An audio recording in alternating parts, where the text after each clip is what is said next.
Welcome back to Solynod Hex, everyone. Today we're holding a one-shot in Solynod Hex. Amber is not with us today, so the premise of today's session is the party has deciphered the location of one of the encyclopedias demonica, and it is in a Adrian temperate desert tomb.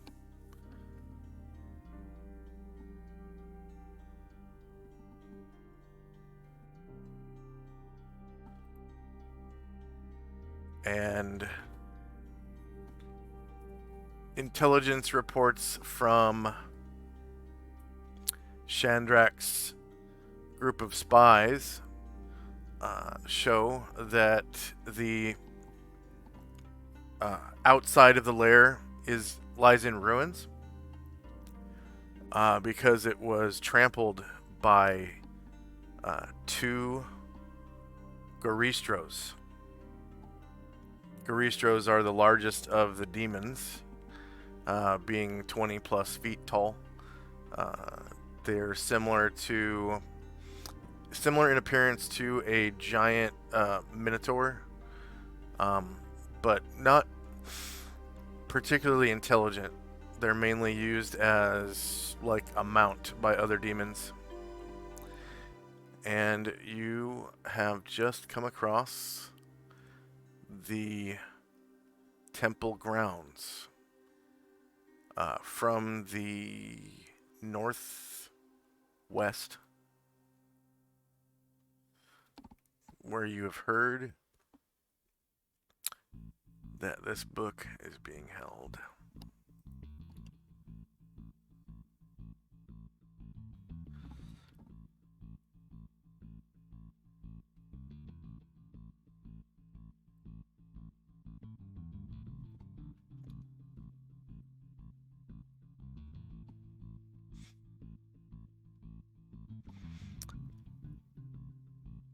As you approach, you're essentially on a cliffside.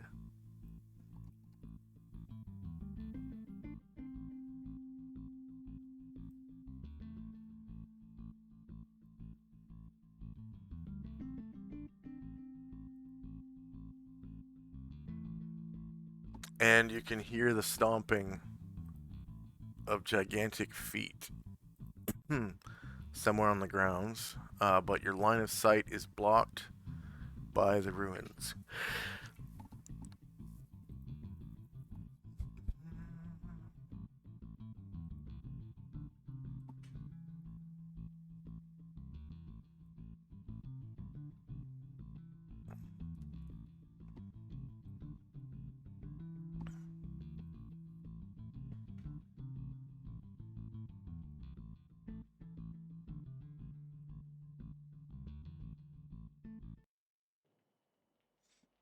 Oh, players this time, if you haven't already done so, go ahead and add 392 points for showing up on time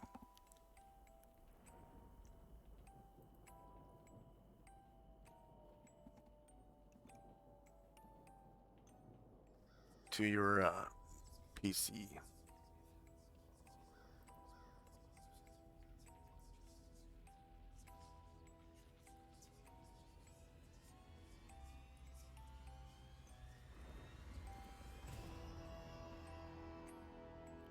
And go ahead and roll base size initiative. Your characters are here.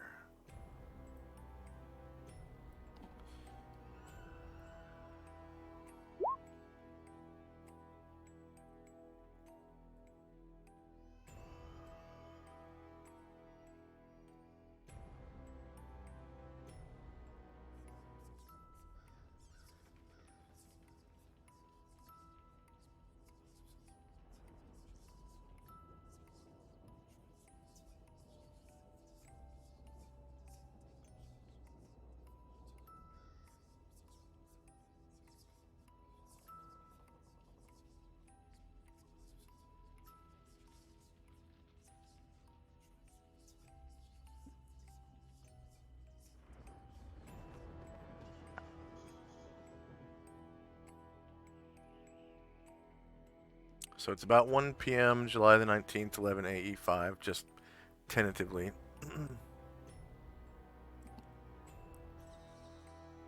And first up is Shandrak and Company. Shandrak will cast Cat's Grace on himself. Okay, and Ryer?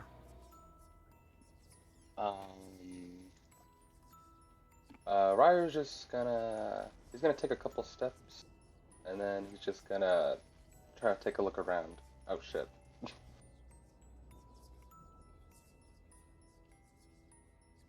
I was gonna ask what he sees, but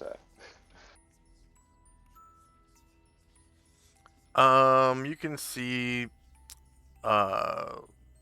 rather huge creature kind of walking around inside the temple sanctuary. Looks like he's trying to knock over pillars or something. And at this point, he doesn't notice you. ooh, okay. So Ryer like immediately stops, Yeah. like turns around and whispers, "He's right there. He's literally right there in the temple."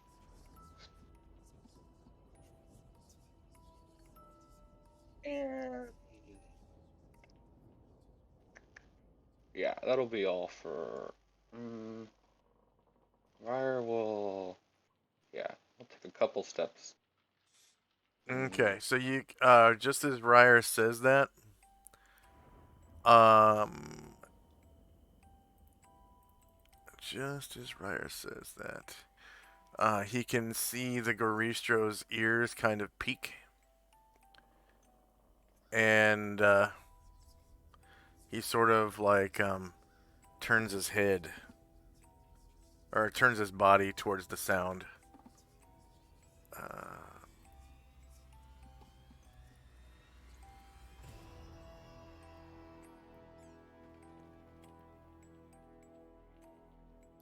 Again, not quite seeing you.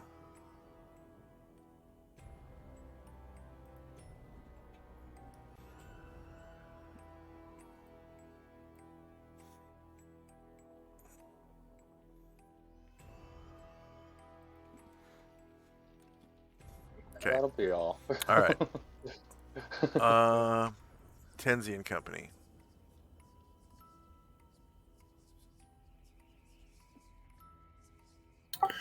Okay, Tenzi will cast Vengeful Strike on himself. Okay.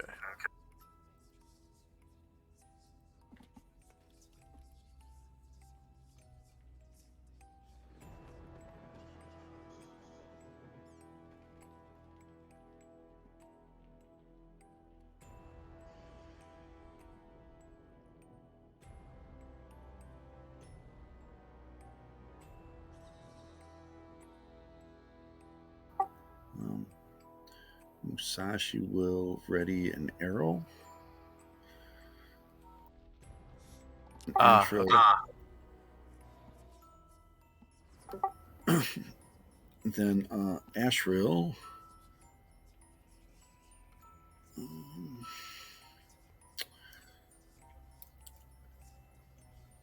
gonna fly up 10 feet, land here, and then that'll be all that he does. Okay.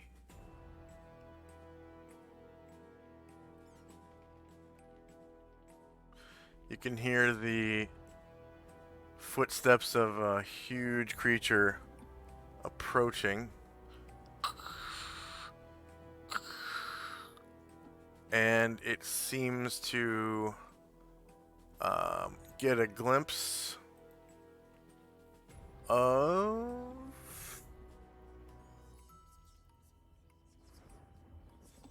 Ryer and initiative. It seems to let out this like grunting guttural sound, and you can hear another one from way in the back of the temple respond.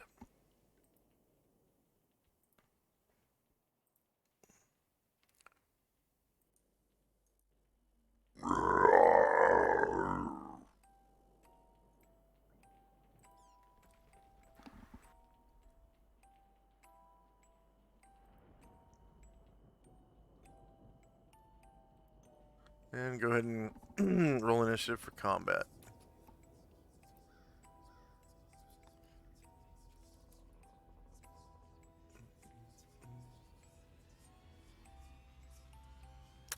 Tenzi does get, like, basically automatic initiative because he knocked an arrow before combat began, and that attack will not count against his normal amount of attacks with his bow. It is a completely extra attack. Okay.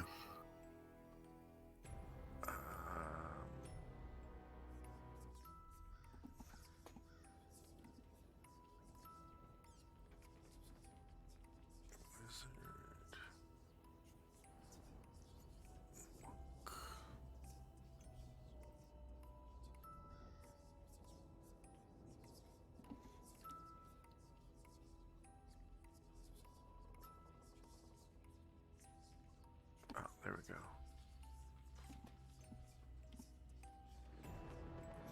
So I've given Ashril and Musashi an extra attack each. And I think Musashi shoots 3 times around at his current level, correct? I think so. I'm just going to double check that. Yeah. Pretty sure at level 7 it becomes 3 shots for a specialist. Yes, that is correct.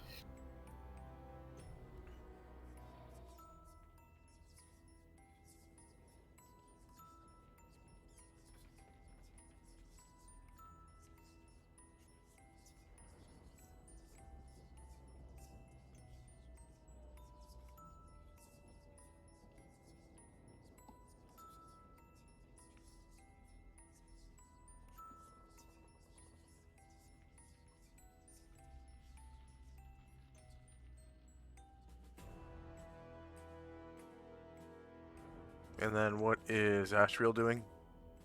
He's trying to do a check before he rolls.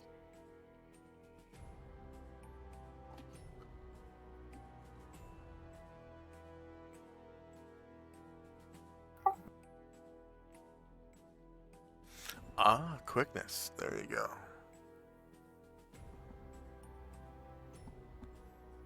So that provides a -2 modifier to your initiative.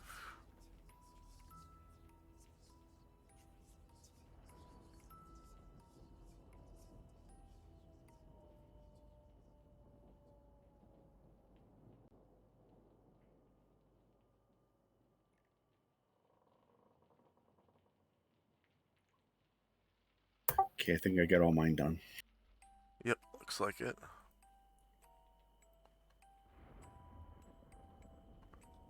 Okay. And combat.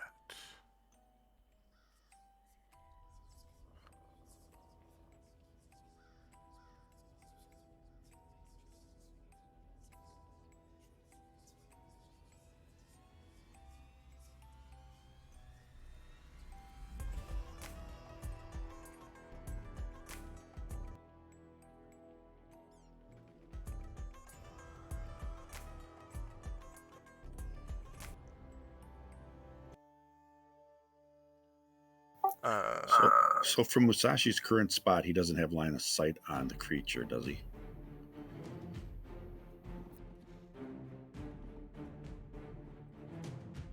Do you have to do like a 5-foot step to here? Yes, he has line of sight. Okay, then he'll try firing off his readied arrow right away. Okay.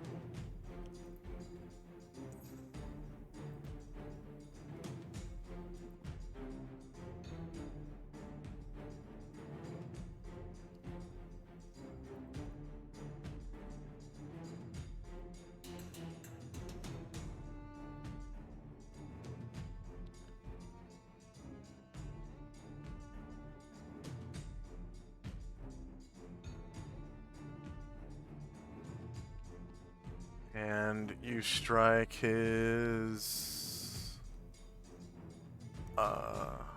that's actually front. So you can see the arrow fly true, and it sticks into his like shoulder, and there's like a little bit of a blood spurt, and then his body pushes the arrow right back out, and you can see the wound kind of close up behind it. Yeah, I was a little afraid of that.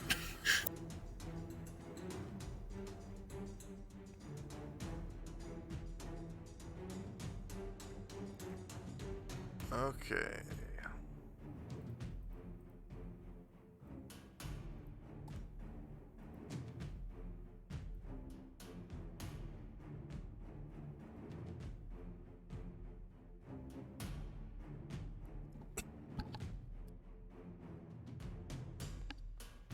And time now is 1:01 p.m. First up is Shandrak with his cat's grace. In effect. Yes. Yes. So there should be okay. a cat symbol, Oh, yeah. token marker, and you're going to want to put a 6 on it. There you go. So Chandrak will take a 5-foot step into a Tenzi's square, and then throw a minute meteor at the monster. Nice.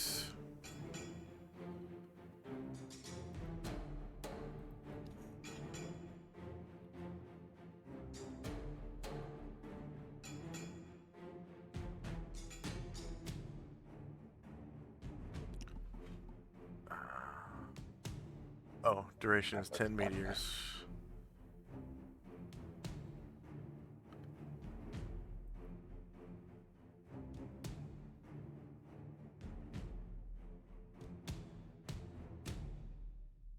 I did the 1 meteor per round version. Yeah. So I'll just go to -10.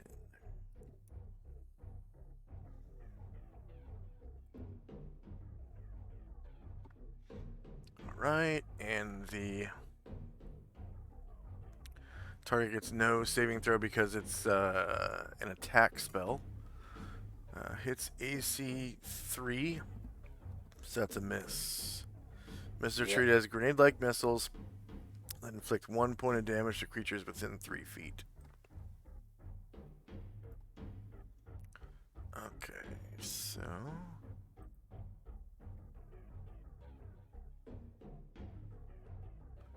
target was the Garistro.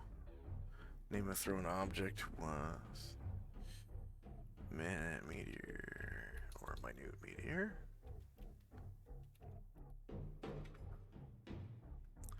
Range at which the missile was thrown. Technically, all spells are thrown at short range. It lands short of the target and diagonally to the left. So probably hits one of these pillars.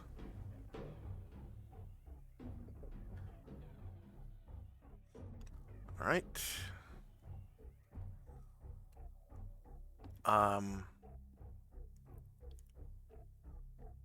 Next up is Tenzi. Tenzi cast Crown of Cold. Very nice. Okay, so I was thinking about what I want to do with spells like that, where it's an AoE that is like ongoing for the like the mechanical side. So the damage will occur on your your first initiative for the round, whatever it is. So you can move the AoE onto, you know, the targets that you want to damage, and it kind of makes it so that the AoE sort of stretches along the path of your. Well, it shouldn't stretch along the path of your movement. It's wherever you stop. So wherever you Okay. stop is where the AoE originates from, and it's instantaneous on the on your initiative, like wherever you stop. Okay.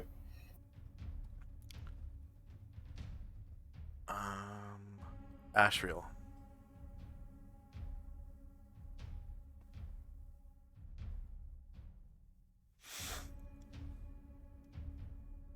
Ashriel. Yeah. He's gonna fly over here. Oh my gosh.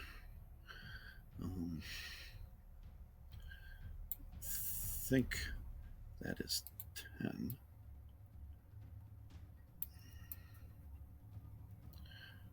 10. Is that base to base with him? Or do I gotta go one more? Yeah, it's base to base. Okay. He'll be 10 feet up.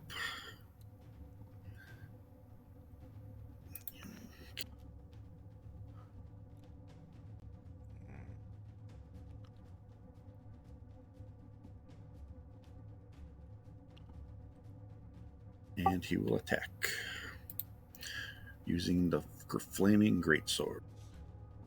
I don't see Ashriel's path. Oh. Move him again.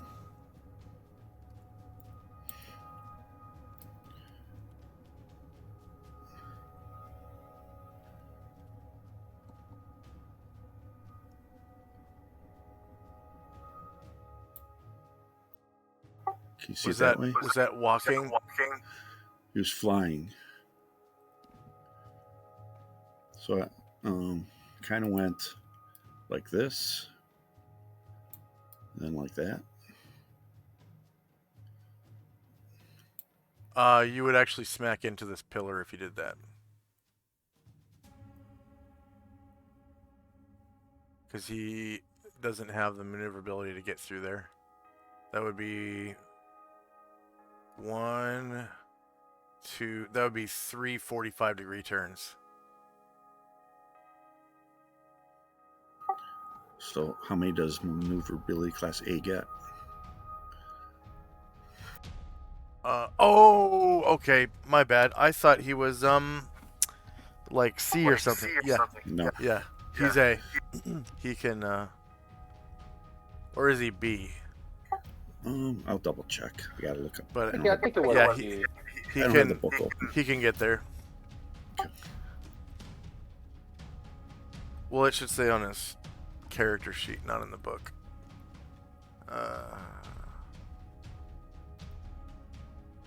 B. But he still gets there. That just means he has to stay plumb to the Earth's gravity, or to the plane of gravity. Oh yeah, I see it. I see you do have it on there. Great, thank you.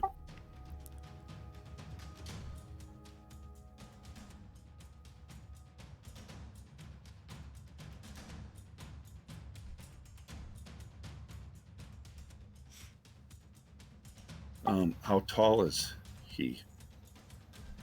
Is the creature? Is that 21 feet tall.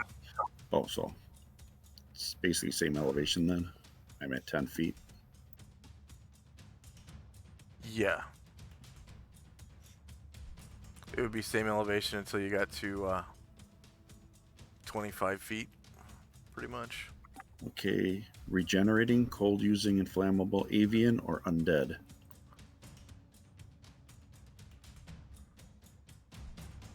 Regenerating.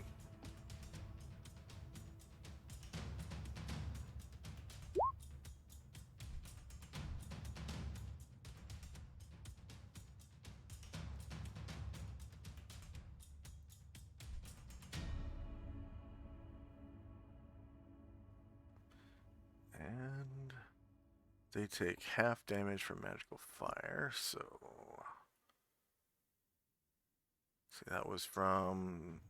Oh, wait. That's from the front. Oh, he's technically shieldless. That's right. -4 hits, -2. And you would cause...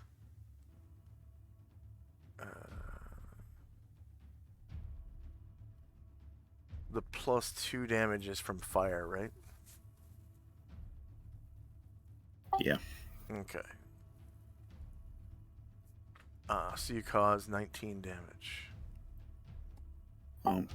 What what armor class was I going against on this? -2. Oh, I mean, what I thought it was the shieldless one, which would have been a crit. Oh yeah, that is. Yep. Sorry. So No worries. 20. 22. 22.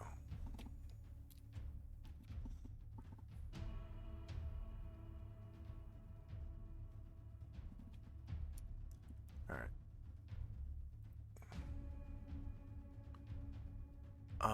And there was an attack against him prior to this. I read the wrong.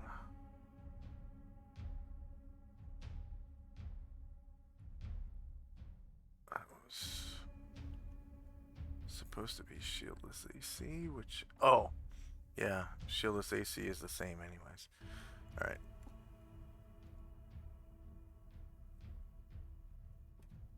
All right. Next up.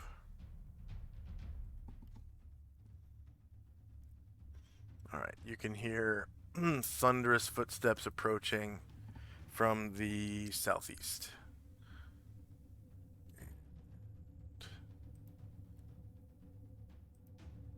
It appears that a second Garistro squeezes in between the doorway. Oh, actually, it's 10 feet wide anyways. He doesn't have to squeeze.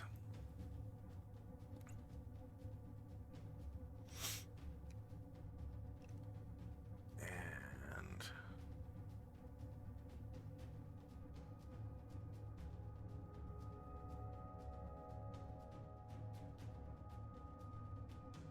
oh wait, what is there?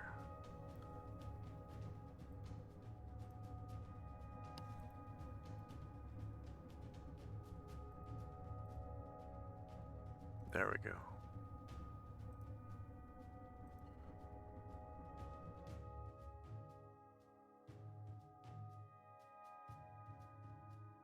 So he makes it that far.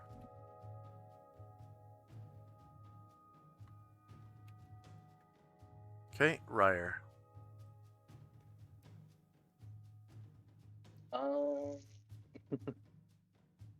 Ryer.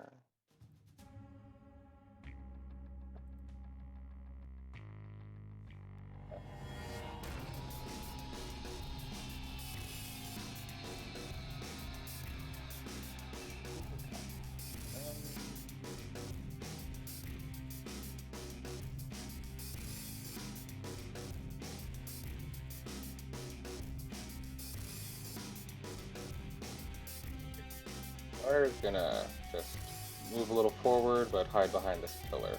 Even though he can't hide, just, out of line of sight. Take cover. Yeah, it's called Yeah. take cover. And that'll be all.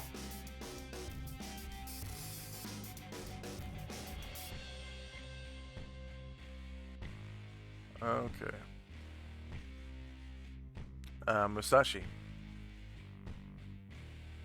Musashi's putting his bow away and drawing his katana and wakizashi.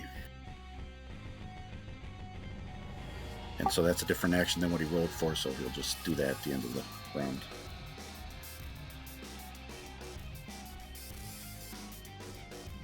Okay. Ashriel.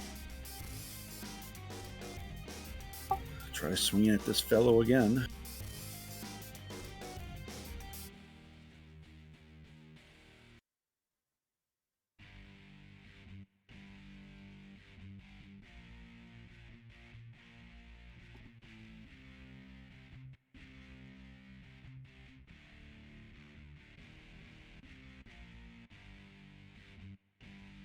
Okay, shieldless hits.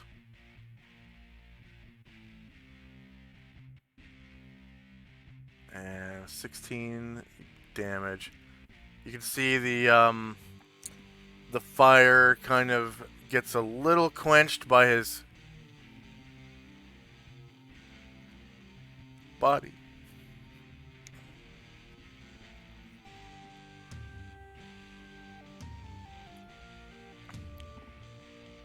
Okay, Musashi. Yeah, he's just switching weapons, so that's it. for Oh, him. that's right. All right, end of round.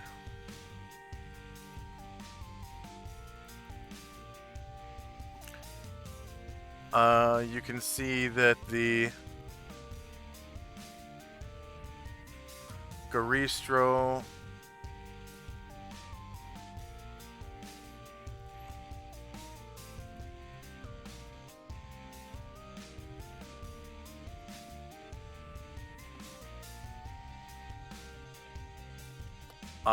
okay. Um,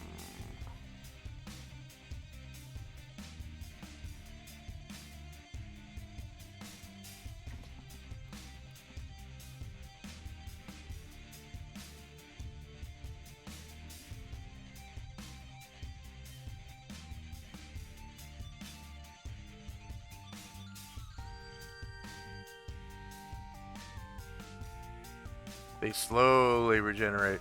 Very, very slowly. But they do regenerate. Okay, initiative.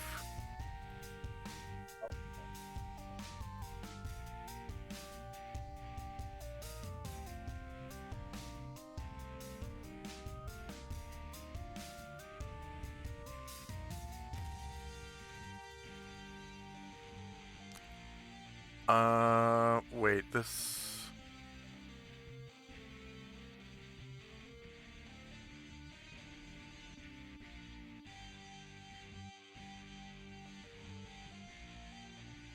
Oh, this Garistro never got to go, did he? Yeah, he moved. No, he's not on the turn order tracker. What the hell?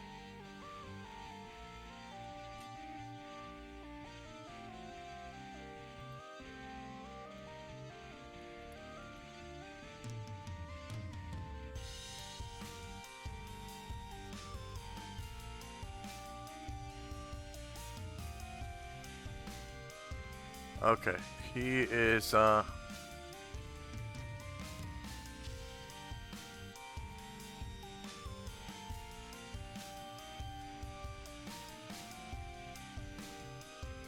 he gazes down at Ashriel.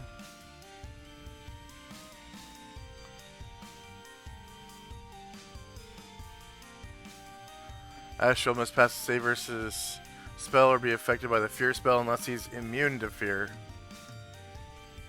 Which he may very well be. No, he's not. That's why I have the contingency on him.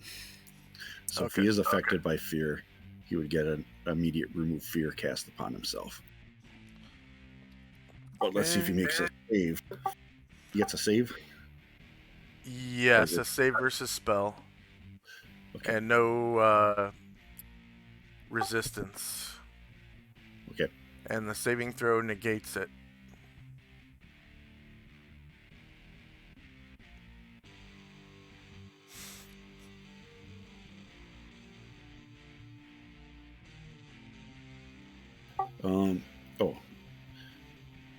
No bonuses, so even if he has protection from evil, that doesn't count either. He should have bonuses. He doesn't have one for wisdom, but he does have protection from evil on continually. Personal, not a range one. That one doesn't give bonuses to saving throws like the paladin. Oh, okay.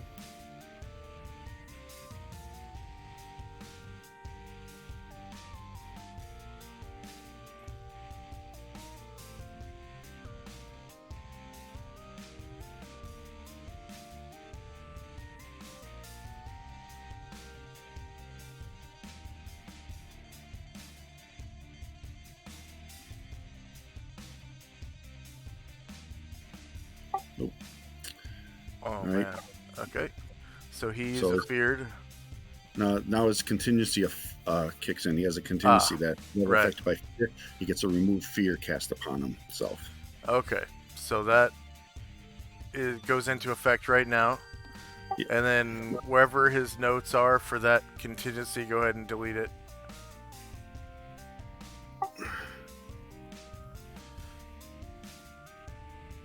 And then the Garistro makes his attacks. A right clubbing smash with his right fist comes down towards Ashriel.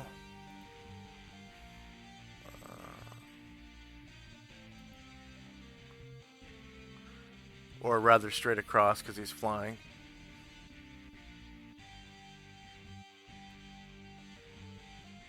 And Ashriel is shieldless. That's true.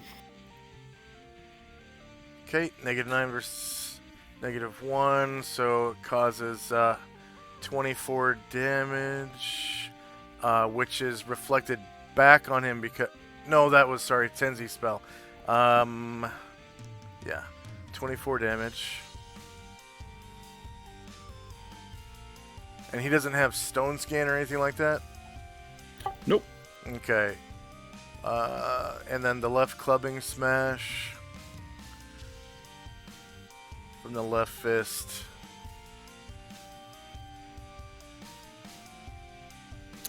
-10 versus AC1 hits for 18 damage. And I'm going to say because Ashriel is flying, this creature cannot make his stamp attack, which is essentially, stomping on a creature. Right. He just has no target. All right, so that is the end of the round. That hurt. Yeah. Okay. All right, so now here we go.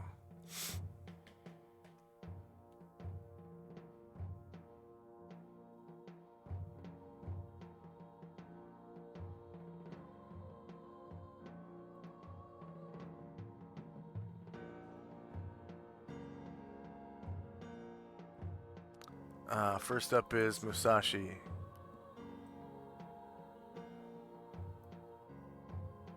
He's moving as fast as he can.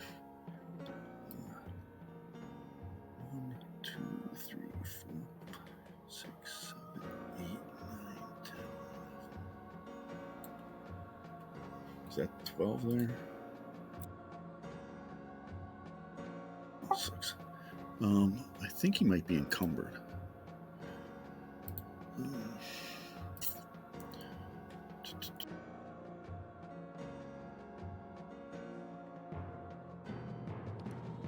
Oh, yeah. He's carrying 147 pounds. So his current movement rate should be 8. Yeah, I was going to have him like dash or run or whatever.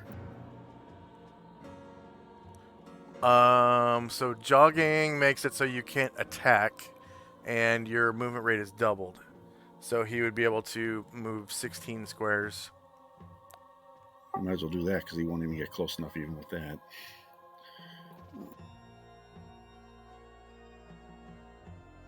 I think.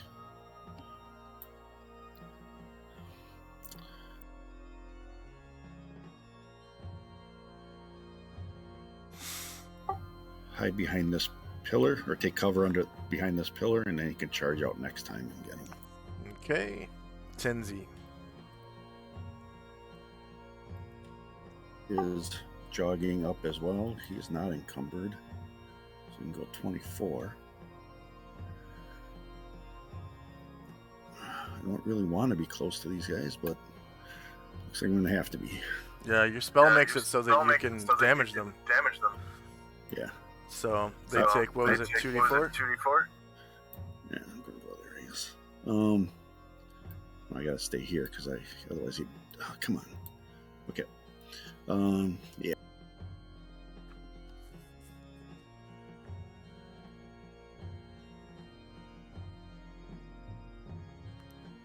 And you are on his flank now. Okay. Yeah, 2d4 unless they normally suffer double damage from cold, then it will be doubled still.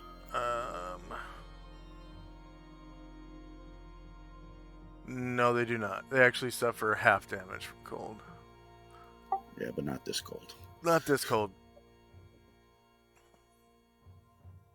Okay, so they each take 4 damage.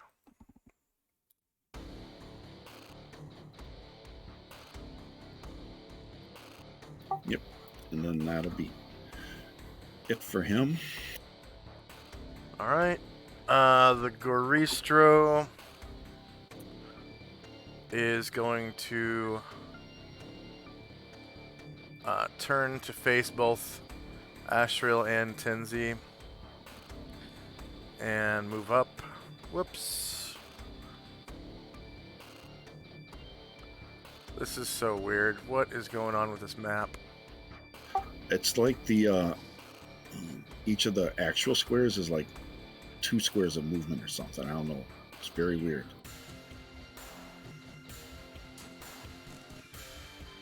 I just moved diagonally like to the corner of the square. Square distance. Weird. Yeah, the grid cell distance is 2.5, so I'm gonna make it 5. Right. Yeah, you can see my on my radius of my thing, it was really huge. 10 feet. Yeah.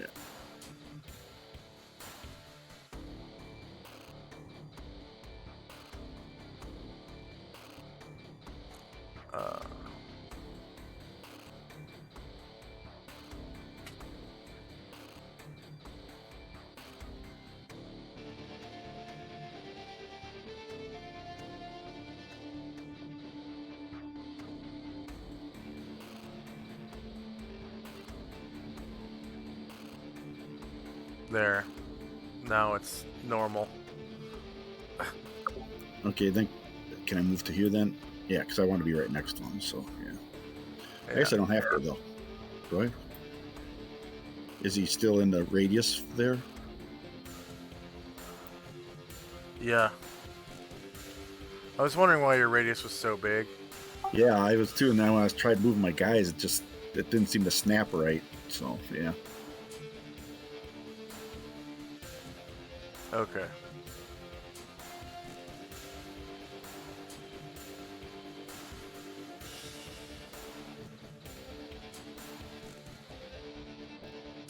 Alright, so the creature...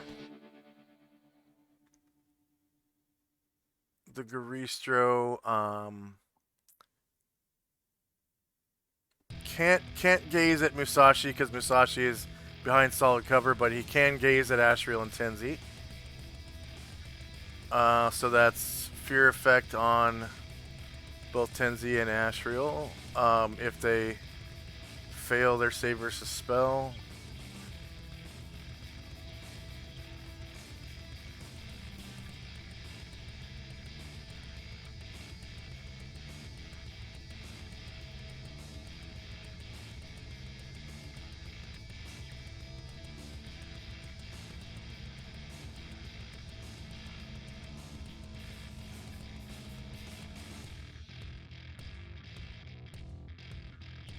Ouch. All I need is a 9, and I missed twice.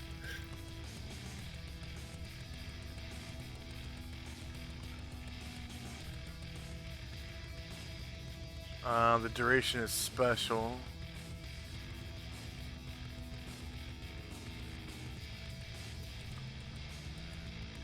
Affected creatures are likely to drop whatever they are holding when struck by the spell.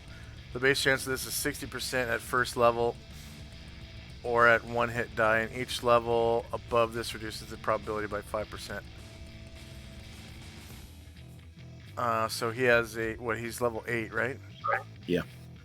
So he has a 20% chance of dropping his sword and running.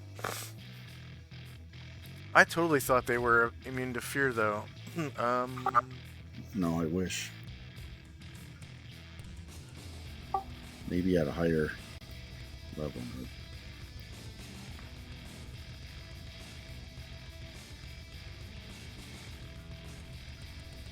Do you want me to roll percentile to see if he drops his sword? Yeah. If it's 20 or lower, he drops his sword. So he does not drop it. He's afraid.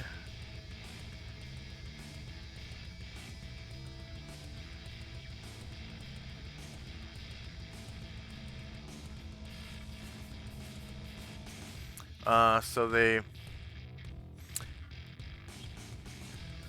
cause the creature within its area of effect to turn away from the caster and flee in panic.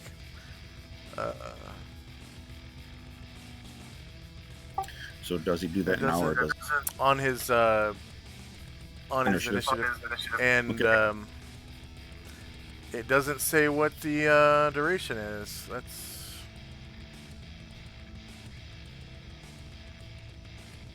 Oh, number of melee rounds equal to the experience level of the caster.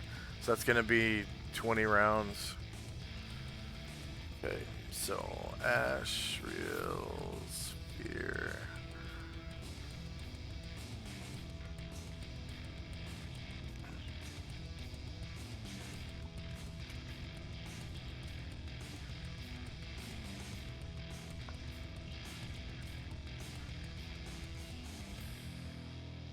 And so now Tenzi has to make a saving throw. Unless he's immune to fear. He is not, but he has Blessed Watchfulness, so he gets a +2 against spells or effects that would lower guard, blah, blah, blah, including fear. Okay. There's no wisdom bonus because it's technically an illusion phantasm spell rather than charm. But you do get that bonus. And any other bonus from your magical items, too. You have a Cloak of Displacement now. Yeah, but we haven't identified all of its properties, so I don't know what its pluses are. You're going to get a +2 bonus from it. Okay.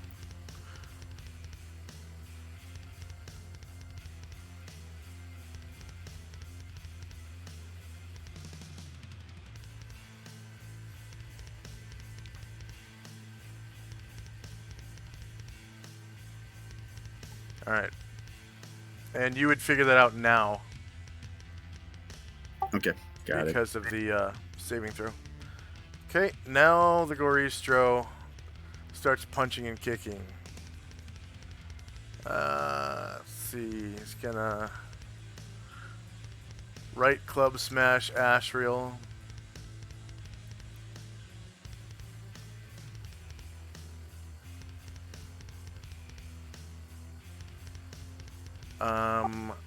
So this is basically Ashriel's back now, because his back is turned. So yeah, -15 versus AC 4 hits. And then he takes 20 damage. He's down. And the Goristro will left clubbing smash Tenzi. First attack automatically misses. Okay.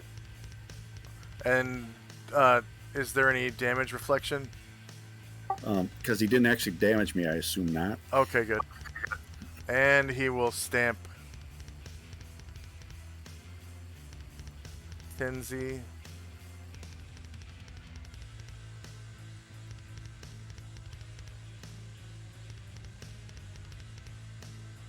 And Tenzi is shieldless.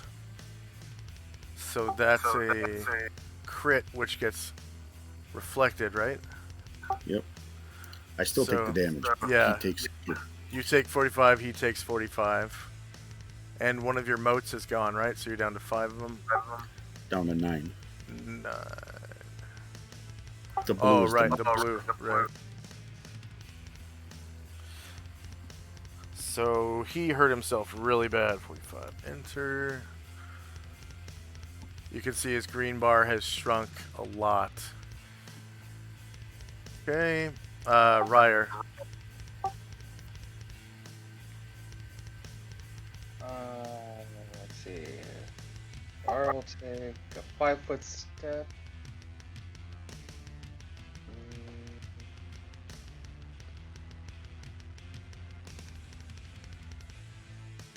Yeah, let's keep going till.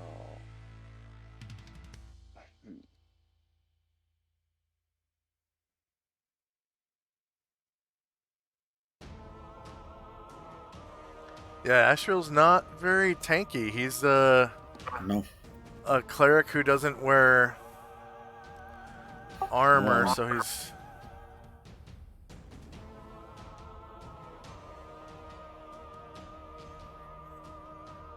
I'm not sure if they can wear armor. Probably can.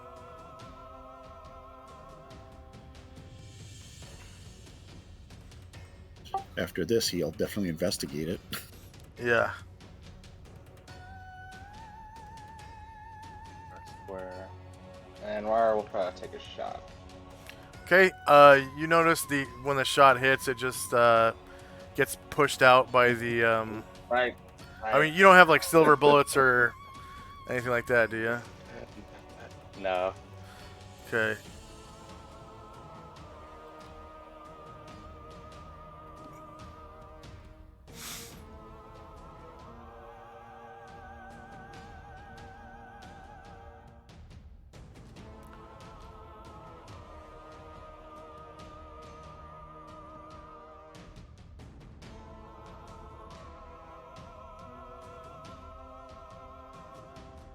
You know what? What are bullets made of? I don't know. Iron? Let's see. Combat and tactics. Weapons and armor. Weapon list. Descriptions.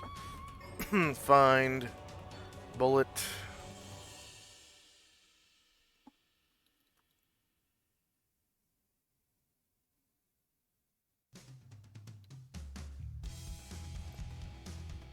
You know what? I'm going to say that bullets are made of iron. I mean, it wouldn't make sense that they would be... It actually would make sense they were made of lead. Yeah, they're made of lead, so it doesn't do any damage. Shandrak. Eat lead! Nope. Right through. Could I jog and still hide at the end of my jog? No. Jog is a full round action. You can make a full. You can make up to a full move and still hide.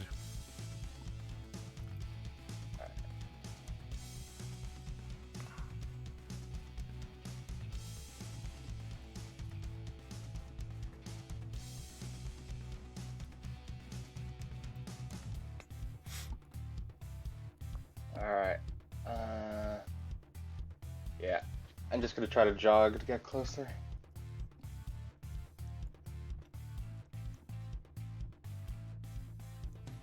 All right. The other Garistro.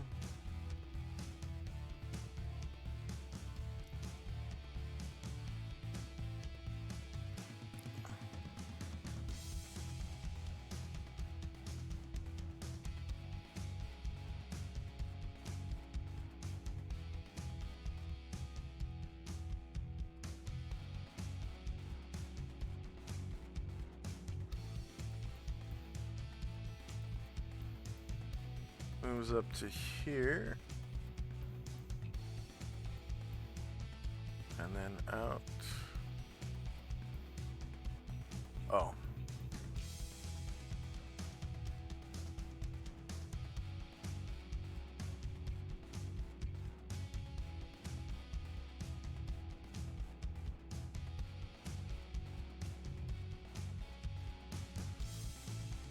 There we go.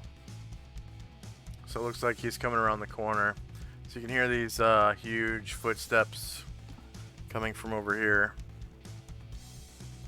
And they kind of shake the ground as they walk. Okay. Ashriel is down.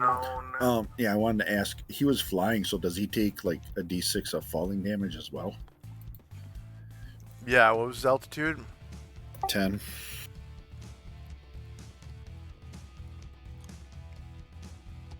One damage.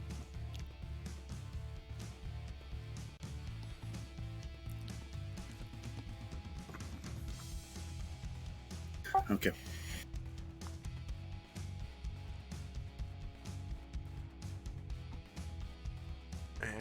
Musashi didn't attack. Asriel is down. Okay, end of round. Go ahead and roll initiative for your next round.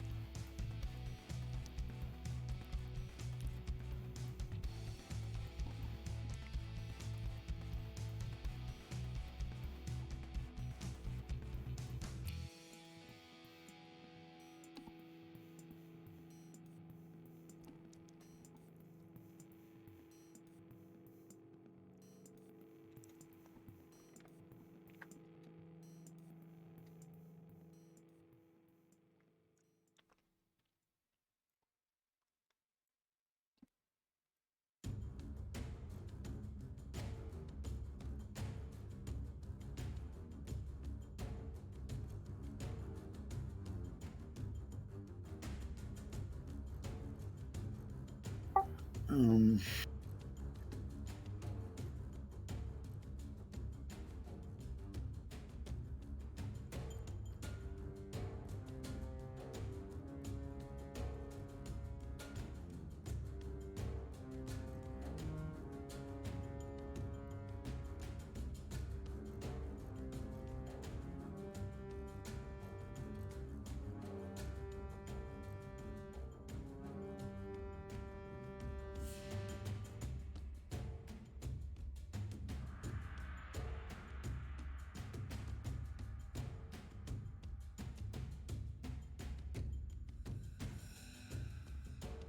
Nice.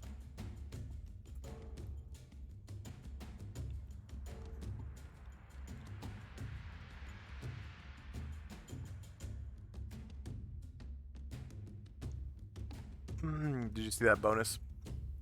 Yeah, thank you. Okay.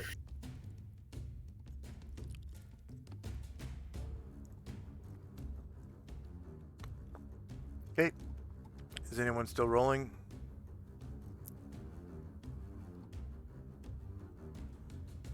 All right, here we go.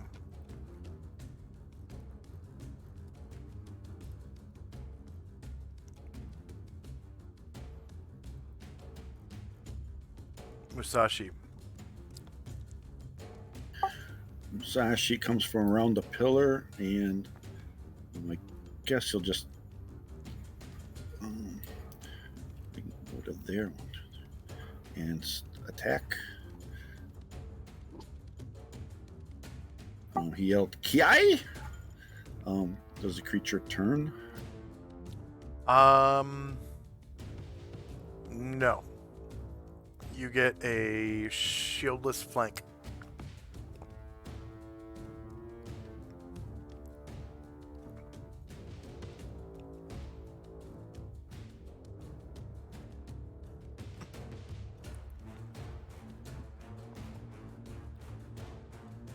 Yay!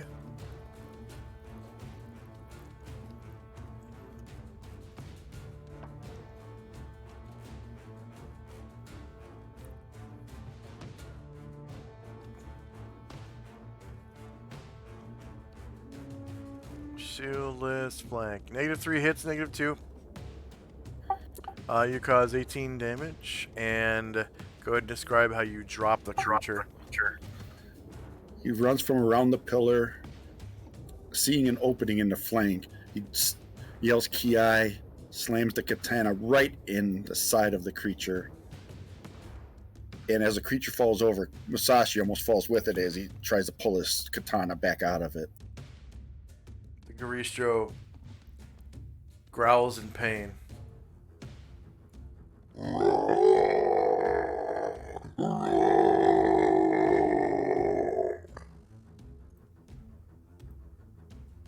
And disappears from sight.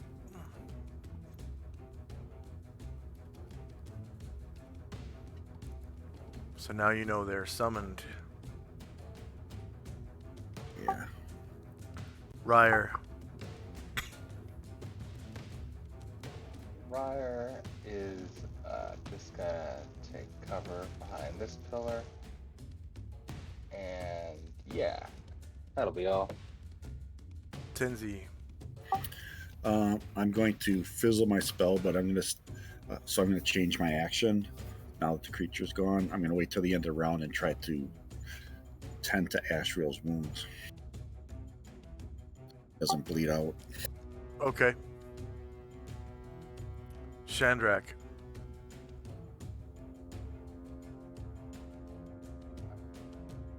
Move one step over here, and then I will hide in shadows.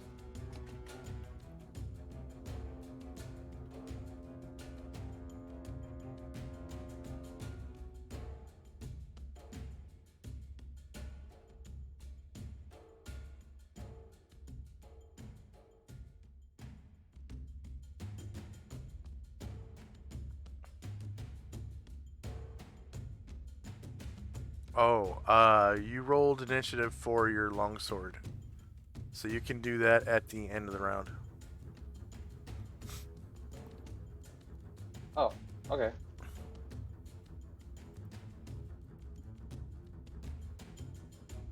Do I have to move just for movement if I want to hide in shadows? Yeah, if you want to hide in shadows, you would roll your base size. Base size Okay. initiative. No problem.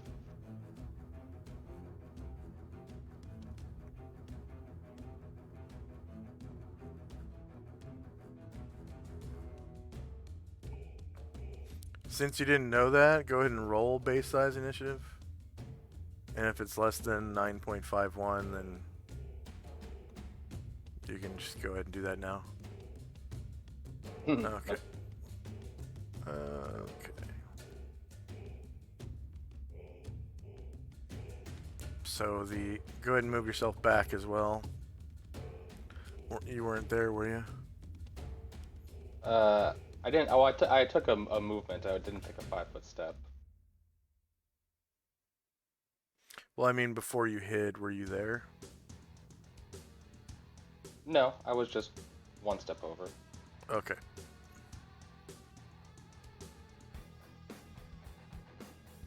Alright, so this Goristro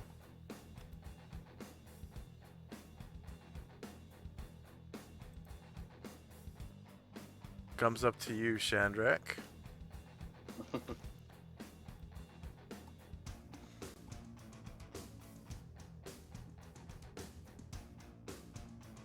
And go ahead and roll saving throw versus spell because he uses... It's, actually, you're not even facing him. You are facing the wall. I will give you... I think it's a bonus of, like, +4. By averting your eyes. Yeah, versus spell.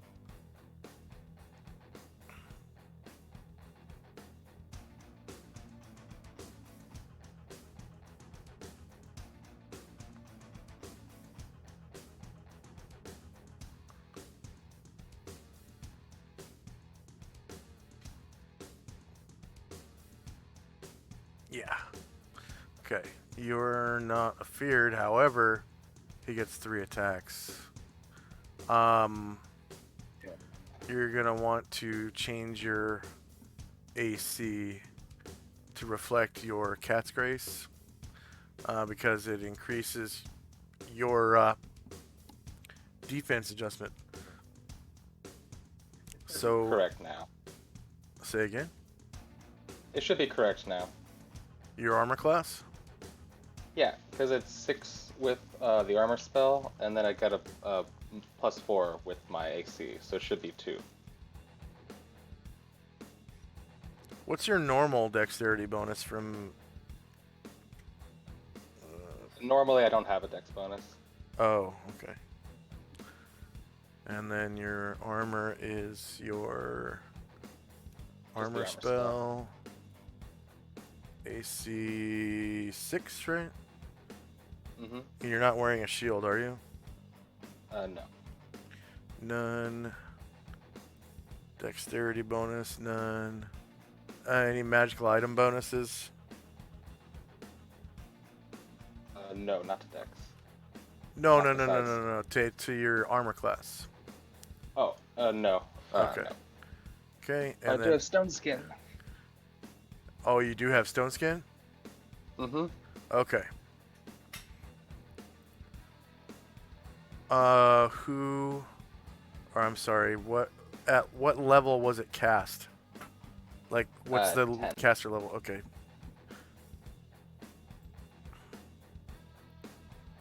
So I'm just gonna roll 3d20. And if any of them are ones, then that one and anyone after it does not take any charges.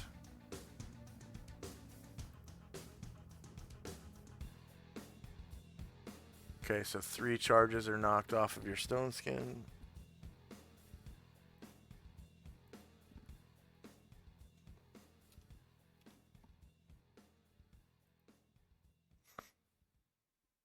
All right, Chandrak, you can hide now. Okay.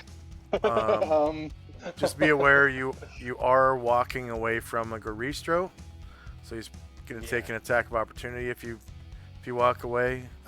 If it's not a 1, it's going to take off a stone skin charge. So that's a pretty decent sacrifice to make. I mean, could I withdraw and also hide in shadows? Nope. Withdrawal is a full round movement. Full round action, sorry.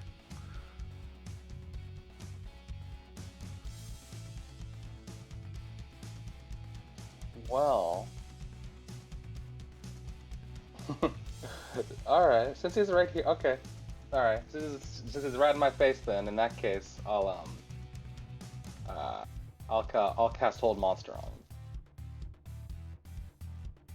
him. You can do that at the end of the round. Because remember, you rolled initiative for hiding in shadows. Yeah, my sword. No, hiding in shadows. You re-rolled, remember? Yes. Okay, so end of round, you'll be able to cast your spell.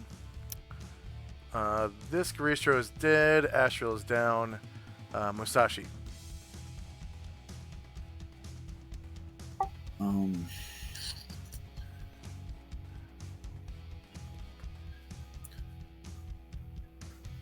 Yeah, he can't move in it. He's just gonna wait here. There's no one for him to attack, and he already moved. Was it half move that he moved? 1, 2, 3, 4. Yeah, half move 4 of the squares. Yeah, so he has 8 more squares to move and still make all of his attacks. Because he is a High Master. Okay. Melee weapon specialists can make full move and make all their attacks. Then I guess Normal characters cannot. We'll get up next to Chandrak and attack this beast. He only used his katana the last time, so can do his katana and wakizashi this time.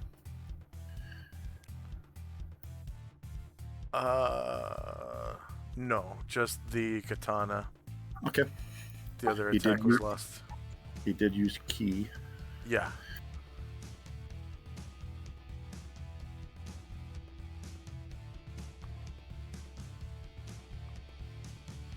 You know, there is no rule for when during the round you use your offhand weapon. So yes, you can make them both. Yeah, okay. Sorry about that. So shieldless, -10 versus -2. You hit for 20 damage with the... that was wrong. That was the wrong one. Yeah, that was an experimental attack. You need to roll High Mastery for the katana.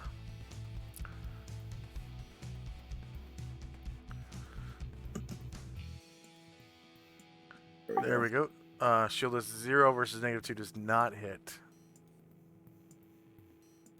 Damn. You rolled a 3. Okay, but you still get your experimental attack. Wakizashi with ki. Rolled a 1. Okay, so Musashi is knocked off balance. It is the end of round, so it doesn't matter. Ashriel is down. Ashriel loses 1 health. At the end of the round, I was bandaging him, Tenzi. Oh, okay. He Yep. burned his spell. All right. So he's Yeah, you're able to get in there before he loses 1 health. So Tenzi has proximity with Ashriel now. Yep. And Ashriel's status is no longer hovering on death's door. It is now injured status, which looks like this. Okay, he technically is unconscious, but is no longer hovering on death's door.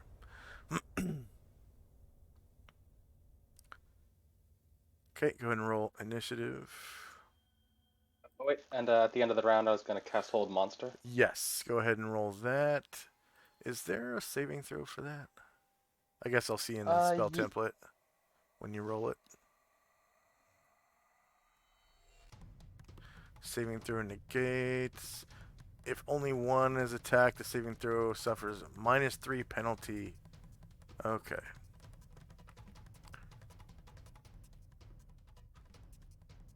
Alright, saving throw versus spell.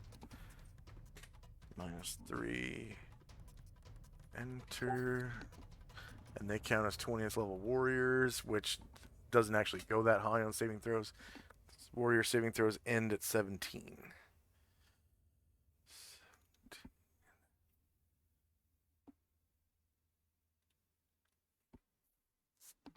He succeeds. All right. Then I had a question. Since Ashriel is now unconscious, if he regained consciousness, would he still be feared? Is that condition also dropped? Technically, yes, he would still be afraid. But while he's so injured, he cannot fly. His wings just do not work. After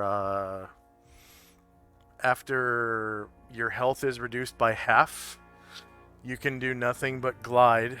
And then once your health is reduced to 1/4 or less, you drop. So he's just completely unable to fly. His wings are just too injured. So technically his movement rate will be 1 once he regains consciousness. So he won't get far. He'll basically be like limping away. Yeah, I still don't want to chase him down. I think we're better off leaving him unconscious at this point. Yeah.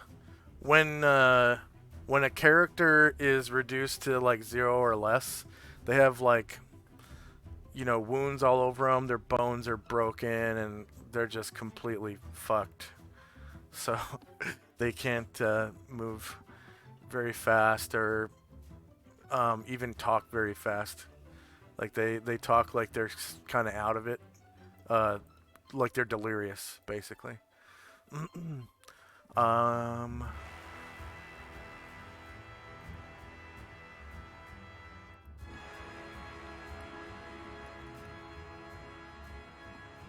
Okay, is anyone still rolling?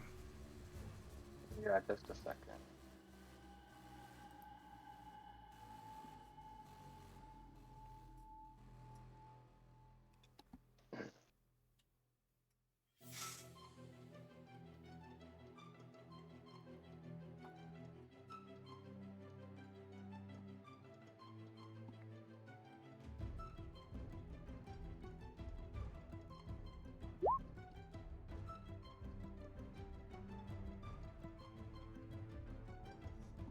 Oh yeah, remember your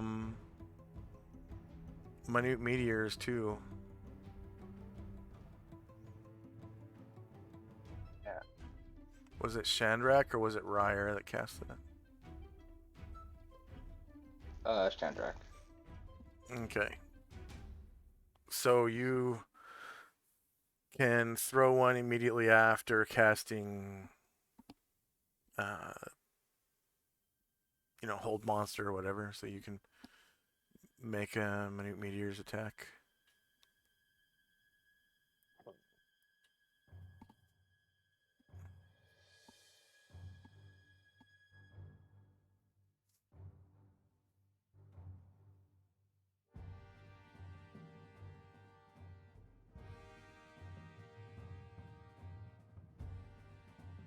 AC3 does not hit. And the grenade-like missile effect. And you throw an object. Minute. Meteor. Short range. The minute meteor goes beyond the target 2 squares, so just like straight through, and lands right back here and explodes. Okay, is anyone still rolling for initiative? Alright, here we go. Just so you know, Tenzi, when Ashriel, I believe it's only spells that are memorized that are wiped from the memory, so innate spell-like abilities are still there. But he's stuck at 1 health for 24 hours unless he has a heal spell, which I think he casts that innately, right? Yeah. So he can technically cast that innately on himself. I think he has regen too. I got to double check that, and I didn't do it. So that one's a little different. That one, if you get like an arm cut off by a Vorpal blade or a sword of sharpness or something, it regenerates your limb.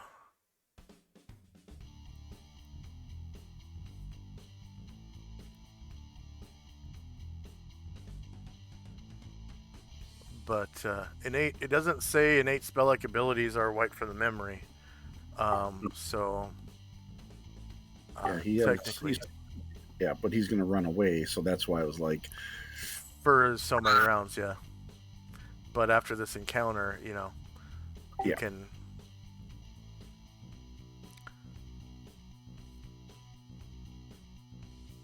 Oh, you know what? No, go ahead and take off his fear because the one that feared him is gone.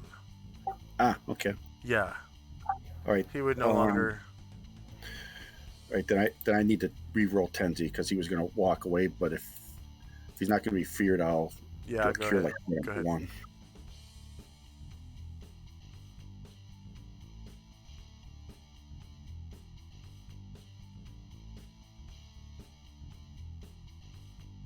Yeah, he can see that the monster is gone, so he wouldn't have any reason to be feared. If he did get outside of, like, you know, visual range and didn't know that the creature was gone, then yeah, I think he would still be afraid. Okay, I'm done. All right. So that a Cure Light Wounds will bring him up to 1 health. Okay. And make him conscious.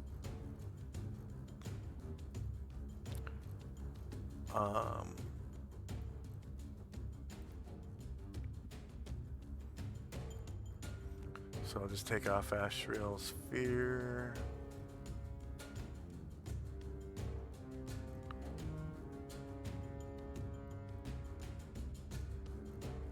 Okay, 1:05 p.m. First up is Chandrak. You cast Magic Missile, right? Oh, yep, there it is. Yep. Magic Missile right in front of me. Okay.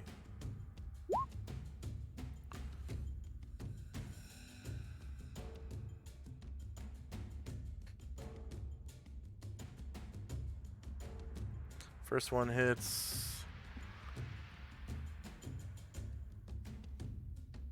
Second one hits.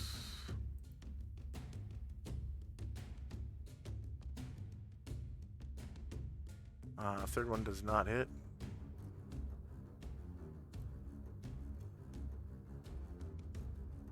Fourth one does not hit. Fifth one does not hit, so just the first 2. 1, 2, 3, 4, 5. Okay. So he takes 7 damage. And I'll turn to face him. Okay, and then you throw a Minute Meteor. And it misses.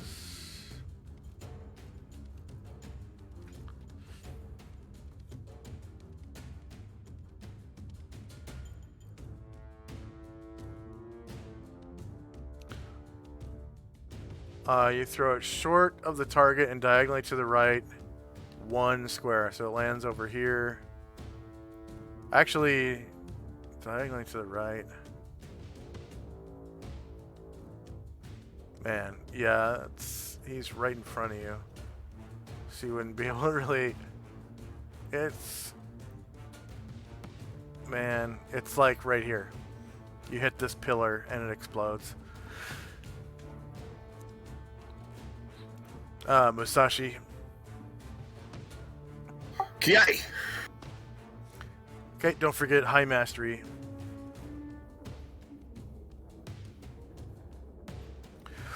Kiai!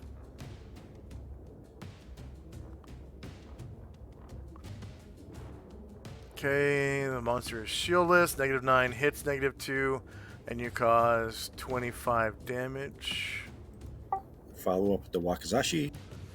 With experimental attack. It's still experimental because I still want to change a few things.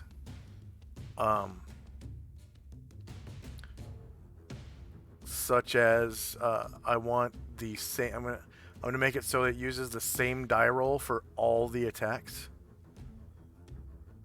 So it just copies the die roll down the list. And then eventually I'm gonna make it so you can adjust your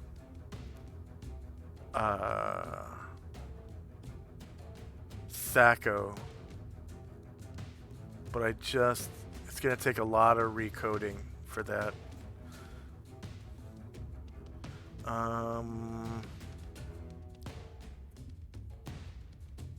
Okay, shieldless, -8 versus -2 hits.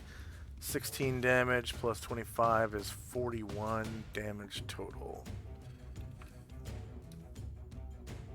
Tenzi. Cure Light on Ashriel. Okay, Ashriel is now conscious and has 1 health. He still has injured status, and his movement rate is 1. Wait.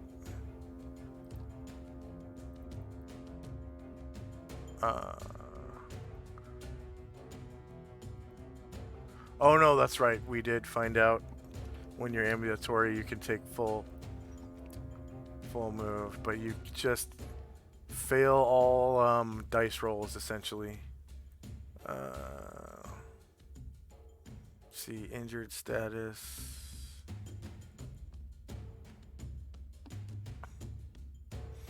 Weak and feeble, unable to fight, can barely move, cannot cast spells. Last 24 hours. Okay, yeah.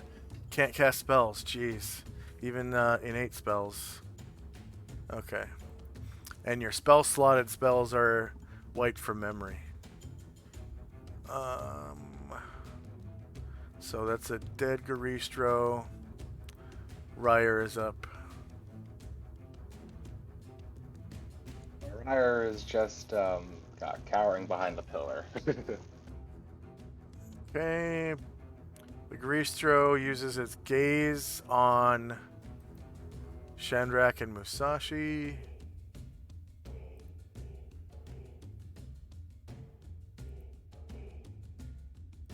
So they both make saving throws versus fear.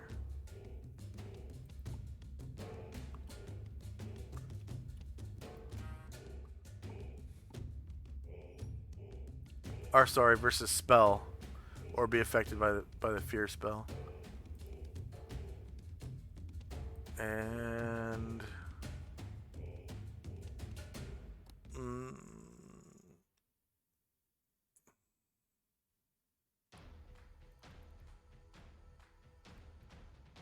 I guess that counts as an attack.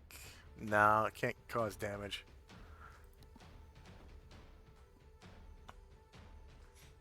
Okay, they both save.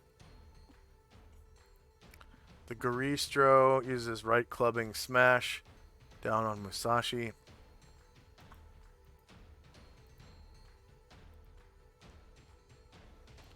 Musashi is not shieldless. He has turtle AC because of his buckler-like armor.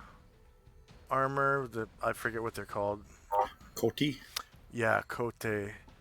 And he has essentially two buckler blocks because he has two Kote. So the first attack hits, and he takes 25 damage.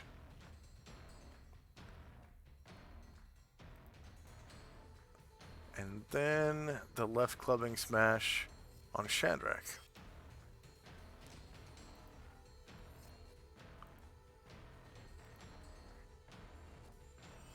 And Shandrak's got shieldless AC, so he rolled a 1. And the Garistro is now off balance.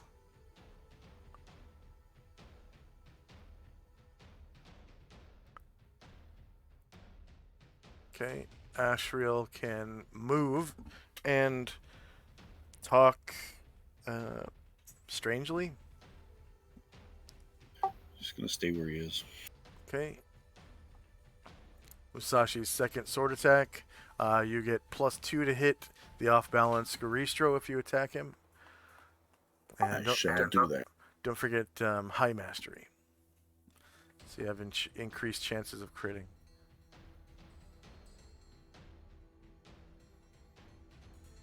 Okay, he's shieldless, -5 versus -2 hits. You cause another 21 damage.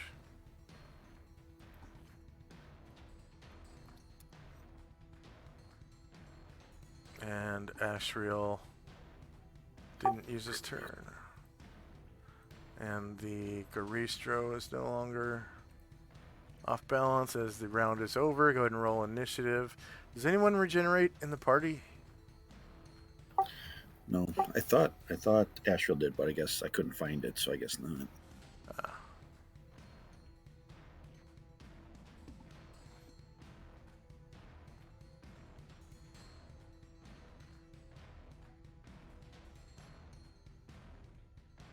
Yeah, it says he regenerates 2 health per round. He's immune to weapons of up to +2. And then there's a helmet 4. I don't know what that means. Oh, that maybe it says like protection from evil or something. Yeah. Shandrak can't hear us in Discord. That's because he's dropped out of Discord. Oh.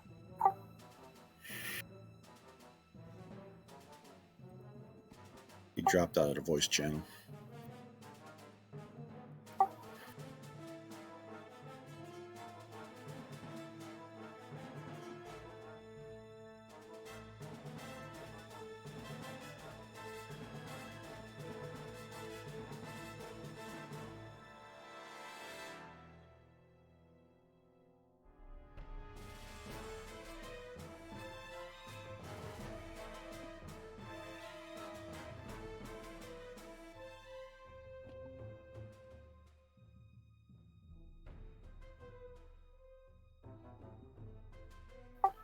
I don't see him in the voice channel.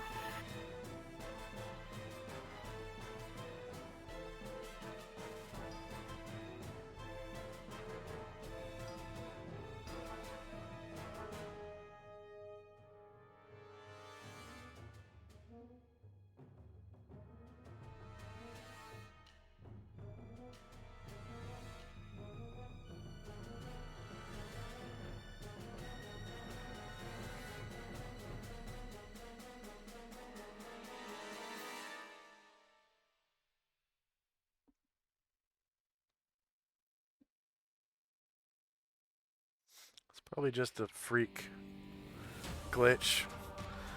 I haven't had a problem with Discord in years.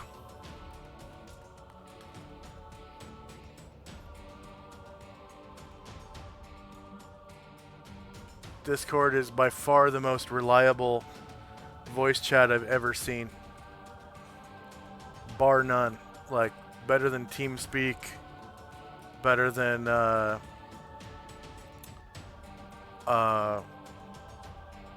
what was that one that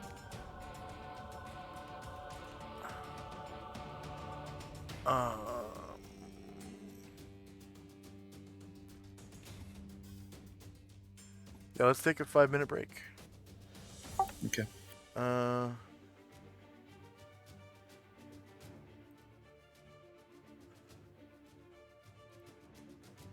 I have commercials for our viewers. We'll be right back.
You made it back. Yeah. Yeah, so I figured it out. So I don't know what happened, but my phone got disconnected from the Wi-Fi for some reason. Oh. And Discord just freaked out.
And we're back. Shandrak there? Yep. All right. Did you figure out what it was? Yeah, my phone got disconnected from the Wi-Fi for some reason. Oh. Yeah, and I just turned it off and turned it back on, and it just loaded back up. Okay. So we were rolling initiative. Looks like we got Tenzi, Ryer, Musashi, Shandrak's casting. Did you say that the innate spell abilities will work or will not work? Will not. You can't cast spells. Okay, Unfortunately. and then what about regeneration? Yeah, that should. Wait, no. You're stuck at 1 HP for 24 Okay. hours. So Asheville will just be standing there then. Yeah.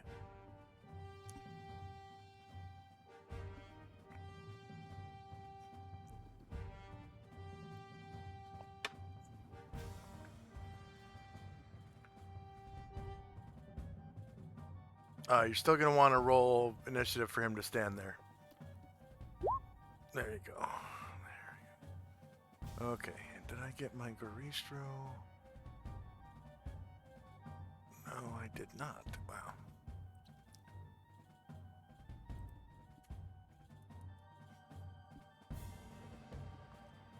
All right. Here we go.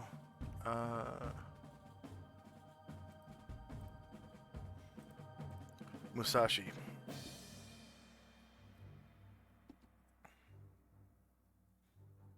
Yells Ki and once again tries to slash at this beast.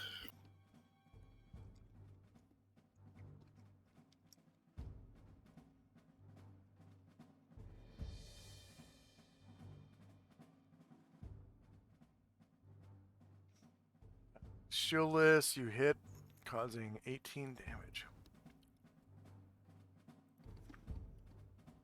And your Wakizashi.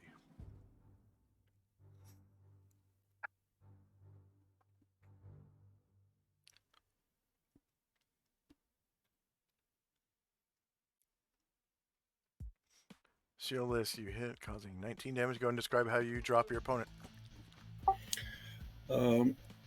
He just kind of thrusts forced first with the katana. It kind of got him in the stomach. He had to reach up to do it. And with the wakizashi, he just swung across at the bottom of the stomach, and all the guts just kind of spilled out of him. And the guts disappear, and the rest of the body, as he goes back to the abyss through the astral plane, as do all summoned creatures when they die.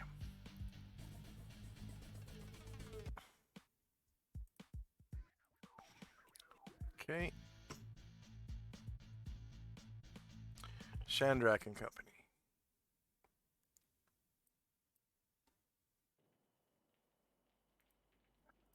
So, after that, Shandrak will look and see Ashrael in his state, and he'll rush over. And I'm like, oh god, well, I'm glad you're alive. God, you look terrible though. What? He's just looking around. Yeah. What do you think we should do with him, Tenzi? I don't think we can really help him much, can we? There's nothing we can do for him. It's going to be dangerous for us to continue in this area without him, though. Definitely.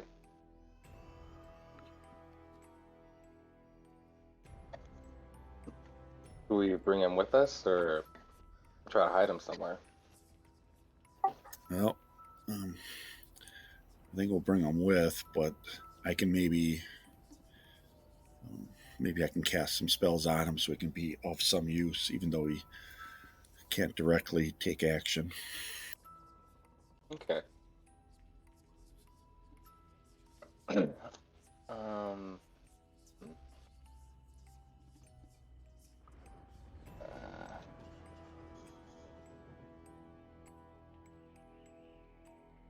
Yeah, I think that's all for me. Okay.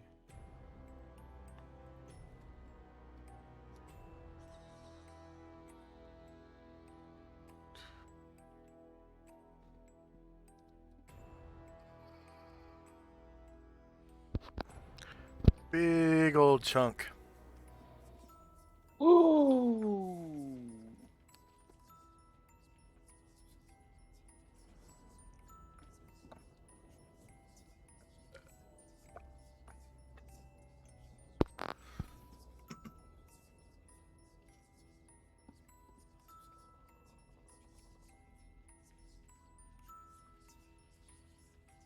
And Tenzi, when you're finished, it is Tenzi and Company. So Musashi's going to walk over and look at sad shape that Ashrael's in, and Tenzi noticed that Musashi's not in too good a shape himself, so he's going to do I gotta see, I think I have a cure moderate, and I'll do that on him.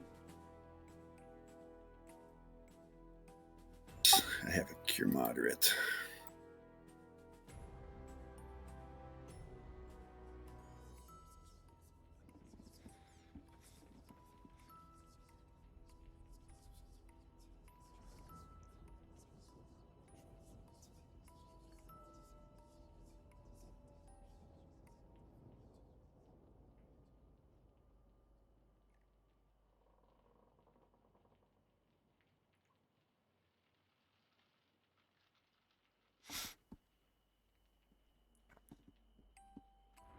So that's all for us three. All right, end of round. Shen and Company.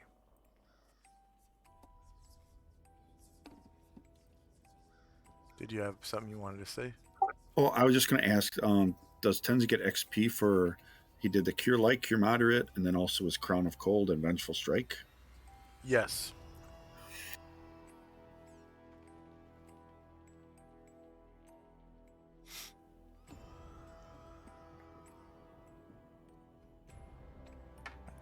Okay, sorry. That's it for me. Okay. For our viewers who have just arrived, the party has slain 2 Gorishroi that are guarding this temple, which has a staircase leading down to a dungeon known as the Ashen Ossuary. And the party is going into this dungeon because they found out that one of the encyclopedias demonica lies within. And the whole place is guarded by demons. Alright.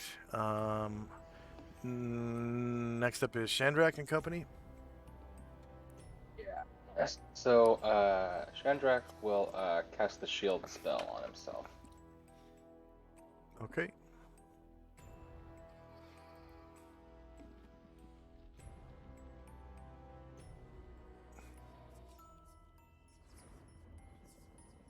Go ahead and roll template.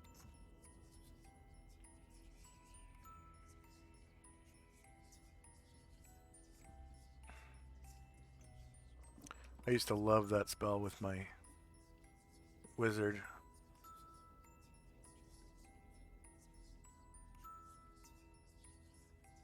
Your AC 2 against hand hurled things.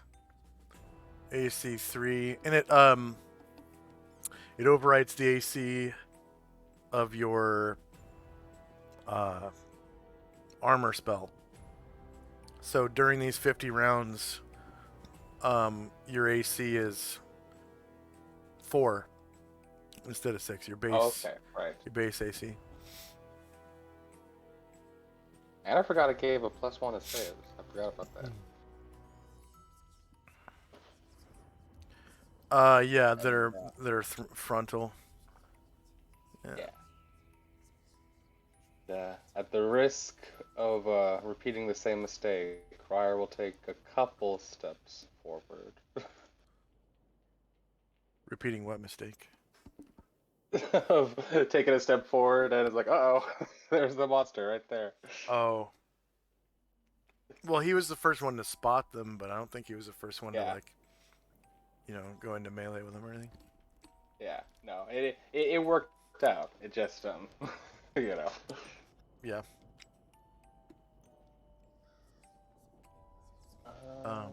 Is this a staircase leading down, or is this just Down. Okay, so it is. Okay. Yeah. You can also see there's something hidden inside the altar from where you're at. Oh. Alright. Ryer will go over to the altar and see what's going on over there. Alright.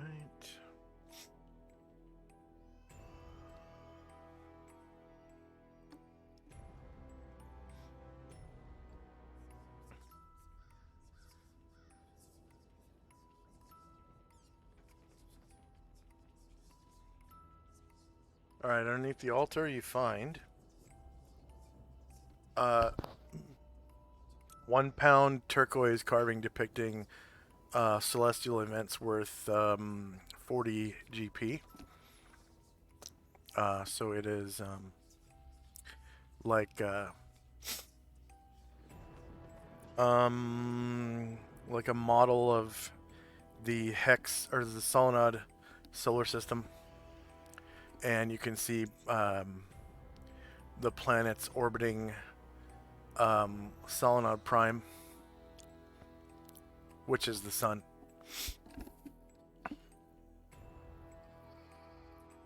And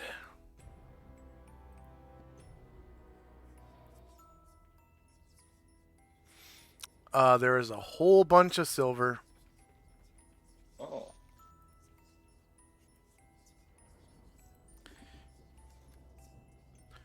And also More. Yeah. a ceramic 1 pound wine goblet depicting elf maidens a dancing, and its worth is 600 GP.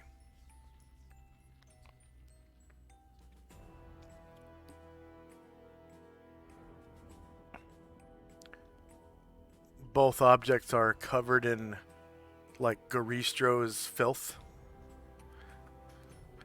so they need to be cleaned. But yeah, their worth is a total of 640 GP, and there's quite a bit of silver underneath there too. And it's just the silver is kind of piled in. That's how you were able to detect it, because the silver is kind of spilled out slightly. Okay. Ryer will call over to the group about his discovery, and he'll start counting silver. Okay. Tenzi and Company. Tenzi's going to call out for Ushat to come over so that Ashriel can ride on Ushat and make his travels a little more comfortable. Go ahead and roll animal handling if you have it. For, yeah, animal handling.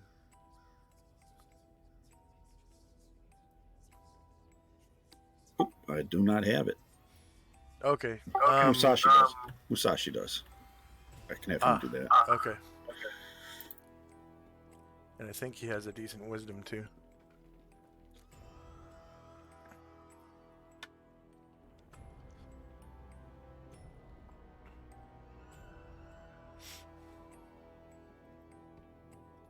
Nope, not animal handling, just land riding.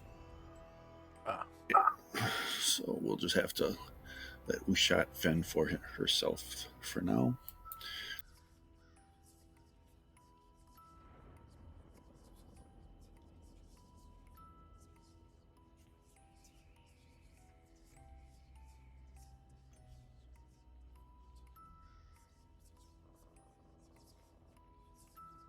Anything else from Tenzi and Company?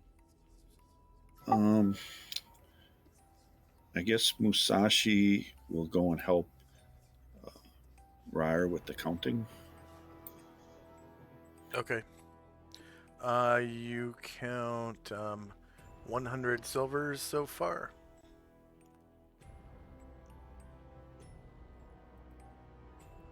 And next round, Shandrak and Company.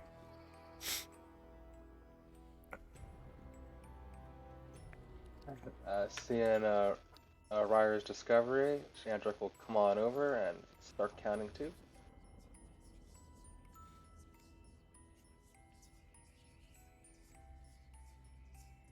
That's 200 You silver count now. 200, yep. And plus what Ryer counts right now is 300. Oh, yes.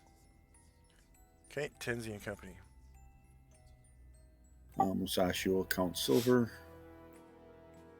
All right, 400.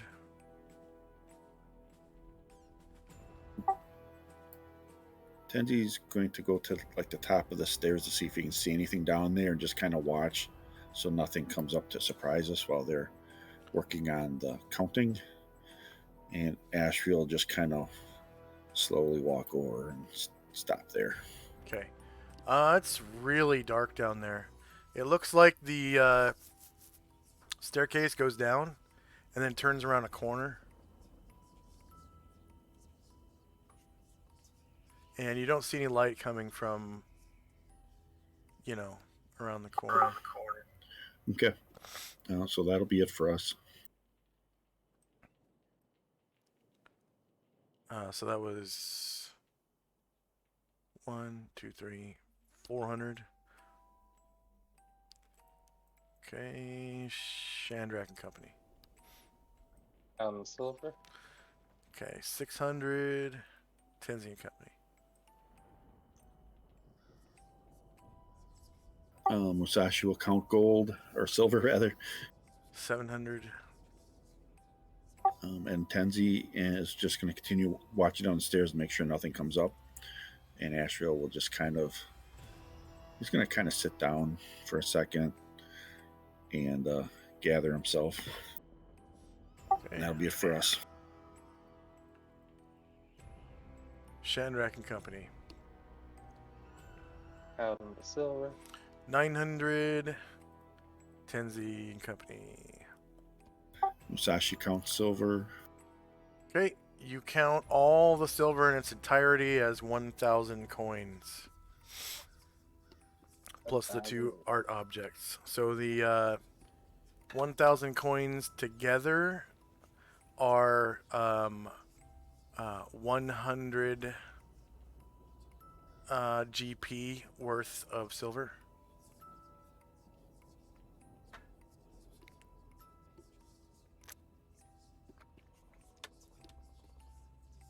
All right. For if you want to split up the silver now, because the rogues will get experience points from splitting it. How much? And the 2 art objects totaled 100 as well. The 2 art objects totaled 640 GP. And the silver was 1,000. So you divide that by 10 to get the GP amount. Because it's 10 silver per GP. And that comes out to 100.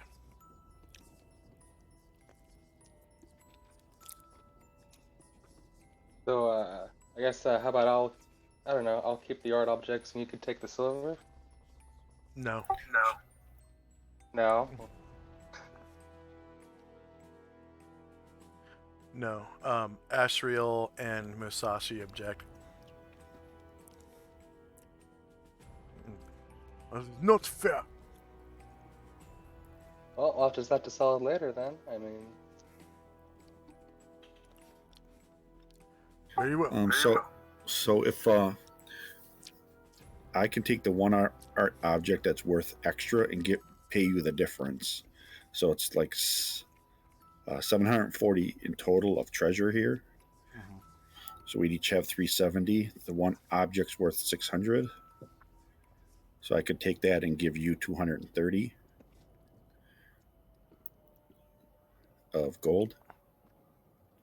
And then you keep the other art object and the silver. That is fair.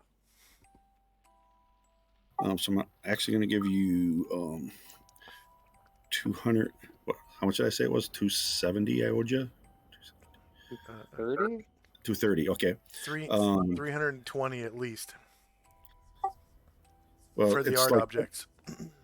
Right, so it's 7. Well, I was going to give him one of the art objects.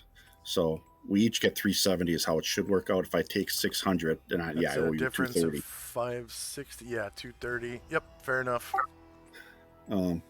So that'll be, I'll give you 230.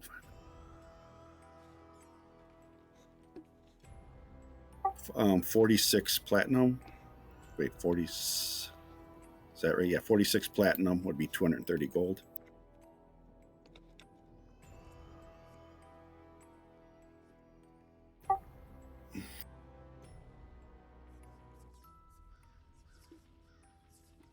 And then, which object was 600? Was it the topaz or turquoise? That was the wine goblet.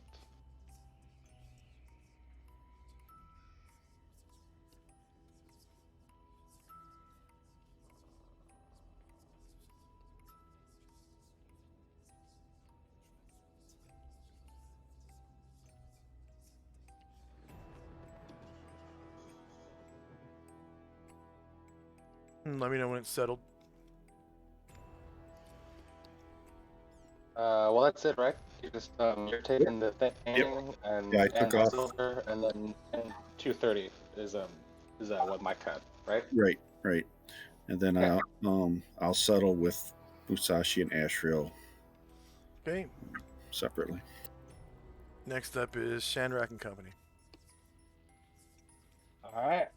Shandrak dusts off his hands. Well, all right. Now that that's done, let's go down the deep, dark depths.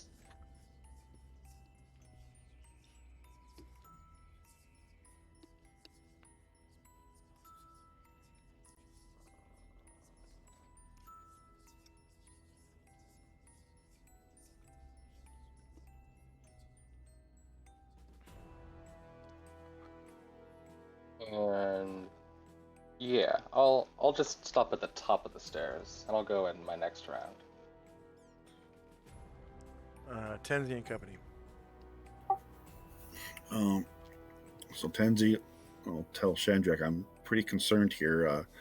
Astral's not going to be able to be much help, and Musashi's at half health. So we have to tread carefully.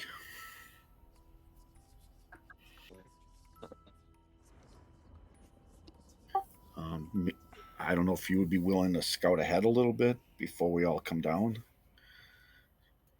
Yeah, I can try that.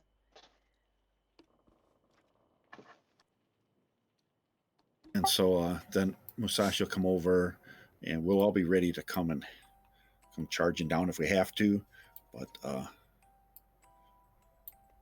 we'll let Shandrak and company take care of a little scouting first.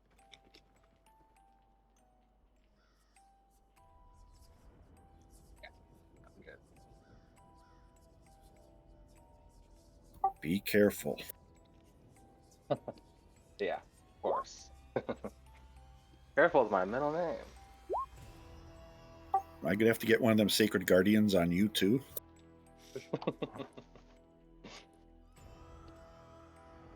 I mean, if you have an extra.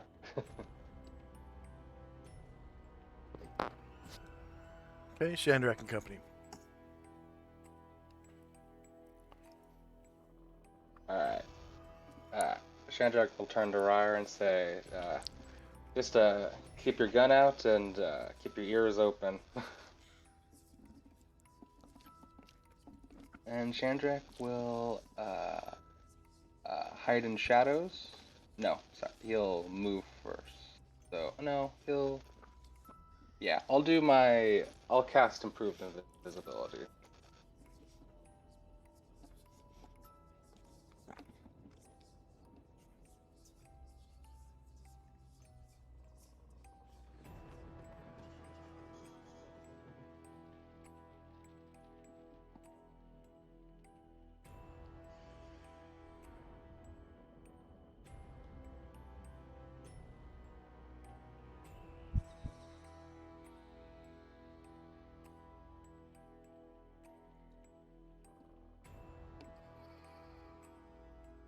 Okay, Tenzi and Company. We're just gonna wait for Shandrak to return with news.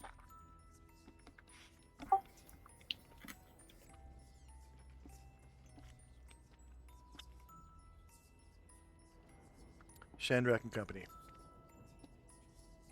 Alright, I'll go down the stairs.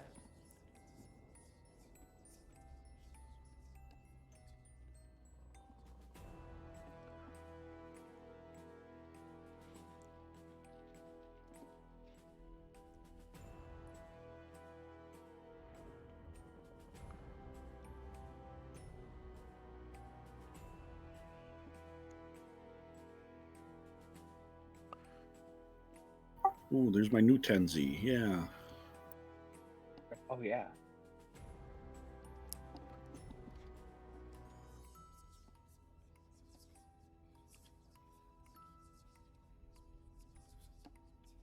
So just Shandrak is going? Yeah.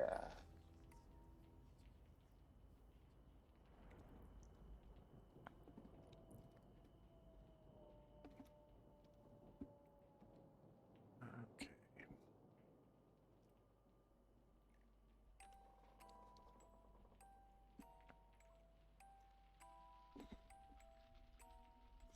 All right. So you go down, turn around the corner, and go down another flight. And go ahead and give me, actually 1 second.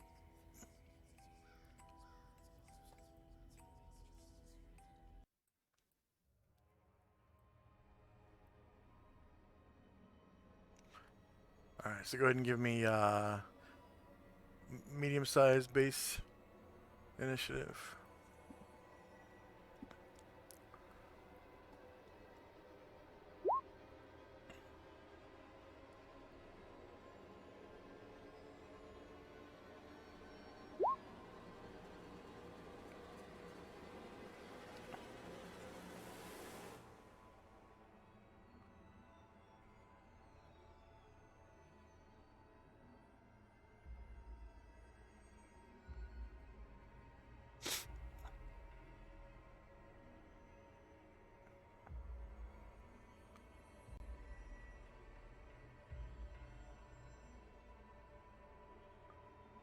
Okay, your minute meteor spell is done. Yeah. Tenzi and Company. We're waiting. Shandrak and Company.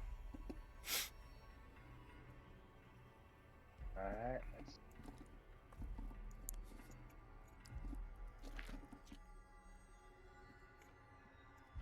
Gonna take just a couple steps forward, and then I'm gonna hide in shadows.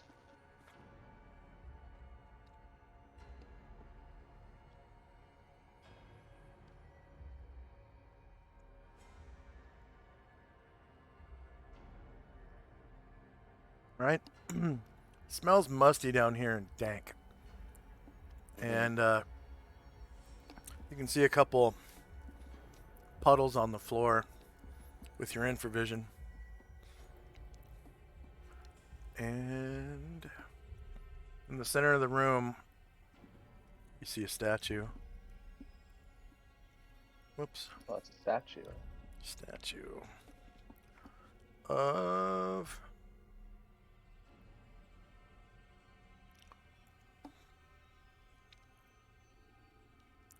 some kind of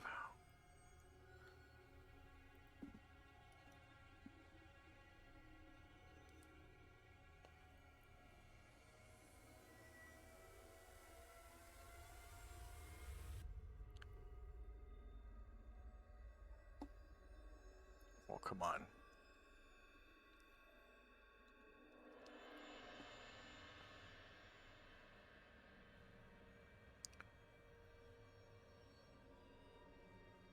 Some kind of demonic entity.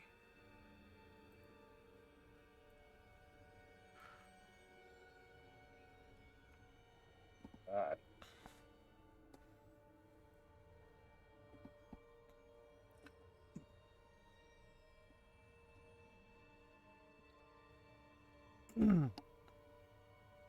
And towards the back of the room, it kind of fades out of your infravision a little bit. It's hard to see. All right. Tenzi and Company.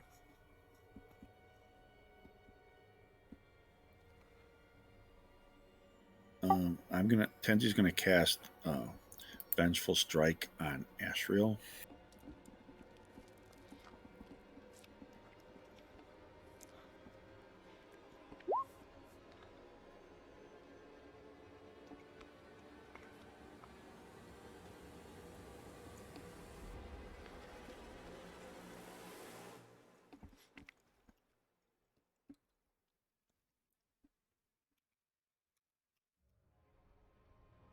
And we're just waiting.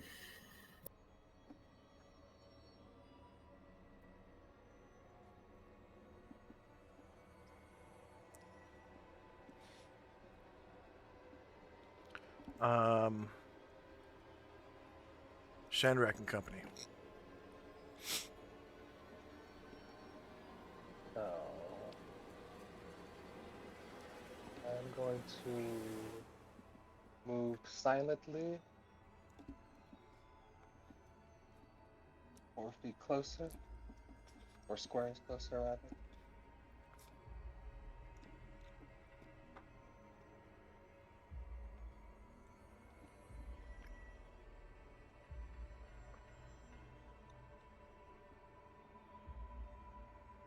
All right, you can see at the back of the cave. Well, I'm sorry, at the back of the room. It's more cave-like.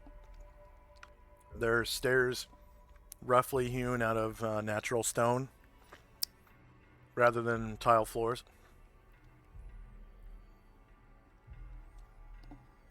And the opening is approximately 10 feet wide into this tunnel.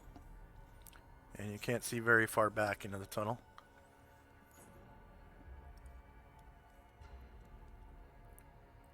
Your infravision is 60 feet, I believe. Yeah.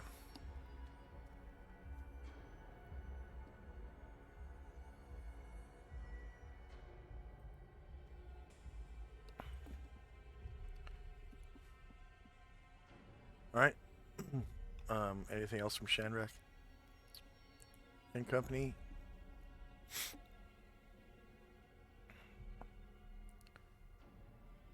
No? Okay. Yeah, I'm going to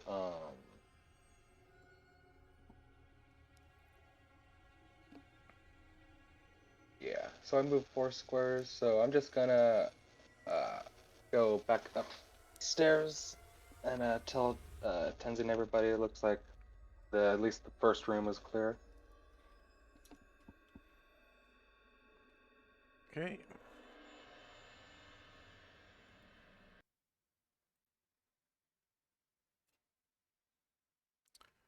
So you make it to here.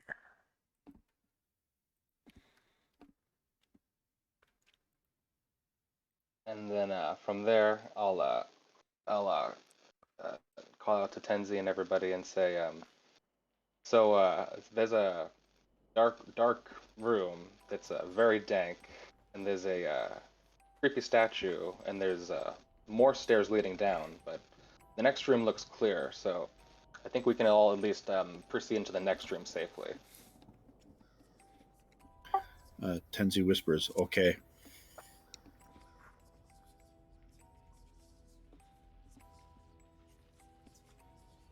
And that'll be all for me.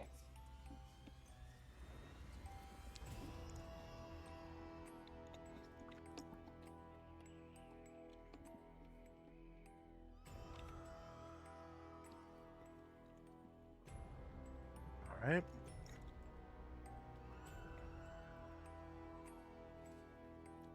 Tenzi and company. So we head carefully down the stairs.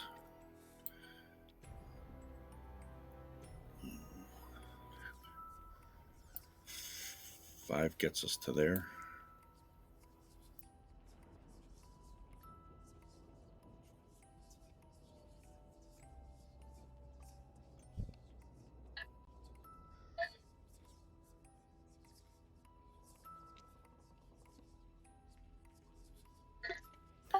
And then we'll continue moving down if there's nothing to stop us.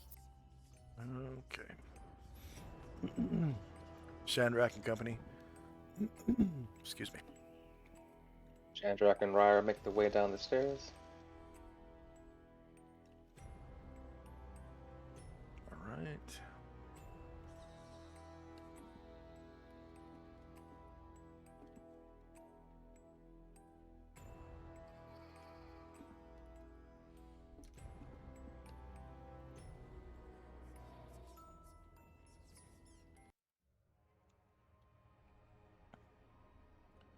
And you four make it to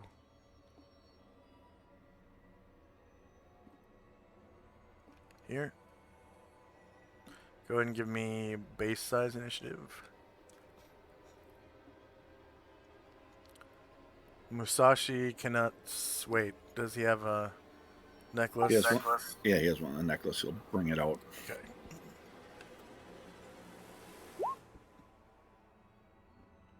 So that will provide better illumination.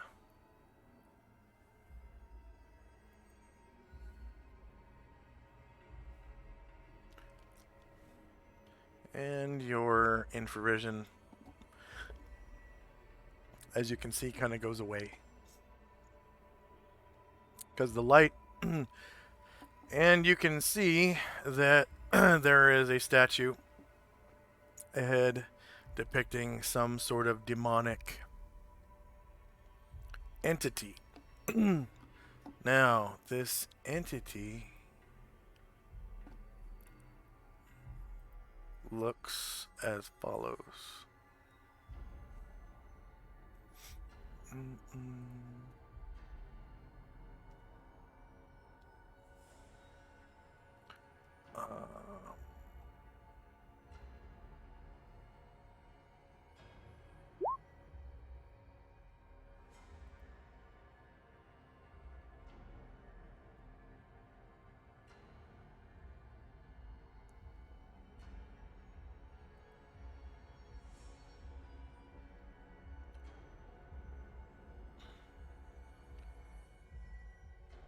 Where did I put that?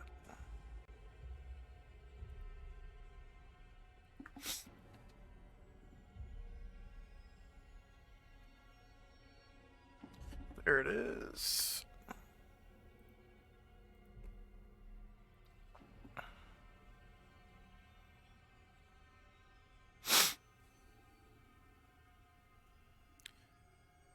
It appears as a huge double-headed reptilian with baboon-like heads.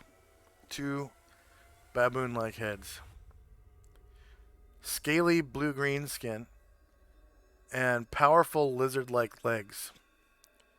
You can tell it has a he gender organ. He has a thick, forked tail. And his arms are made up of 2 thick, double-tentacled limbs. They're like 2 tentacles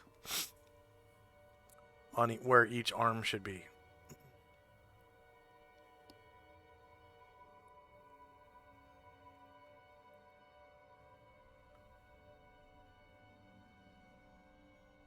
And the room has like puddles of water, like rainwater, probably from above.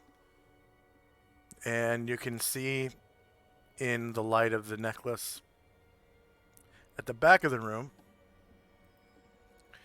there's a staircase leading upward slightly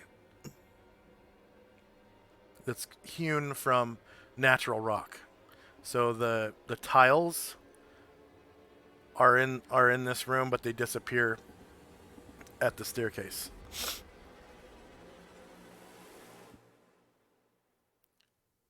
So regular construction ends at this room. All right.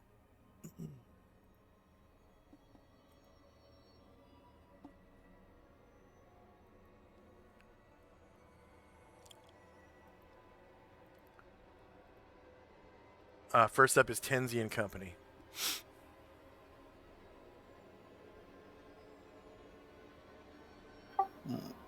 Tenzi will move tentatively into the room.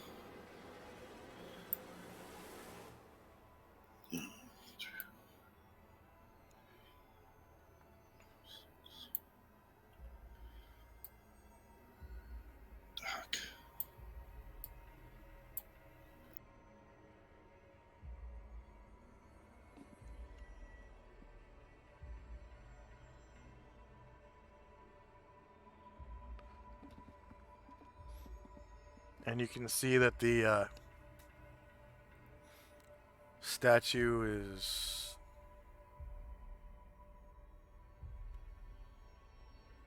roughly 20 feet tall. The ceiling in here is about 30 feet high. And then in the back, these are rough-hewn steps going down or up? Slightly upwards. Like 1 foot per step, so it's only 3 feet from what you can see. Okay, well, 1, 2. Oh. Okay. That's all Tenzi's movement. And then he can move 1, 2. Now that you've gone around to the side slightly, you can see that trapped in one of the tentacled limbs, which is part of the statue, is a book carved out of stone. As part of the statue, and it looks like it could be one of the Encyclopedias Demonica. It doesn't have very much detail on the cover. The book is it's slightly oversized to go with the scale of the statue. So instead of a normal sized book, it's probably about 4 feet long or so. And it's sort of twisted up in the tendrils of one of the arms. And like I said, each arm has 2 tendrils on it. How like realistic does this statue look? Not as far very as realistic. You can see, you know, facets where the chisel was carving the stone. Little Okay. scratches and whatnot.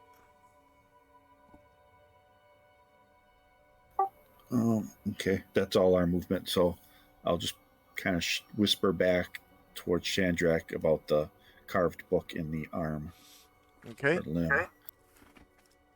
Chandrak and company.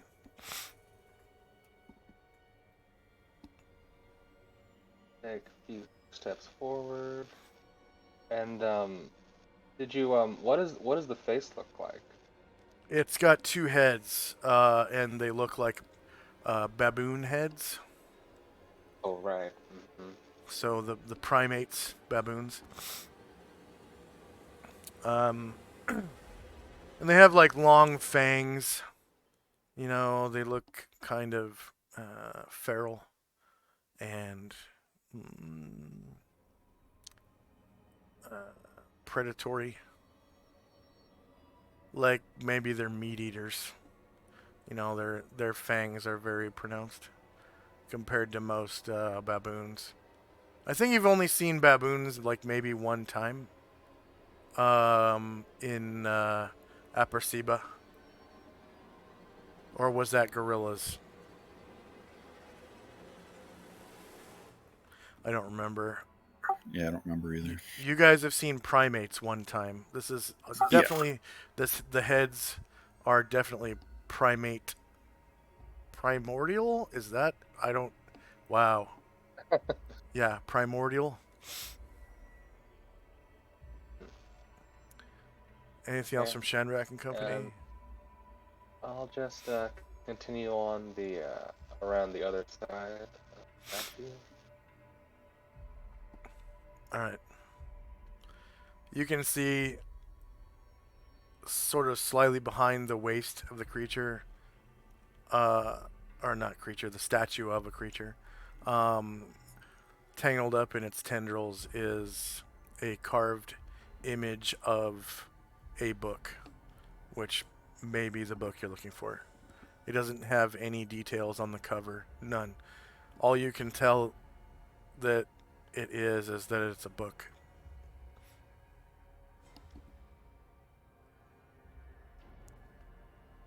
Okay. And that's all. Tenzi and company.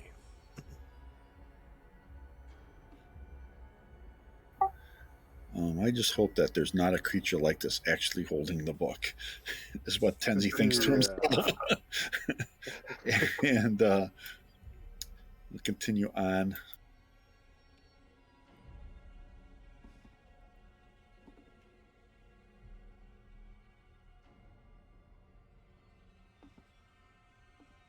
To there.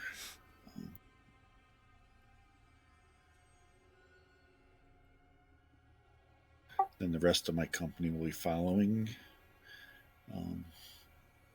Do we see anything out? We see kind of the top of this rise. Yeah, you see the top of the rise, and looks like Ryer can see just around the corner a little bit. It kind of descends into a wall about 30 or 40 feet up from the base of the stairs, and it also turns around the corner to the left. Okay, that'll be it for us. Shandrak and company.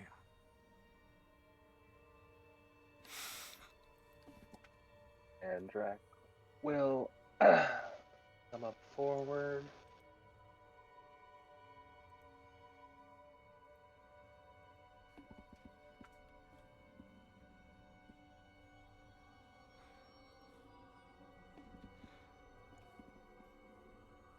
Okay, the light kind of ends right here, But you can see with your inversion, you know, there's uh, a bit of a descent to the wall over here. And it continues on into what looks like another open chamber.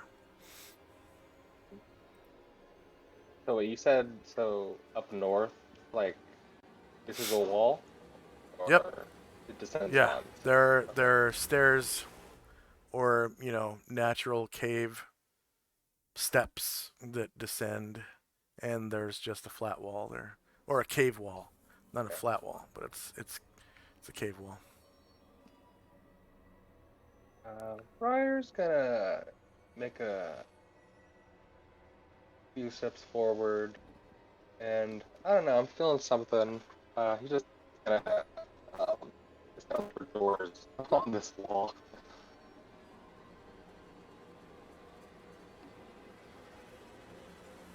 So are you searching for secret doors?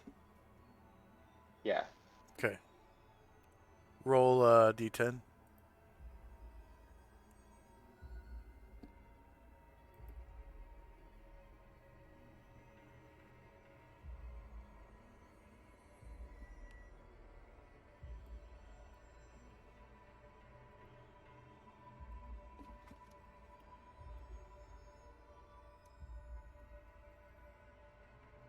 And then go ahead and give him like a magnifying glass, detective magnifying glass thing, so you can see he's searching. And when you search, you can search a 10-foot by 10-foot area. And if it's a wall, it's a 10-foot wide area. Takes 1d10 rounds, and you have to roll a 1 on a d6. And for elves, actually, he's a half elf, so I think his chance is better.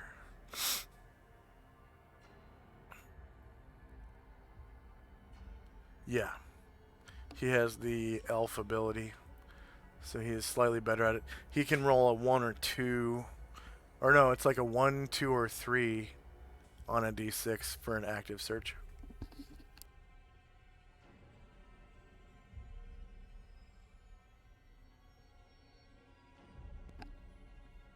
Oh, right, and for him it doesn't take d10 rounds either. He just rolls. Okay, so go ahead and click on Ryer, click on Half Elf, and then click on Doors. Yeah, I forgot about that. There's his instant. Okay, search for concealed doors. Well, search for secret doors. All right. He rolled 1 success. He finds no secret doors. None. Sometimes a corner just looks suspicious, you know. Yeah. Okay. Anything else for Shandrak and company? Adric will take a couple steps forward.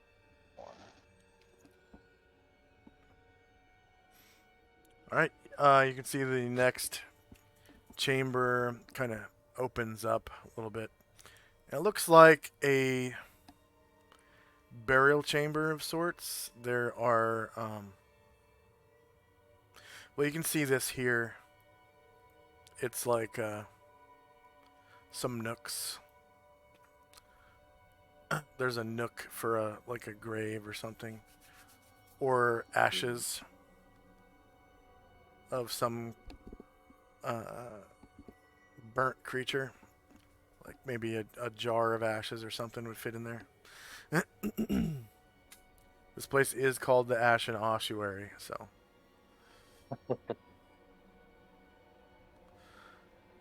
Okay. Tenzi and company. We'll move up the stairs a little bit. And then it's 4. Up to here. Yep. Oh, come on.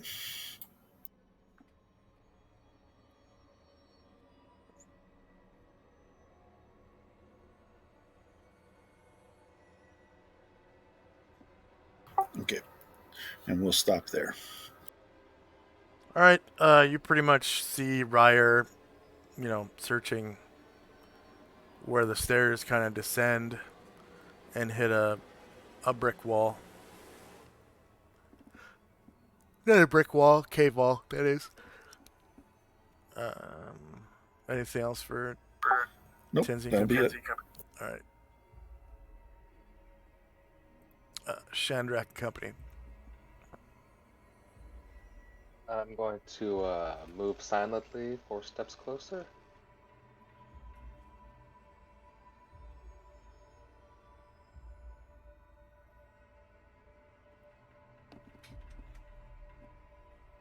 Okay, you can see this room is literally an ossuary. It's a container or room in which the bones of dead people are placed. And these little nooks seem to contain like the skulls of people.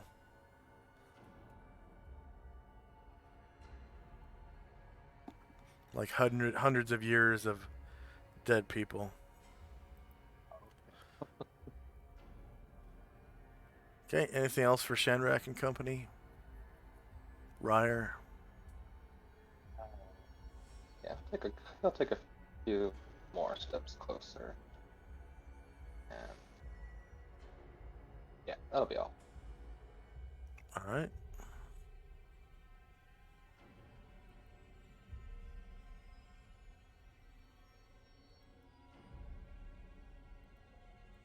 It's 20 past the hour. Shandrak's improved visibility is starting to wind down a bit. Tinsy and Company.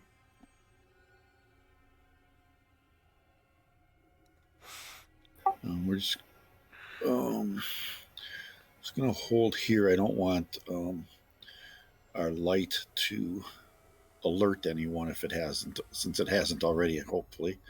So we're just going to wait a little bit for Shandrak and Company to scout. All right, Shandrak and Company. Moving silently.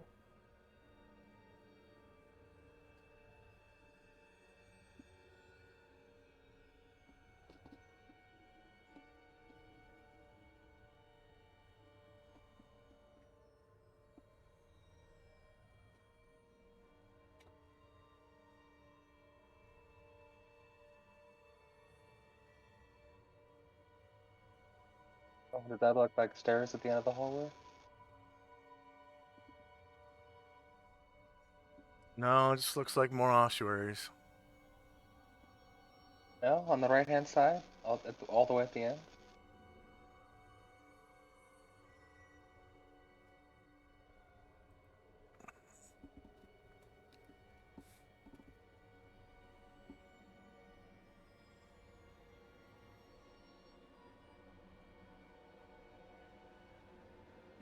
Oh, I see what you're doing. All right.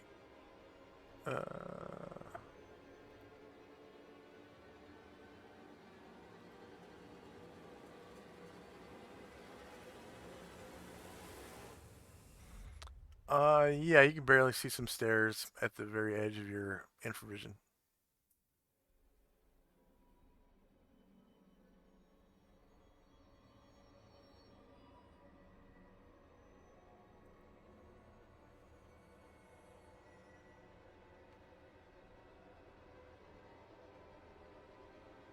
Looks like Fox in the south. I think. Yeah, I'll whisper back to Ryer, and then Ryer will take my whisper back to the group. And there's another stairs at the end of the hallway.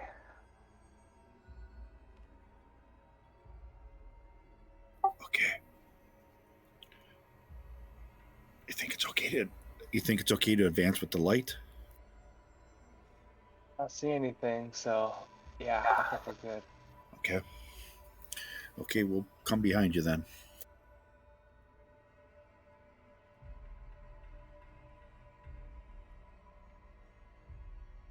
I'll take a couple more steps forward.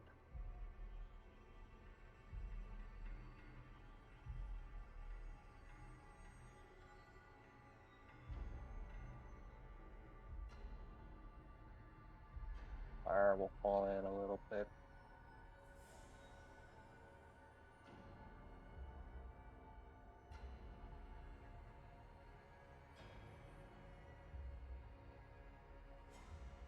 Oh.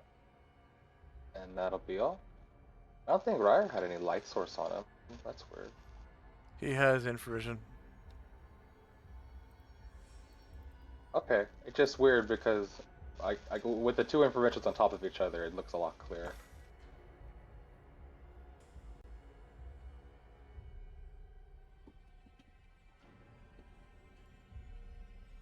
Alright, that'll be all for me this round. Weird.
Okay, that should look normal now.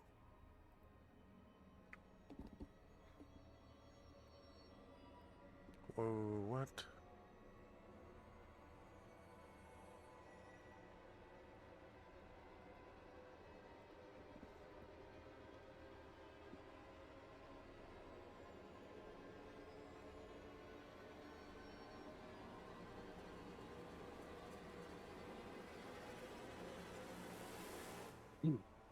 Alright, does everything look normal now?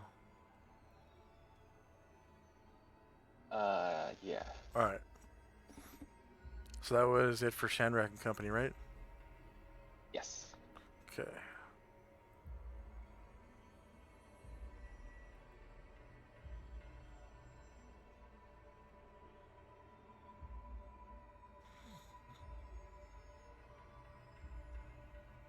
So we got Vengeful Strike, Shandrak's Shield. Time now is 21 after. Shandrak's improved invisibility. Tanzania Company. Tenzi moves up to there.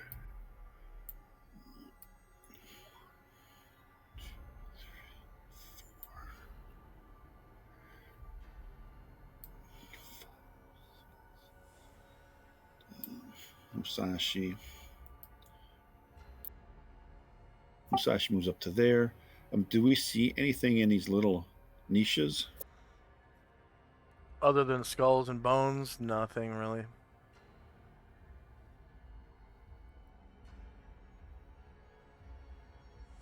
Tenzi has a little more moves, so he's going to go 8. That's 10. He'll go to there. And just look around. So is there like a passageway down this way? Yes.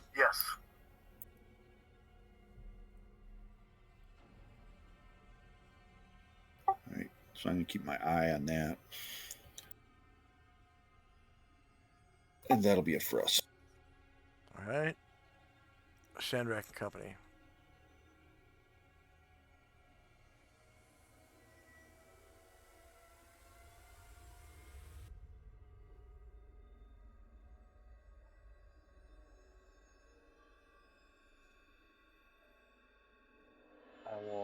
silently 4 squares.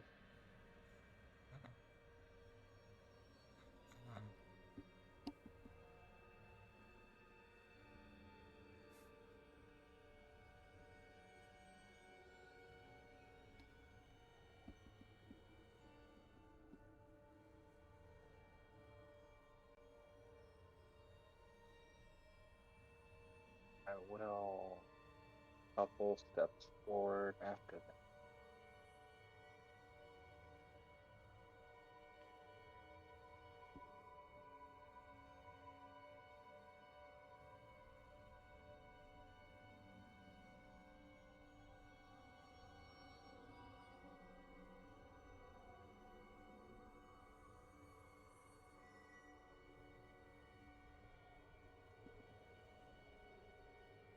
Okay, anything else for Shandrak Company? Oops, yeah, Ryer will take a few steps out.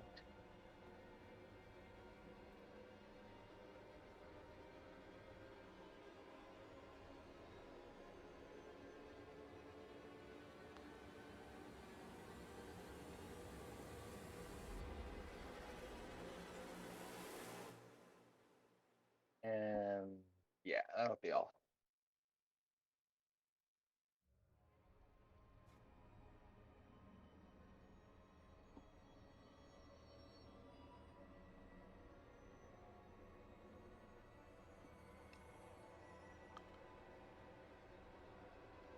Okay.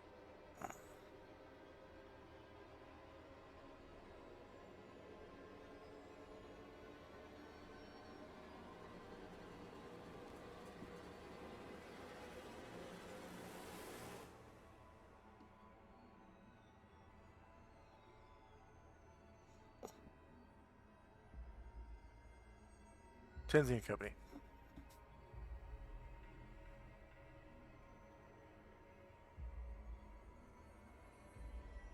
Ten's is going to go and check out this hallway a little bit.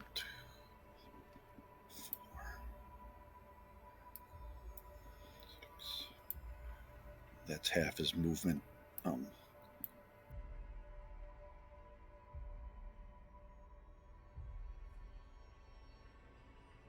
So it looks like it continues as far as his infravision goes.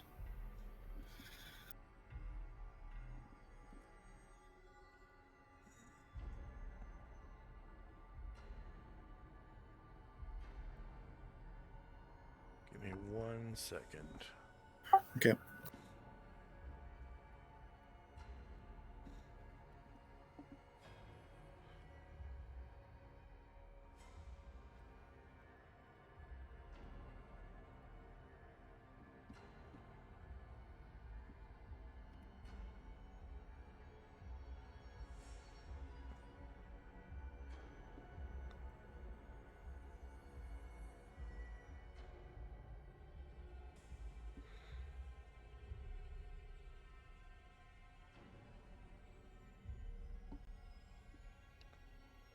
Oh.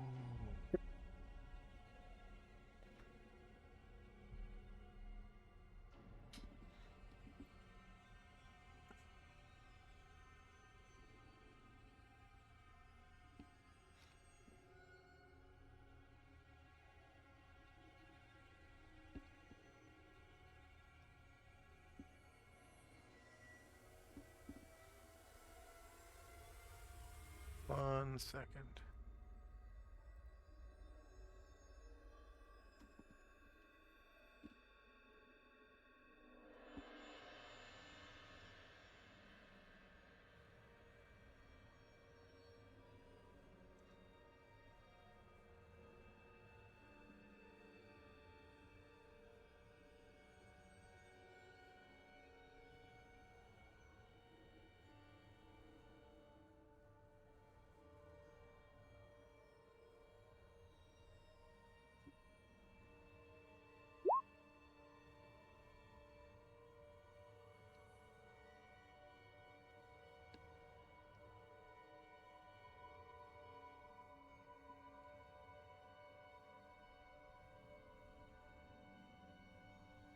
Okay.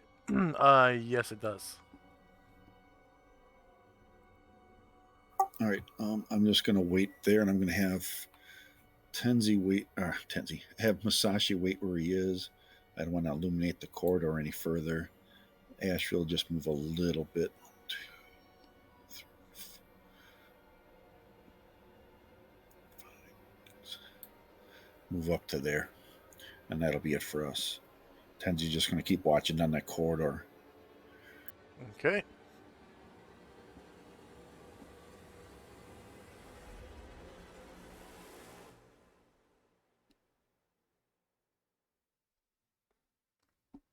Shandrak and Company.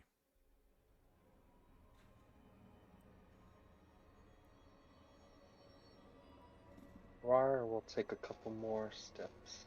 This little crook or corridor.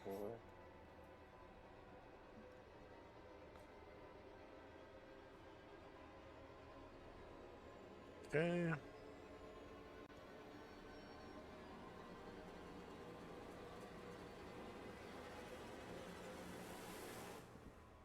Are these doors or what are what am I looking at?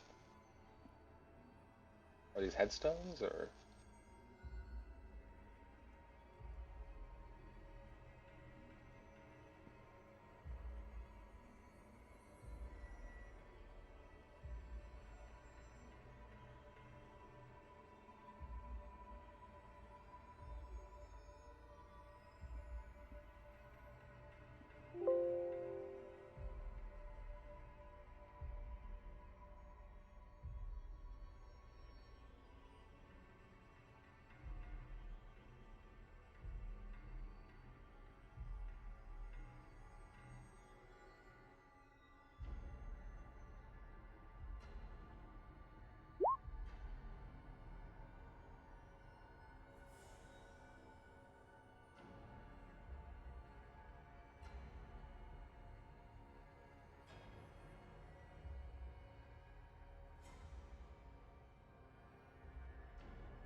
Okay. Let's see. Yeah, go ahead and roll for surprise. You'll need a +2 to surprise from something to not be surprised. So if you have alertness and something else like a dex bonus, if your dex bonus is +2, then you're not surprised. If you have a dex bonus of +1 and alertness and you pass your alertness, you're not surprised. If you have a familiar and a dex bonus +1, you're not surprised. If you have familiar and alertness and you pass your alertness, you're not surprised, but you need at least +2 to not be surprised. Um,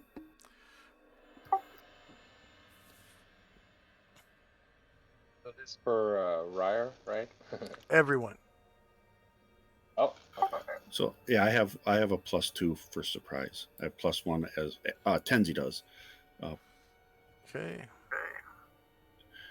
and Ashrill's never surprised. Musashi, I'll have to roll for. Does Musashi have alertness and a dex? He has +2 on his deck. He doesn't have to roll then. The only thing you have to roll is alertness. Okay. So Oh he's yeah, not and mine's surprised. plus. My reaction's +3 on Chandrak. He doesn't have to roll then. And how about Ryer? No, he doesn't have a dex bonus or alertness. Okay, so Ryer is surprised. All right, so everyone but Ryer can roll initiative. Do we hear noises or something, or? I'll tell you when you're done rolling initiative. Surprise.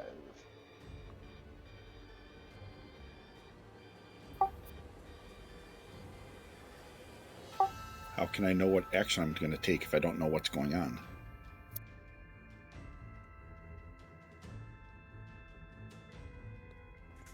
I guess just pick one.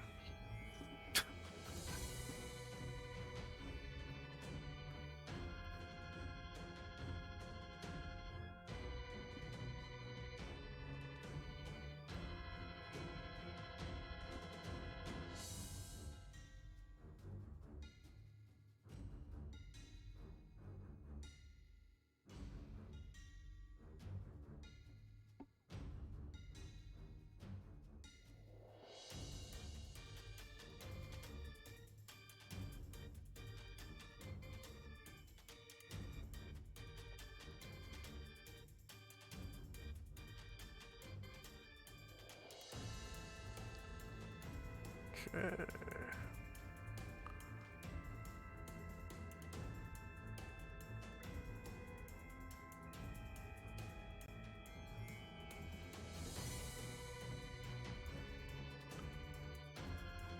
All right. Tenzi notices a kind of like a scratching at the wall next to Ryer, and he sees like a claw poke through the stone wall. And this type of creature is digging out of the wall. Looks like a big ass beetle person. It is a powerful subterranean predator. Man.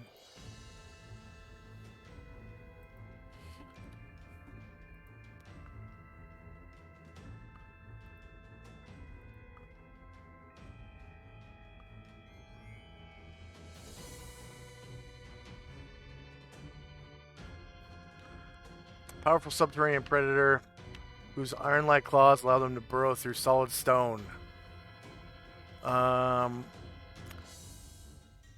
It's tremendously strong, standing nearly 8 feet tall and over 5 feet wide. Muscles bulge beneath its thick, scaly hide, and its powerful arms and legs all carry great claws. It has no neck to speak of, but its head features a powerful maw with rows of triangular teeth and 8-inch mandibles capable of biting through any hide or bone. Most peculiar of all are the 4 round eyes, spaced evenly across its forehead. It's black, shading to a lighter shade of yellowish gray on the front. And its eyes are blackened dots, each the size of a small coin.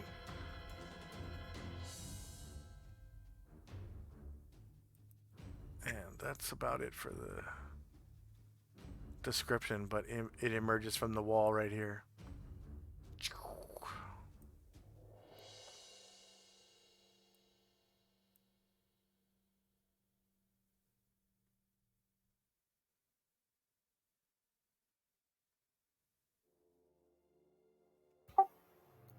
I'm watching the hallway I was guarding. I can't see it. You can hear it.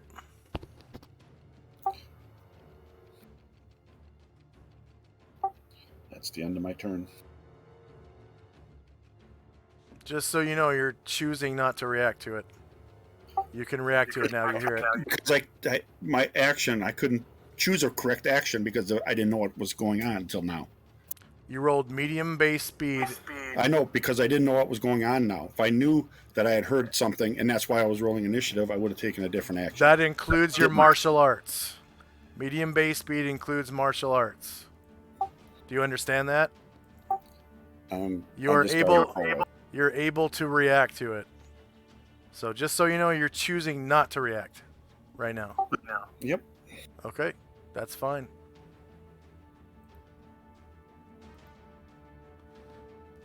So Shandrak, you can see Tenzi is ignoring Ryer getting attacked.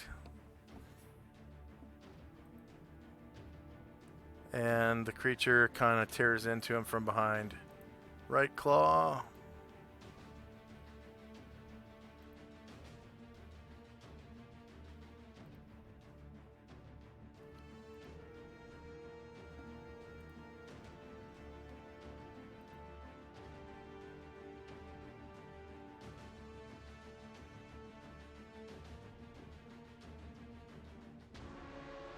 -3 versus AC2. That's his rear.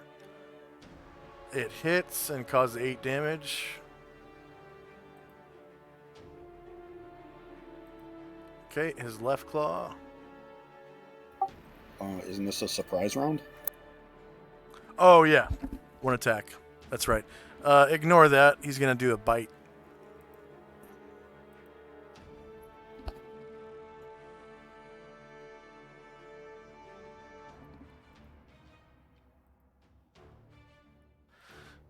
All right. And misses. Ashriel.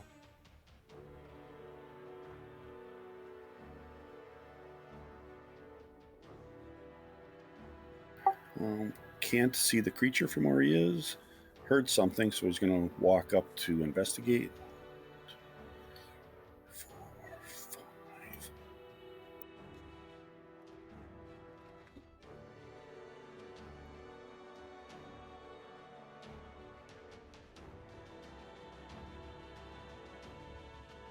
So is that it over here? That's Ryer.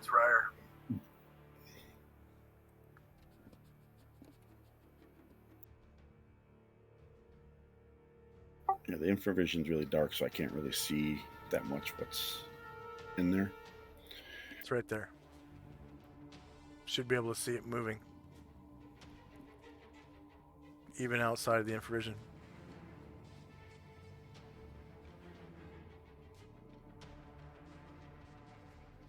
Asher will walk up to it.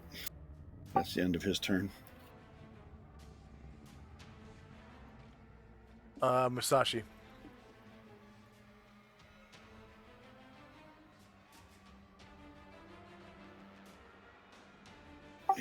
He'll walk up towards where he hears the sound.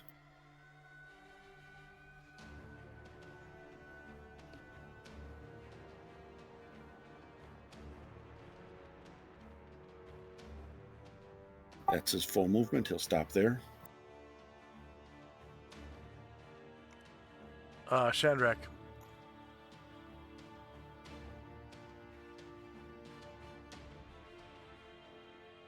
Luckily, I have just enough movement. Get me right next to him. And then I'm invisible, so do I get my backstab?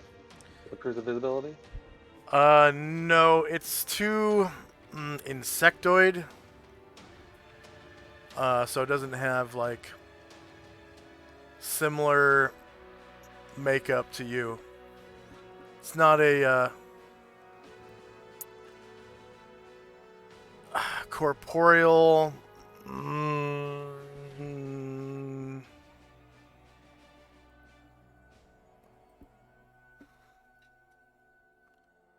Let's see.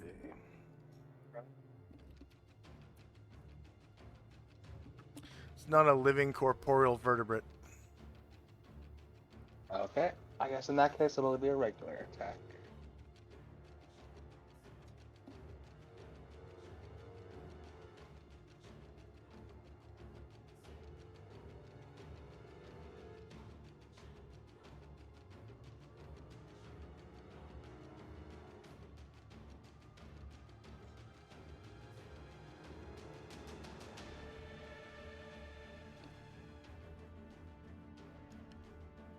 Okay. You managed to crit it for 15 damage.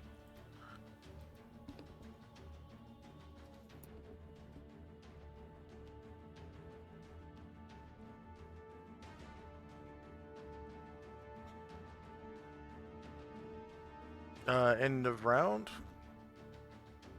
And then everyone can roll initiative now.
Musashi will need a second turn on the turn order tracker, please. Okay.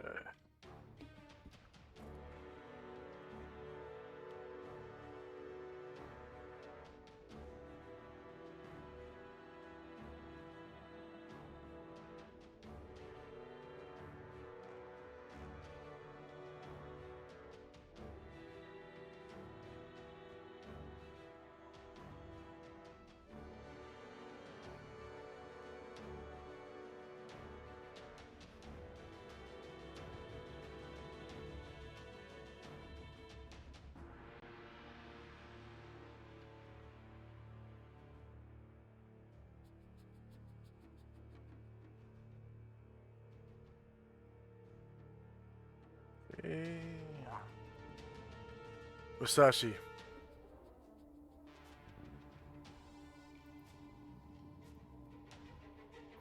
Musashi will move up next to Ashriel and swing at the creature.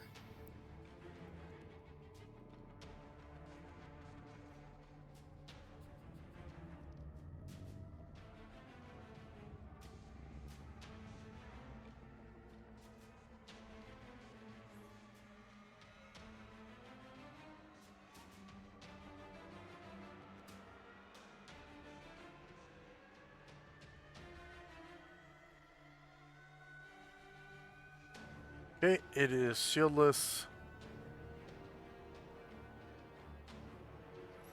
3 does not hit AC 2.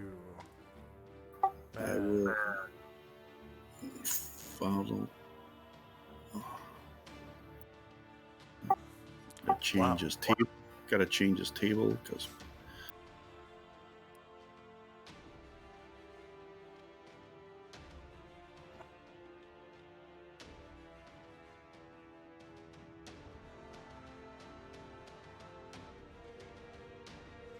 Oh, for the non-key Wakizashi. Yes.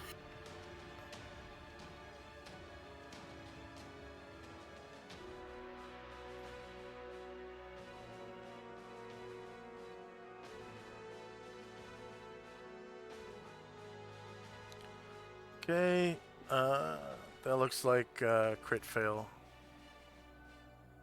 Yep, Yeah. his second one today. Shandrak. Attack him again with my sword.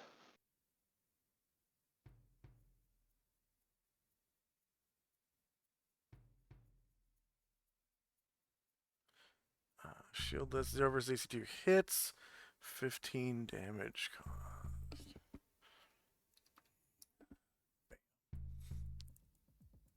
And Tenzi. Tenzi's guarding the other tunnel. Okay, the Umber Hulk uses its Gaze of Confusion on... Oh wow, Ryer's not even looking at him. Okay, Ryer has averted his eyes, so he gets +4 to the save. I'm pretty sure that's how it works. And the other 2 get a save versus spell or be affected by the confusion spell. And Ryer's save is +4.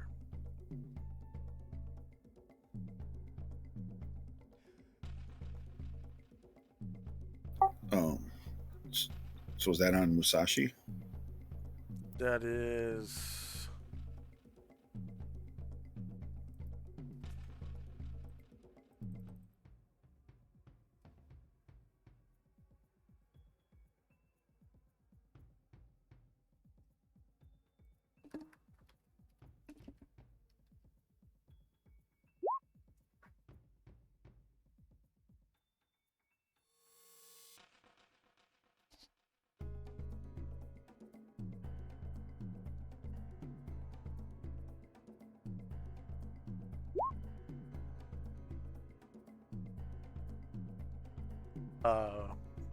these 3 characters right here.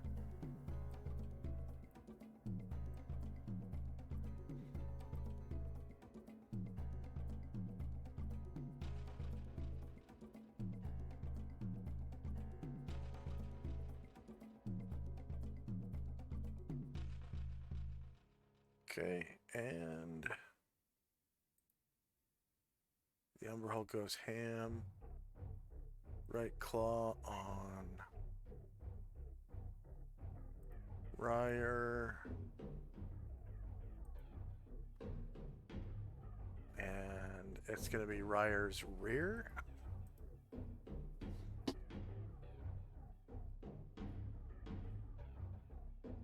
Zero hits AC 2 for 9 damage. Bite on Shandrak. Stone skin. Stone skin. Isn't Shandrak And Invisible? it's not a 20. That's true. Oh, I have been attacking him. Yeah, he's done. Yeah, he's invisible, so I need to re-roll that with a -4 to hit.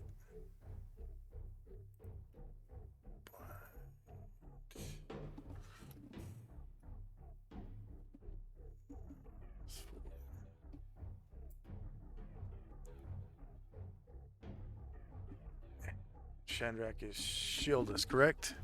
So 13 versus AC2 is a miss. And the left claw on Musashi.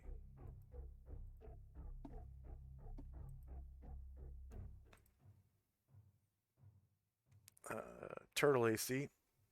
6 versus -1 is a miss. Ryer. Ryer's gonna turn to face, and then he's gonna attack with the sword. Sword pistol.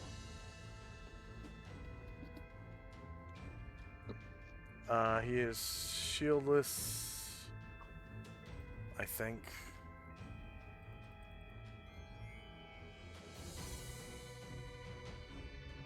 Yeah. So 11 versus AC2 is a miss. Ashriel. Standing there looking dazed. Okay, and... Oh, that's right. Musashi's off balance. I gotta re-roll that attack. Left claw. Musashi. +2.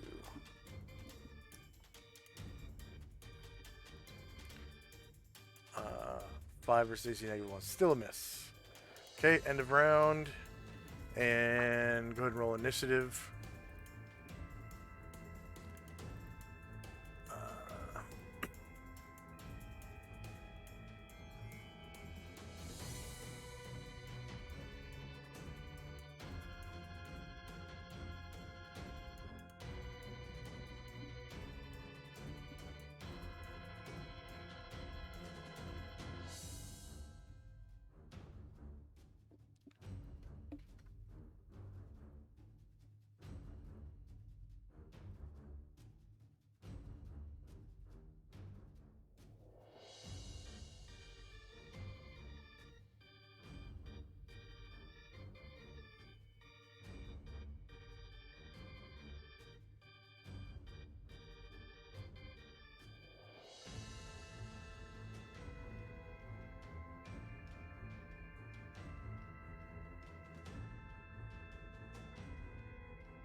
Okay.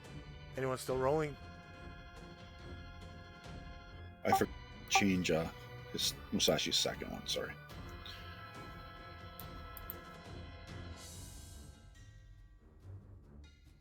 Okay, I'm done. Sorry.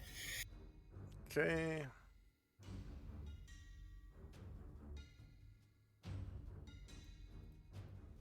Musashi.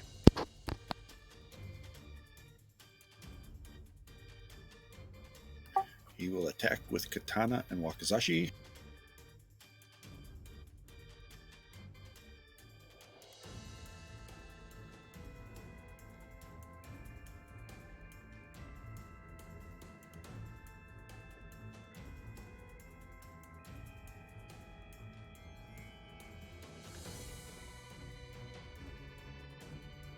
Okay, shieldless. That is a natural 20, causing 21 damage.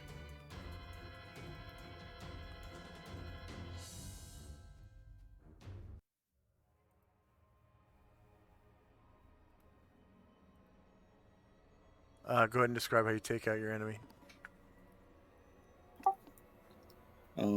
After dodging the claw last time, he saw an opening and went right into its shoulder with the katana, severing its limb. And whatever passes for blood gushed out of that open wound.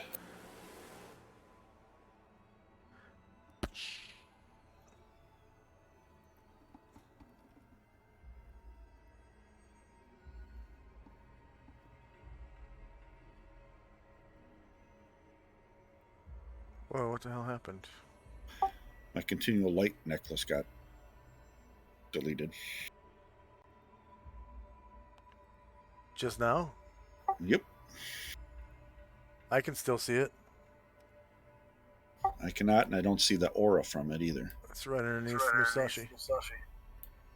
Yeah, I just moved Musashi. I don't see it. Oh, I see what happened.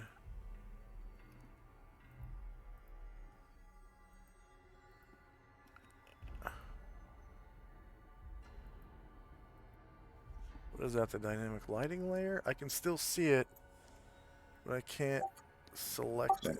Let's see. Is that a GM layer or something?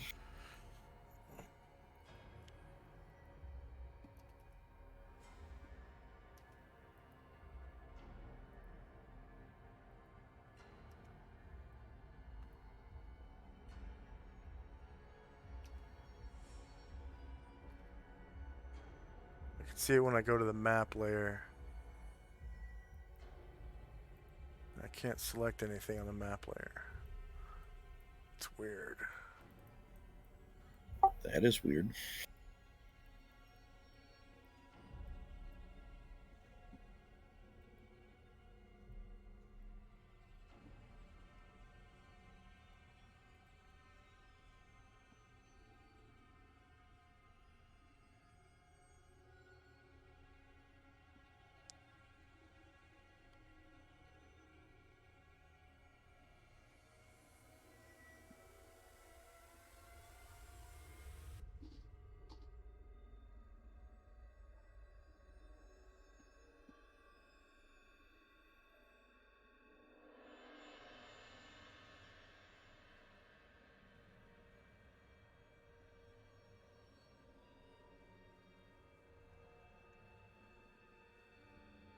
Okay, now I'm moving the... Okay, the map is on the token layer.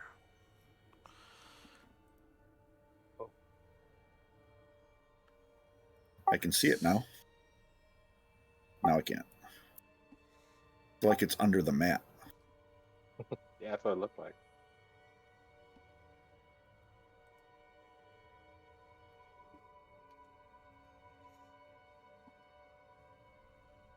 There we go.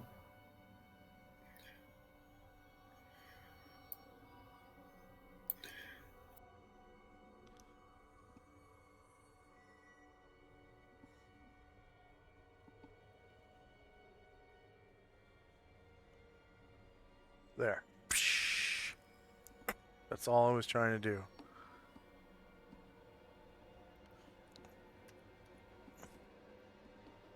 Alright.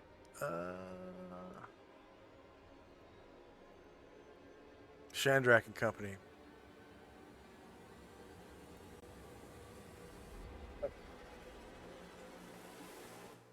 And Well. I'm all out. Little nook.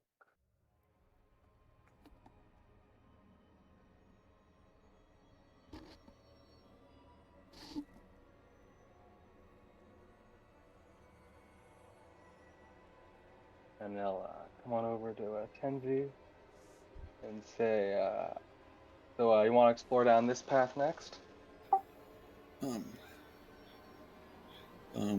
Sounds like you guys ran into something. Is everybody okay? Yeah, there was a bit of a close call. The Ryer took a hit, but we're okay. And no treasure over there? Nope, just ambushed by a big bug monster. Oh, that's not good. I don't know. I'm just kind of guarding here. I don't know if you found something up to the north there. If you want to go up there, I just don't want us to get attacked from the rear. Well, there was a path down there. If this continues down, maybe we should continue this way first and then proceed north if it's a dead end. Okay, sounds good.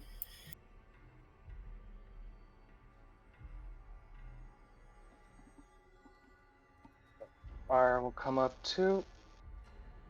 Give Tenzi a little look, and that'll be all. Okay.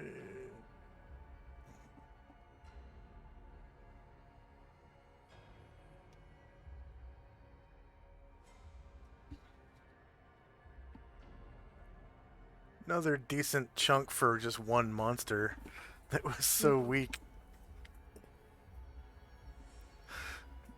Although I guess technically they do have 10 hit dice. Because they're an 8+8 creature.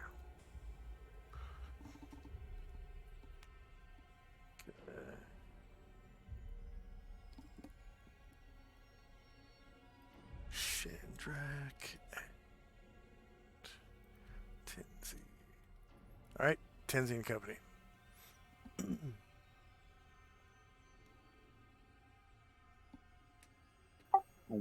Tenzi's going to wait for Ashriel and Musashi to come over.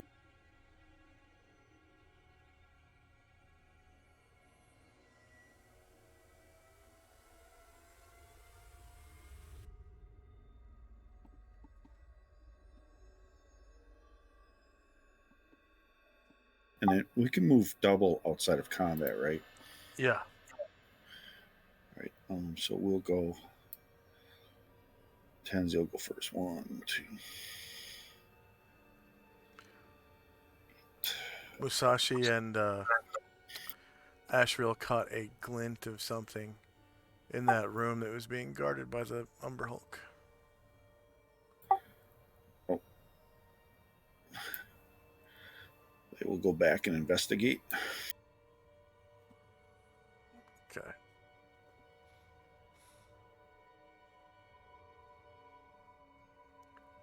It's like a sparkle underneath one of the skulls that's piled up in one of these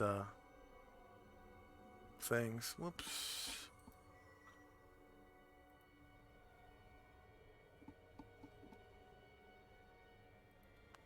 A sparkle. So Musashi will go to investigate with his necklace. Was it this one here? This one.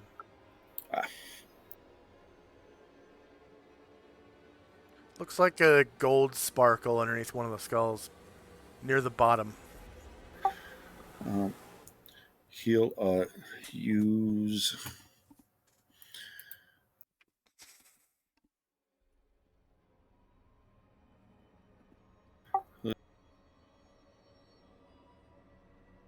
Yeah, he's going to use his backup katana and just kind of move the skull out of the way, try to clear the way to get a better look at the glint. All right. He moves the skull out of the way, and the rest of them topple down, like onto his feet, and a wall of stacked up gold coins just goes everywhere, kind of filling up the room with gold. It is a big ass pile of gold. 17,000 GP.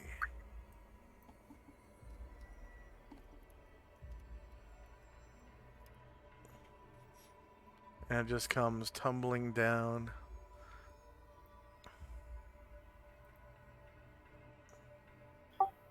Around his legs and feet.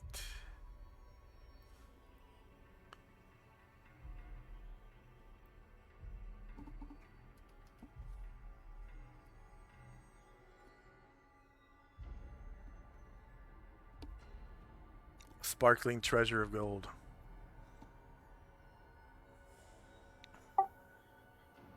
So Musashi will call out, I found something here. And that'll be the end of our turn. Okay. End of round. Shandrak's improved invisibility will wear out at the end of this round. And Shandrak and Company. Here in Musashi, Drac and Ryer. Oh, Tenzi. Sorry. Tenzi.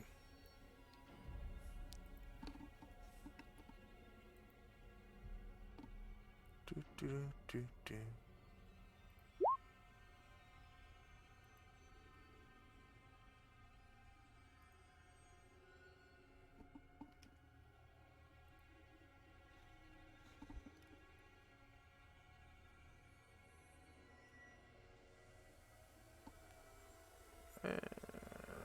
Okay. Yeah, Tenzi, as you're walking into the room here, you get kind of stuck to something right about here. And, it kind of tugs at your clothes and stops you. And you look down and it's kind of hard to see. It's like it's like a hair almost. It's hair thin. And it's stuck to your clothes. And like part of your skin, like up near your neck area.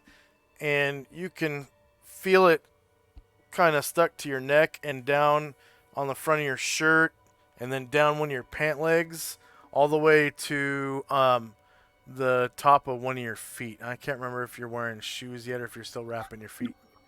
Just wrapping my feet. Yeah. And it's stuck to your body with this weird, like, adhesive. It's not giving very well, and you can feel it kind of tugging at your skin.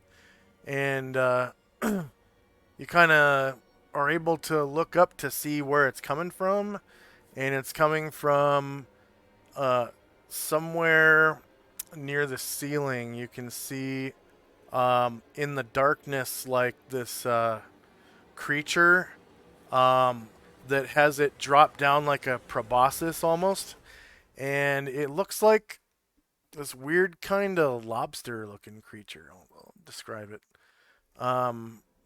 It is I think it's green.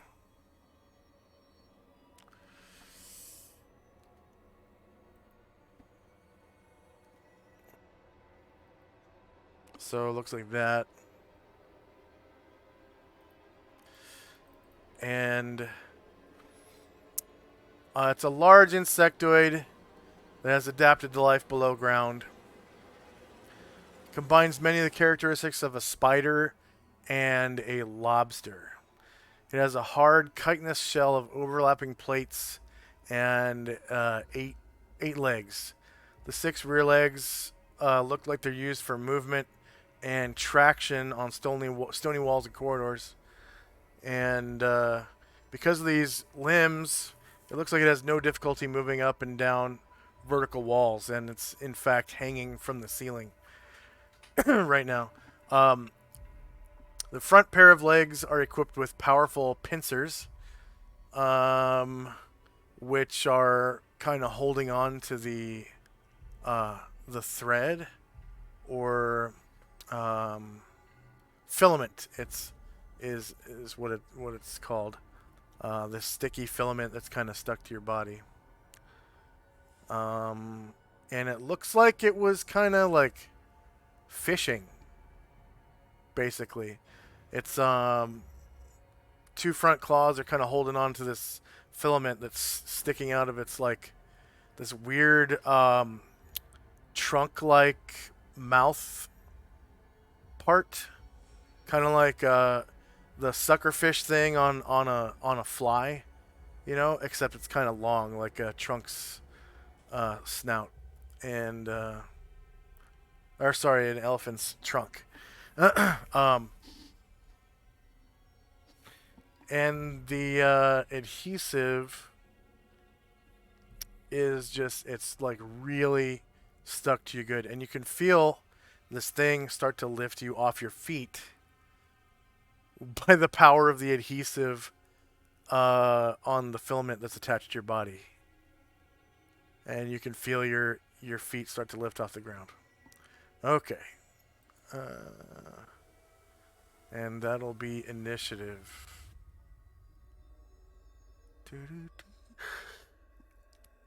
And you can see another one right next to it. So, okay. Oh God. All right.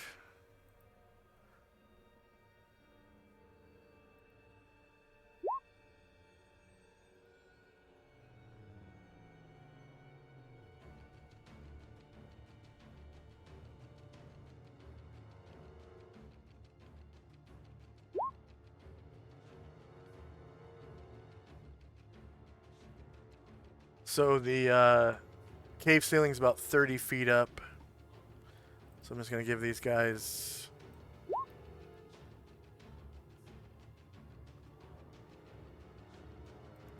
Jet 3.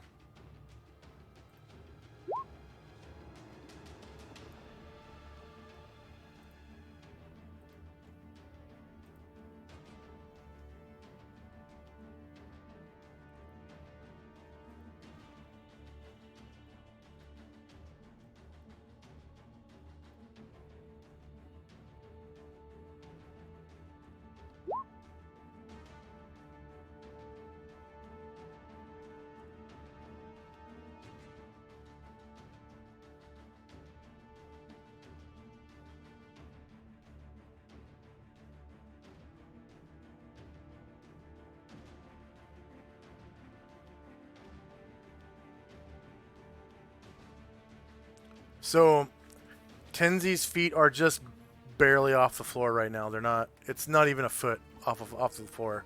He's just kind of free swinging right now.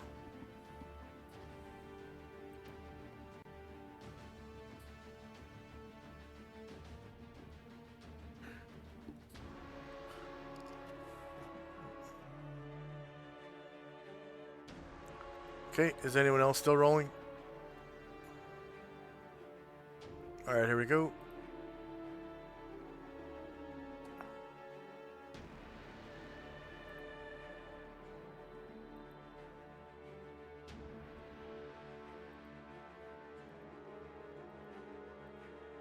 Shandrak, you are visible now.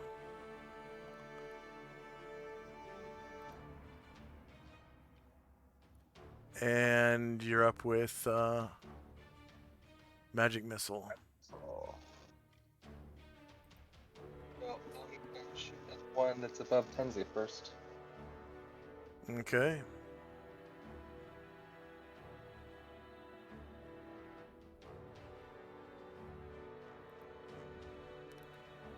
Four, 6, 10, 12, 16 damage. You're able to slay it on the 5th missile. Go ahead and describe how you take it out with your magic missile. Tenzi, you flop back down to the floor. The filament's still stuck to you. And So, the cave fisher comes tumbling down. So Splat! after hearing Right next to you. after hearing Musashi say he discovered something, we turned around, and then I heard a sound as Tenzi followed, and see this bug trying to get some sort of filament on him, and so Shandrak just blasts out these 5 cones that just splat the bug above him. Yeah.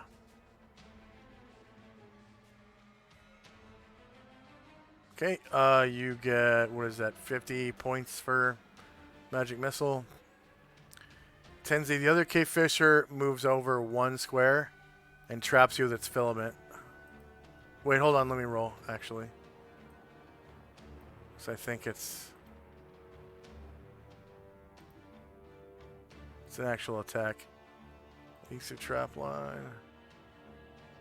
If it's an actual attack, the first one should miss.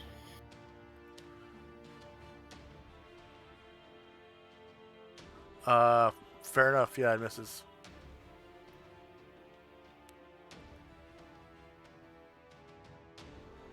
Musashi. Just trying to wade through this gold to get out to see what's going on over here.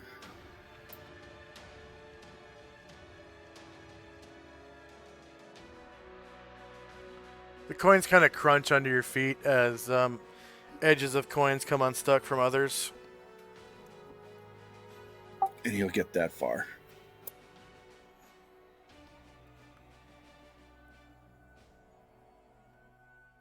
Asriel.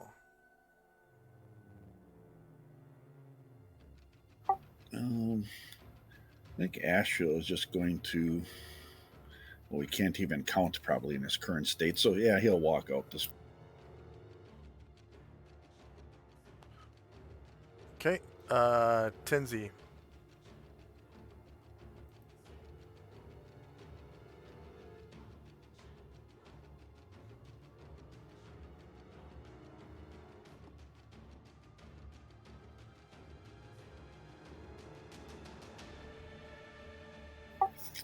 Well, they're 30 feet high. I can't really do anything about that. So I will. I'll just hold my action, and I have 2 blocks. I'll use 2 blocks if the tries to attach another tendril to me. Okay. Ryer. Ryer will move up more squares, and so I didn't roll for a called shot, but he's in the same square but 30 feet up. So do I need to or no? No. Okay. So Ryer will fire at the bug.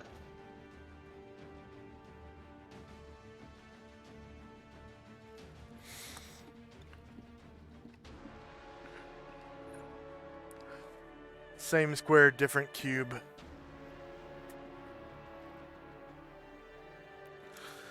Let's see. Ryer was actually firing from a shieldless flank. AC 10 versus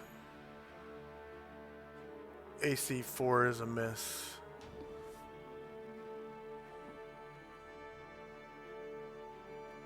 End of round.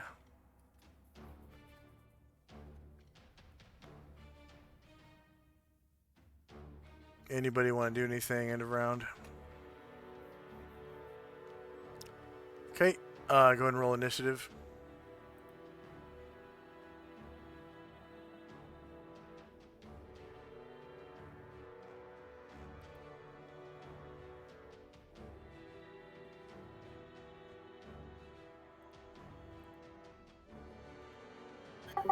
I guess could Musashi at end of round switch to his bow, Daikyu?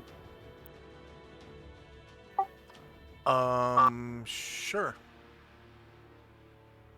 Okay, thanks.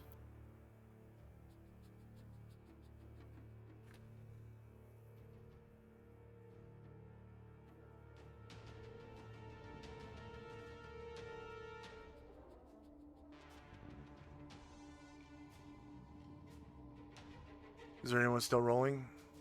I am, because I got to move Daikyu back up into the list. Non-key IQ? Yeah. And that means you have 3 shots.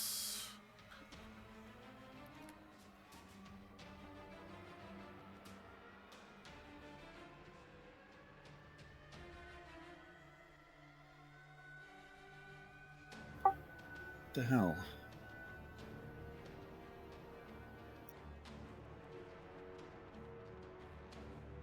I moved.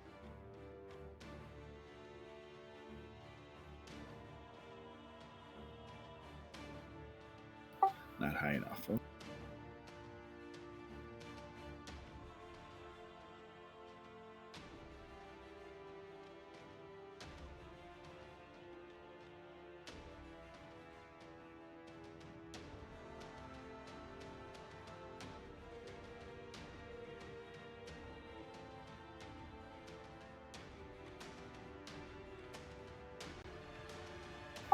He has too many things. That was the point blank one.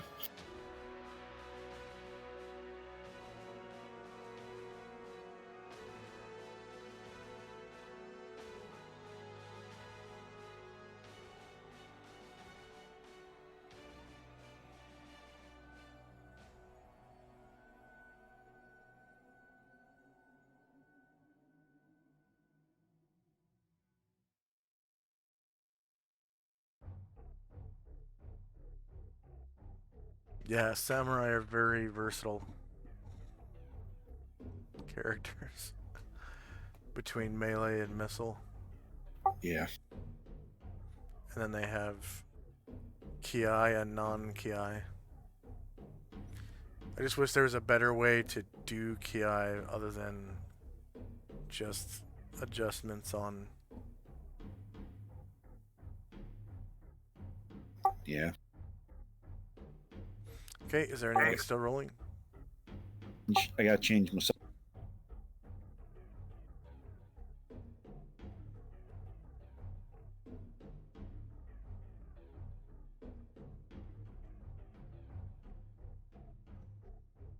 I am done. Sorry for the delay. That's okay. Alright, first up is Musashi.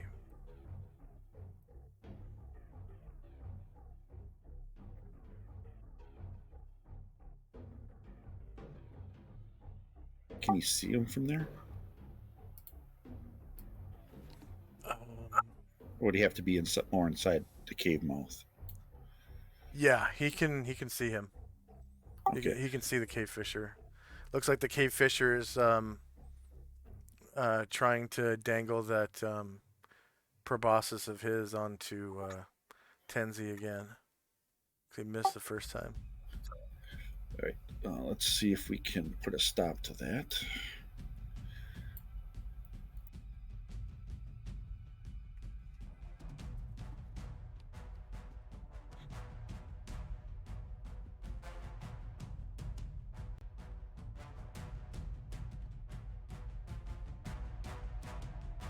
I'm just gonna move Tenzi so I can target the cave fisher.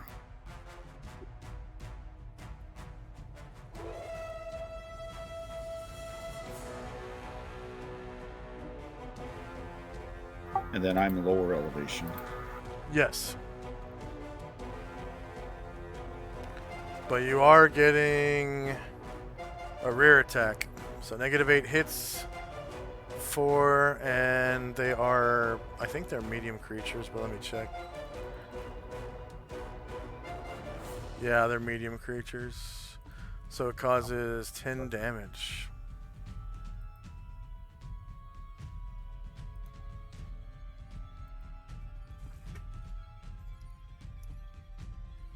Okay, Tenzi. Again, because they're up there, I can't really do anything, so I'm just gonna hold all my attack. I'll have 3 blocks this time. Hold all my attacks for blocking. Okay, the cave fisher. Go ahead and roll your block because it tries to stick its adhesive trap line to you again.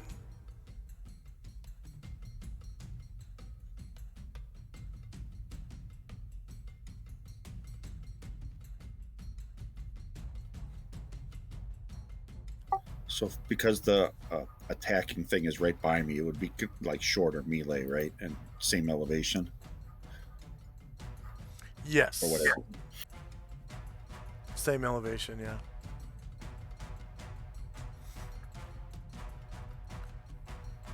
And cave fisher, from below it, you are technically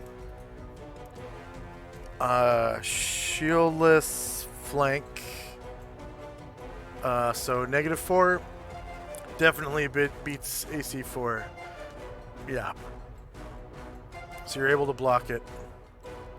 And the cave fisher steps over here. So you are here, and it's here.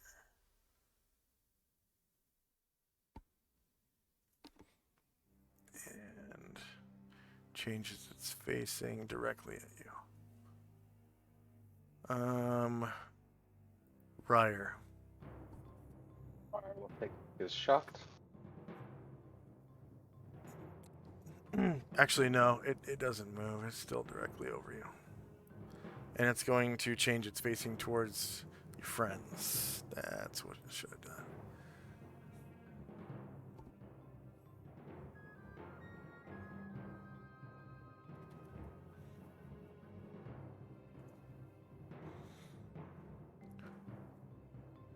So Ryer's got it's 30-foot range,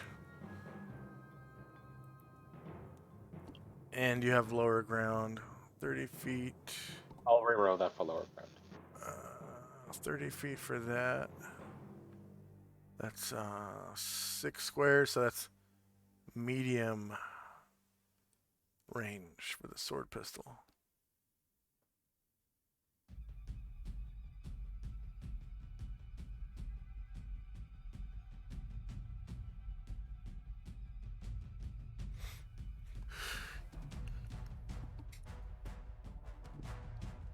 And you're attacking from the front now.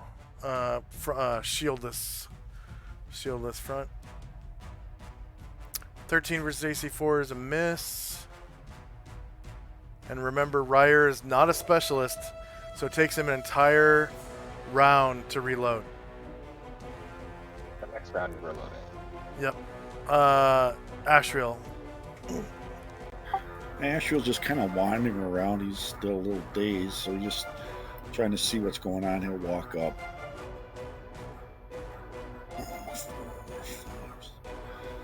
Walk up to here, and he'll inspect the fallen body of the other creature. Okay.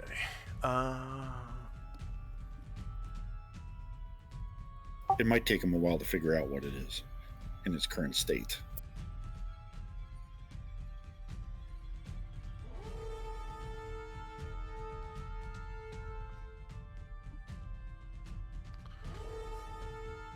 So the filament is very useful because it can be made into a thin and very strong rope, which is nearly invisible.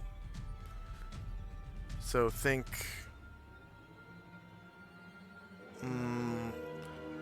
probably as strong as silk rope, but it's one single filament.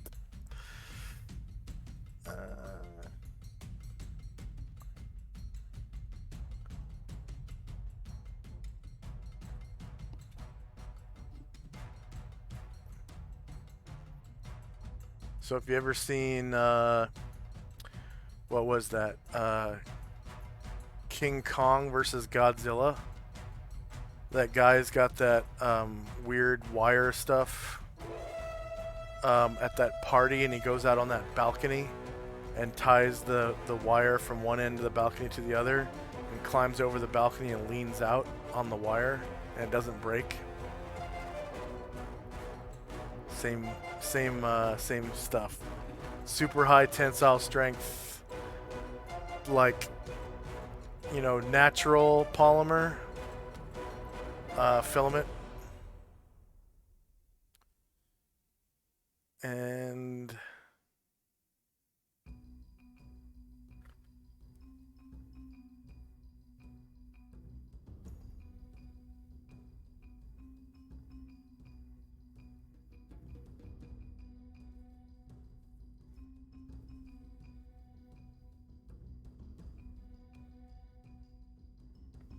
when the adhesive is diluted in alcohol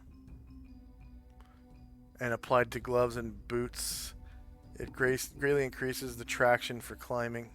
So probably like a, you know, plus 5%.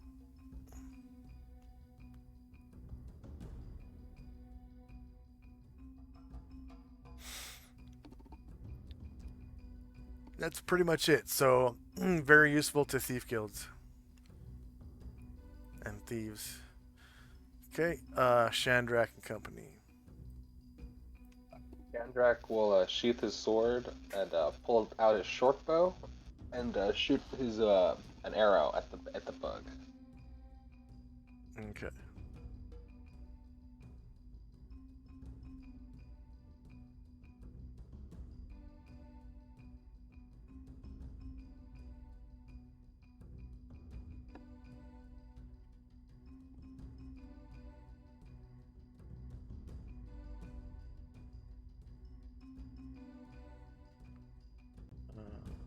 So let's see. You are 30 feet away, which is 5 squares. That's short range and lower ground against its shieldless AC.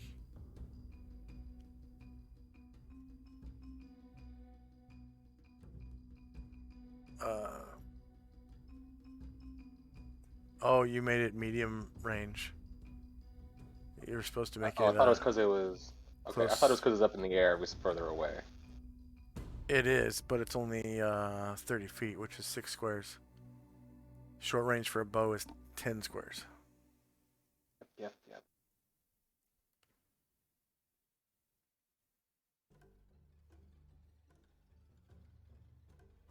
Ah, too bad.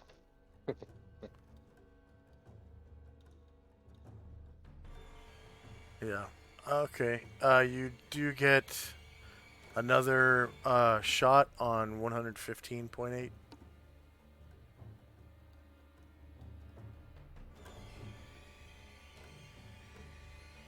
I do? Yeah, you didn't move, did you? This round? No. Oh yeah, Yeah. that's So right. you get 2 shots. Right, I forgot about that. All right, Musashi. 5-foot step and then shoot at the creature again. Okay.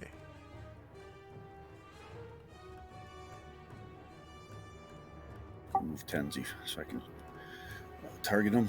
Yeah. And that should be short range for him as well with lower ground.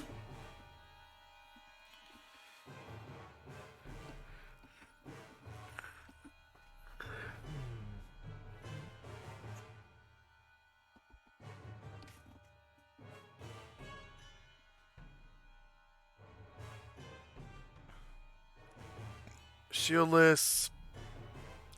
2 versus 4 hits. Medium creature, 5 damage. Go ahead and describe how you slay it with your Daikyu. Steps around this niche, aims up, and goes right into one of its eyes. And it goes splat on the floor.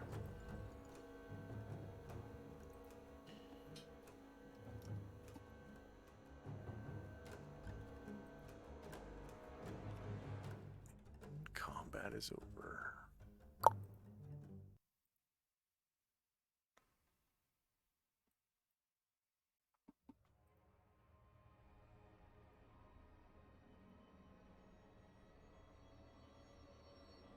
Okay, Tenzi and Company.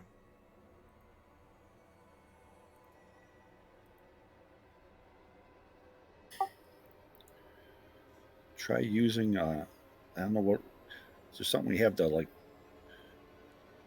I was going to wipe off the adhesive, but maybe Chandrak wants it. So I'll ask Chandrak if he wants to try to get some of this adhesive to use. Sure. I mean, it was strong enough to pick you up, and it's super thin. That sounds like good stuff. All right. I guess we'll try to extract the filament if we can and work on that.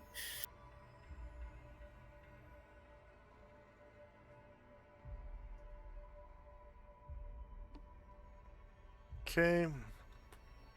The filament is really, really sticky. Like, it sticks to your hands.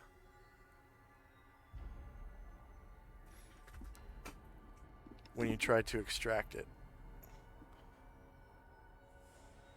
All right. I'm just gonna try wipe my hands off on like these dead bodies, see if it'll help like clear it off or something. It just kind of. I mean, you can get the filament unstuck from you, and the stuff that's on the filament kind of eventually, wears off as you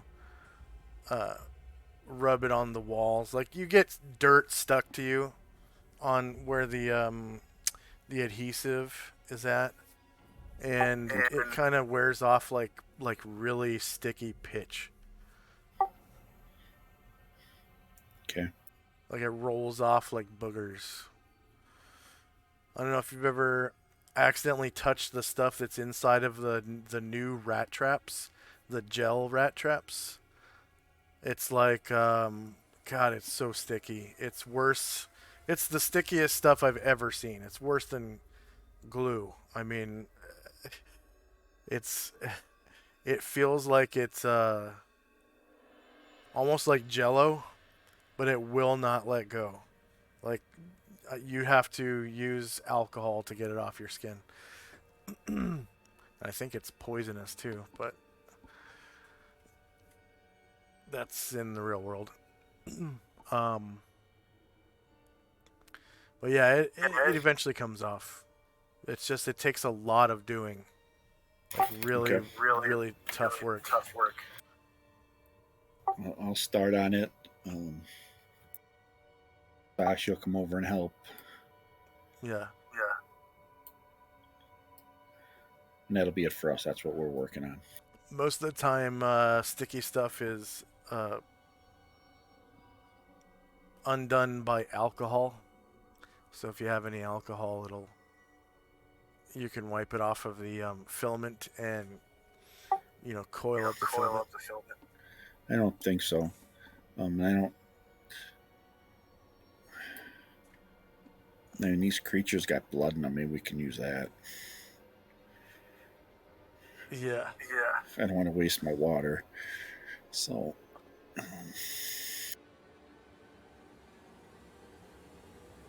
But we'll work on that. You're talking about using its blood to wash off the sticky stuff? Yeah. Yeah. Because I don't want to. Yeah, I don't want to waste our own water, and it's probably as good as anything.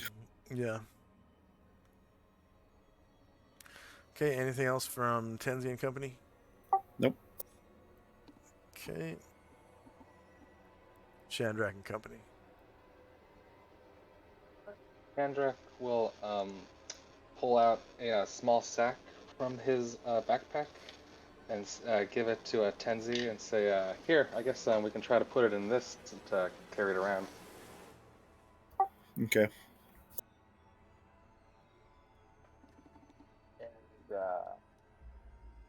And then I'm gonna go look at what Musashi was talking about. So Chandrak will go back to the nook. What am I looking at? 1,700 coins spilt all over the floor.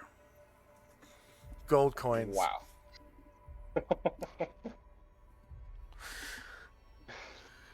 Alright, well, that'd be 8,500 per player. No. Isn't it? Oh, We you're get- talking about, divided by 2, yeah. Yeah, it is. Yeah. Yeah, it is. We'll begin putting some the count and then putting his share of the gold into his magic chest. Yep.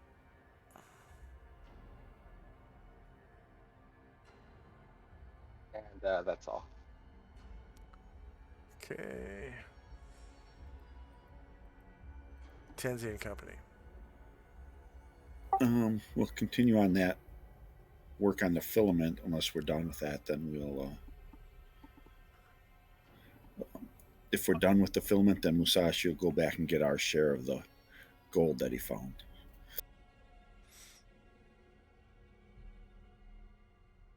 Oh, the filament is no-go. It's like it sticks to whatever you touch it with. Okay. So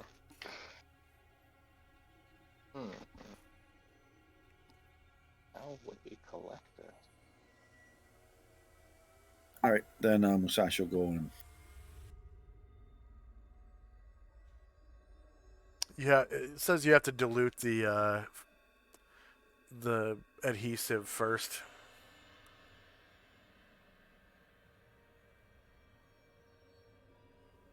So, I mean, I think I gave.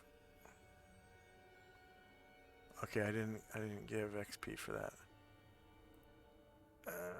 Tenzi, there we go. 100. But he had the brilliant idea of using the creature's blood to dilute the stuff, which probably would work because it's supposed to be like water soluble. It says dilute it. It doesn't say with specifically alcohol. Most of the time in D&D, things that are sticky, you have to use alcohol, but in this case, I think it's pretty much anything that has water. It's like water soluble.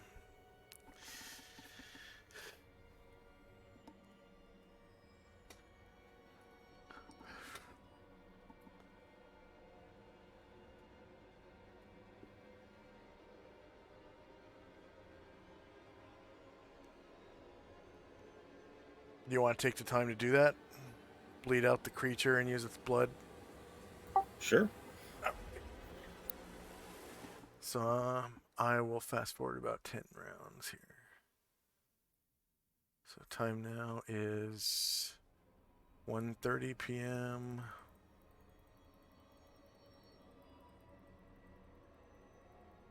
If you don't mind, Shandrak, I think it'd be useful. Yeah, go ahead. That's a good idea. All right, time now is 1:40. Tenzi and Company. So you've got the both filaments coiled up, and they are I think they're 100 feet long. Coiled up in your bags or whatever, and they're covered in blood, but the adhesive is all gone. And it's bug blood, so it's like yellow or whatever. All right, I'll give them to Shandrak. Put them in that sack he gave me, and I'll give them both to Shandrak. Musashi will have gathered our share of the gold.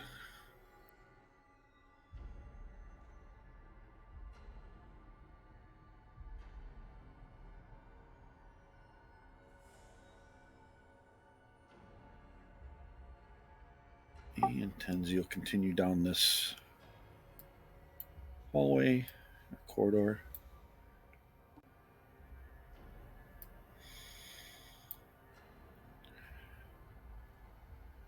And stop there.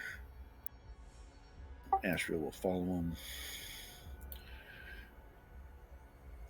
And that'll be it for us.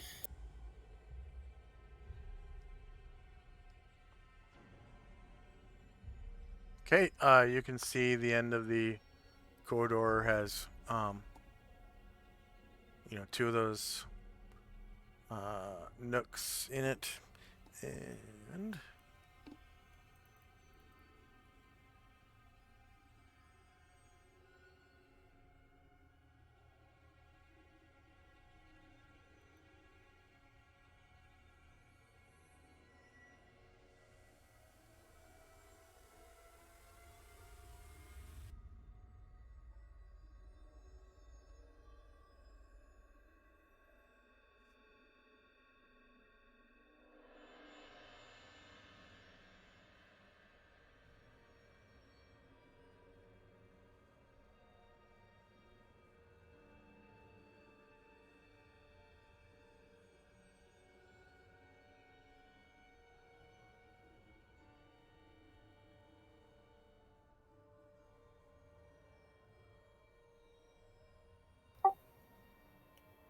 All right, well, that's it for us then.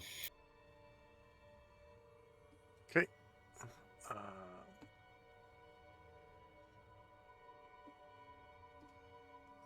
Shandrak and Company. Alright. Now, I'll follow Tansy down. Okay.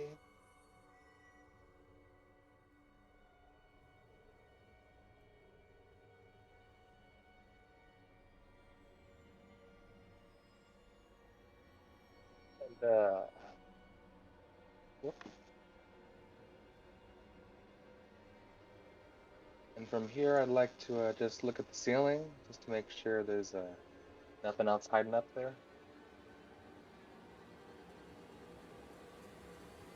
You don't see anything. Okay. Well,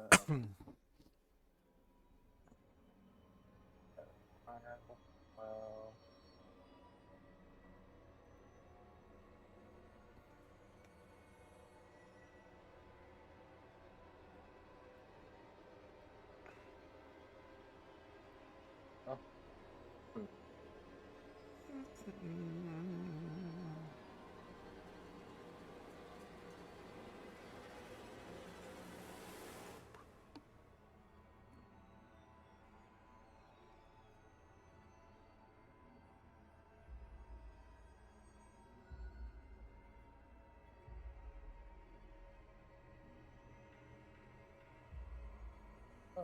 I'd like Ryder to search for a secret door in this little corner right here. Little stone next to him.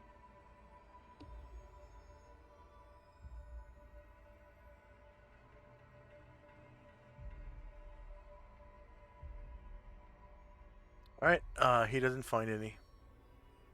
Okay. And that'll be all of this round.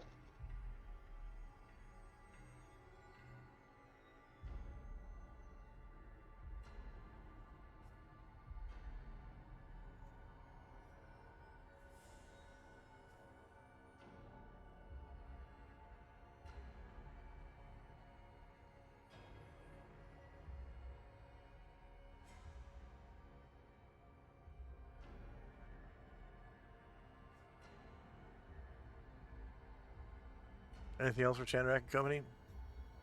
Nope, that'll be all this round. Okay, end of round. Tenzi and Company. Tenzi will call over from Musashi to bring that light in here to shine to see if maybe we're missing something. So Musashi will walk over. We'll look around to see if we see any glints of metal in here.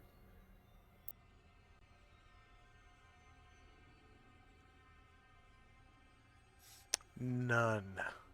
All right, then 7. Oops, yeah, I got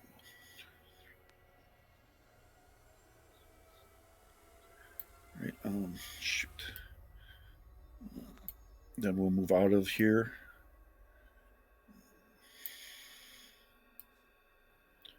Up to here.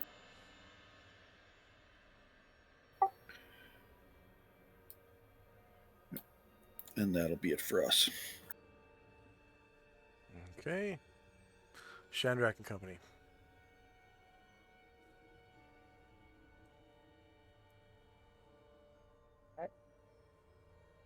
I'm out. Hey.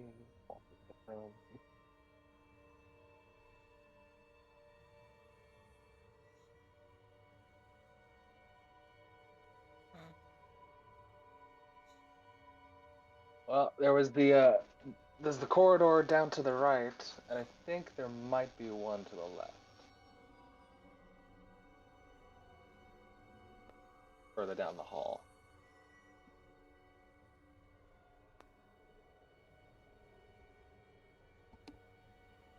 Well, whichever way you think is best.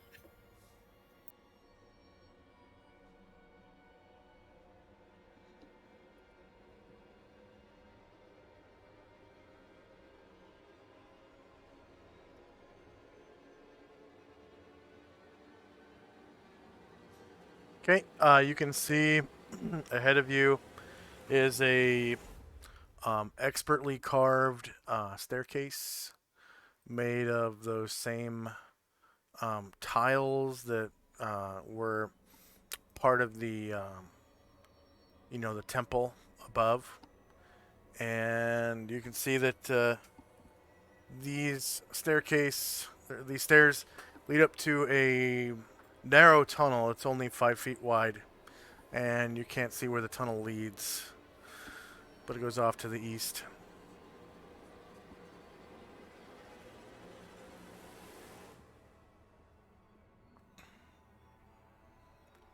Five feet wide is about wide enough for one person without like touching hips. Yeah.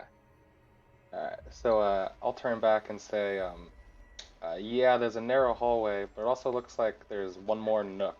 So let's check that out on the left first. Okay. And that's all my movement, so that's my turn. Okay.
End of round.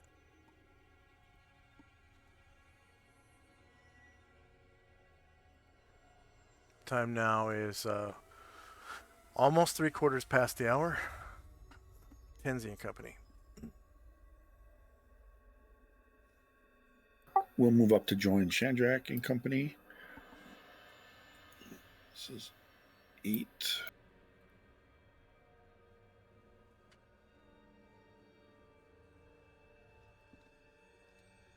Leave Musashi there. And Ashriel right behind him.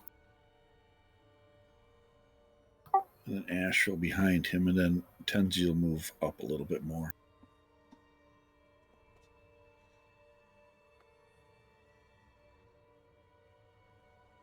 Okay.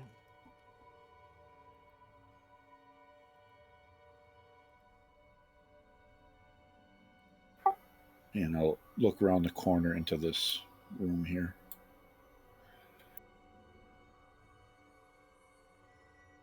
I think I see something.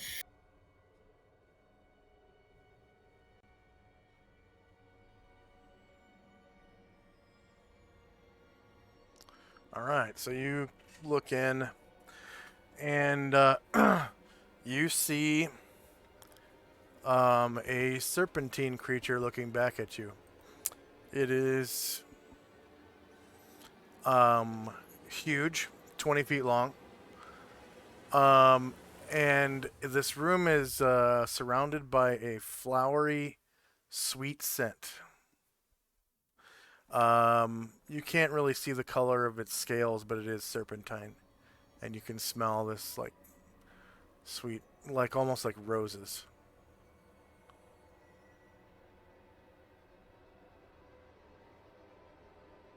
So I'll stop there and just kind of motion to the others, like stop. And then I'll step back, hoping it didn't see me yet.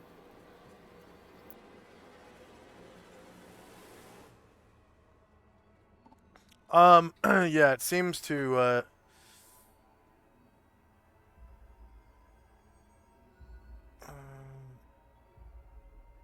not have noticed you. It looks like it's sleeping, actually.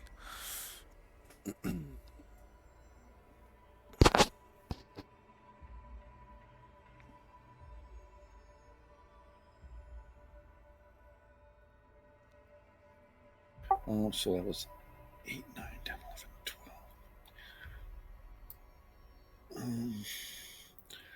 All right, I'm going to try to walk carefully. And it kind of stirs a little bit and reaches over and with this huge flint and steel lights a brazier next to it.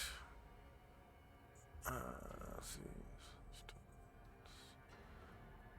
Light sources. There we go. Yeah, lights this brazier next to it.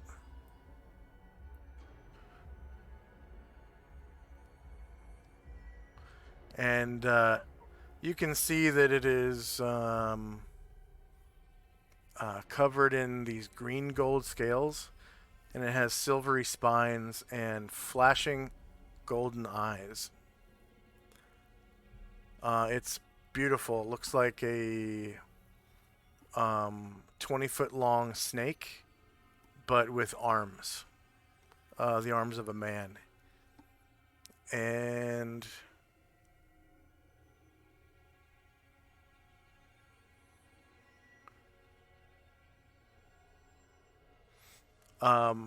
it says in this serpentine voice,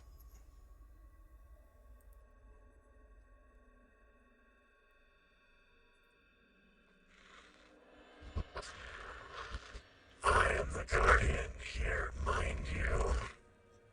I am very powerful. Do not molest me, or you will be sorry.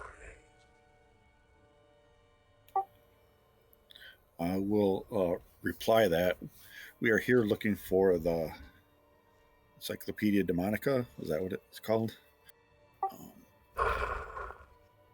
And don't wish you any harm, but that is our quest. Is that what you guard? Yes, I guard it, along with the spirit that dominates it.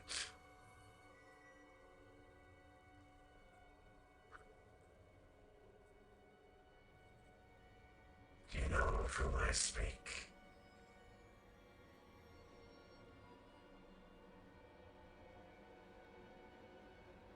Its name is Demogorgon.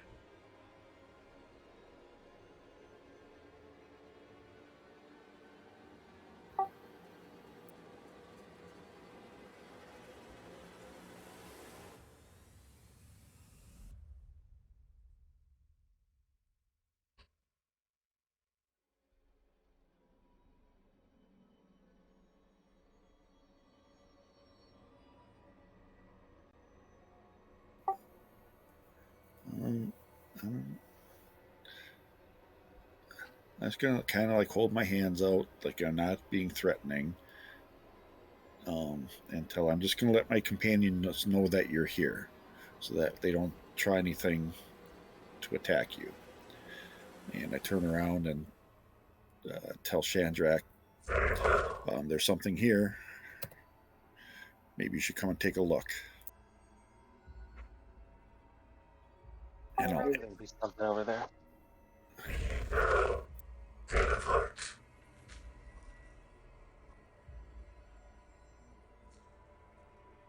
I didn't catch that.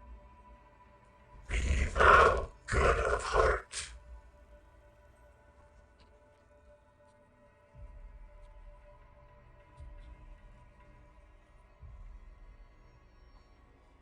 Yes, I am.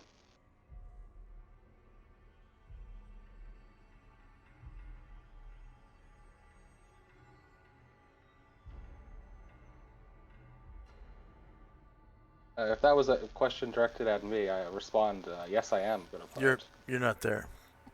Okay, I'm just making sure. Tens, you'll say, I'm the father of Lucius. You can, if you have a way of checking if I am good of heart, I'm okay with you doing that.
It sort of tilts its head sideways and looks at you for a moment and says,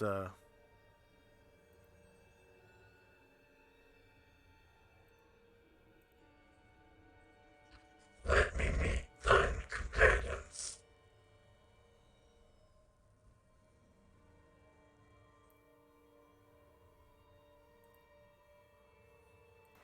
so it says, let me meet thine companions. And it starts moving towards you. All right, I turn and call up Musashi and Ashriel.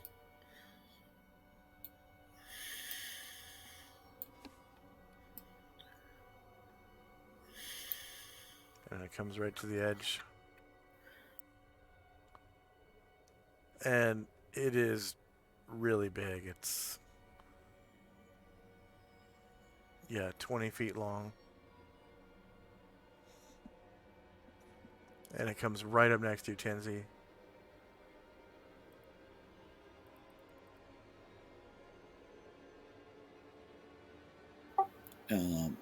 I introduce myself as Tenzi. This is my companions, Musashi and Ashrael.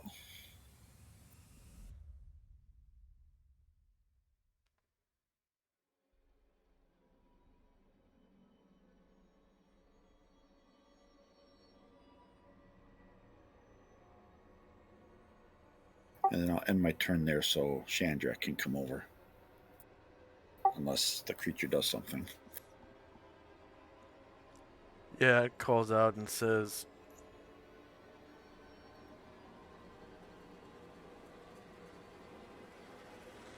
Lucius, you say?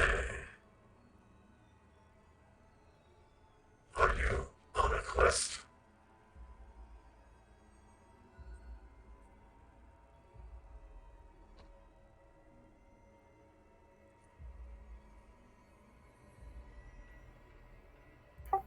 Did it ask what our quest was? yeah. Our quest is to find the copies of the Encyclopedia Demonica because someone's trying to gather them to summon evil. We want to stop them.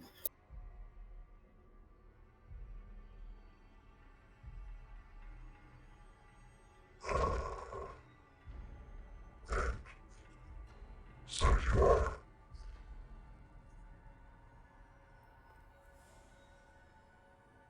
You are here to destroy it.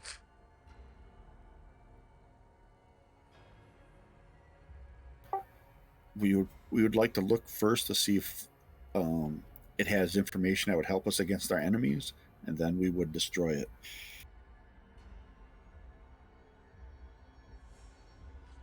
Very well. You may pass. But beware. Demogorgon lies ahead.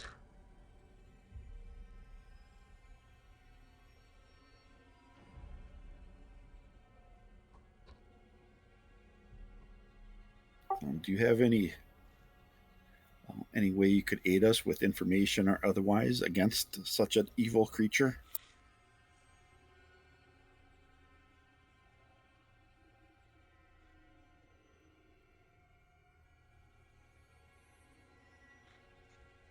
I have not. You will have to help yourselves.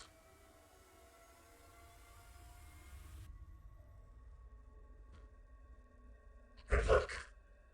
And goodbye.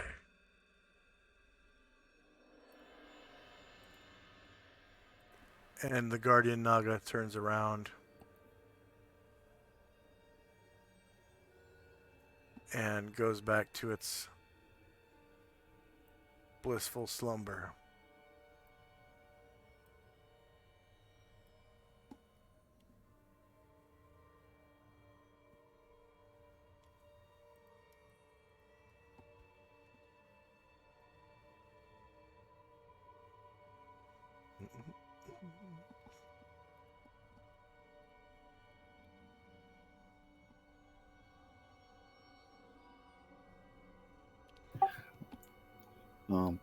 That'll be it for me for now. Then when Chandrak comes by, I'll tell him everything.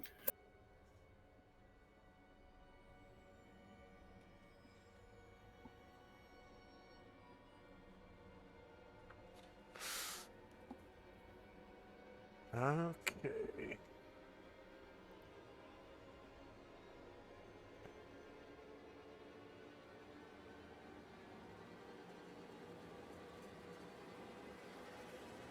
Chandrak and Company.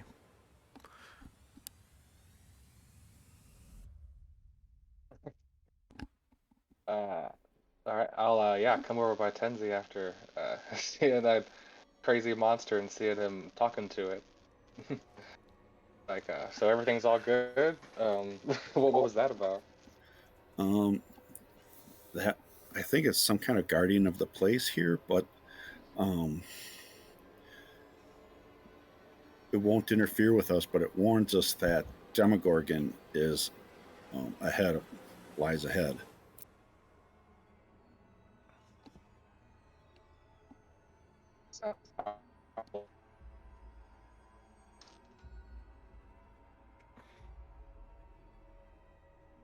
be honest with you, my friend, that scares me quite a bit.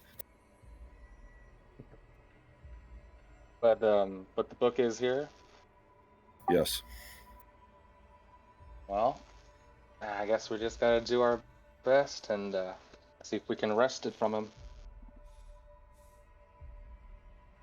Yeah, I'd feel a lot better if Ashriel was feeling better. Yeah. But we'll do what we can.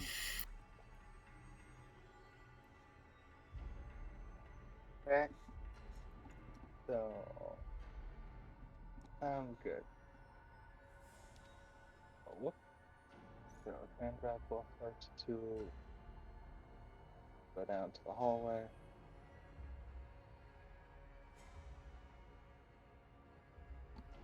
Right, well. Shandrak, you hear a splash come from the next room. Very distinctly a splash of some kind of liquid. Like a large volume of water, several gallons, against other liquid.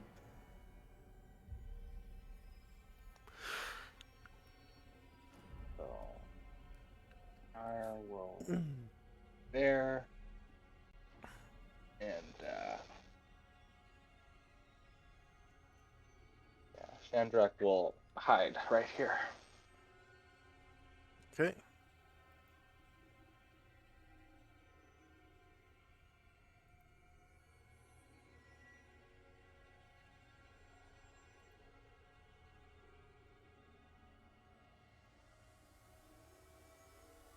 And that'll be all.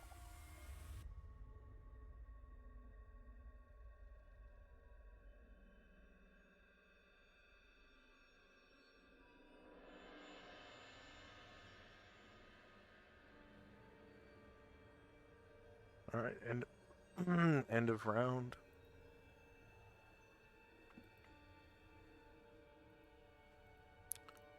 Tenzi and Company. Seeing Chandrak hide, I'm going to have Musashi keep the light a little bit hidden here. And I will go close to where I saw him last. And Ashra will stay with Musashi. And stop and listen and see if I hear anything.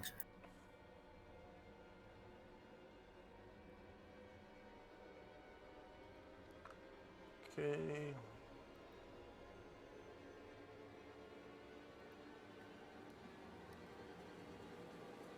You roll that, don't you? Yeah. I don't roll that. You hear the beating of your heart. Okay, I don't know what he got all scared about there, but I'll just wait here, let him do his scouting, and be ready to help him if I can. Okay. That'll be the end of our turn. All right. Let's have a quick 5-minute break, and we'll come back for our finale. And for our viewers, I got 3-minute ad break starting now. Yeah.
I'm back a little earlier than expected.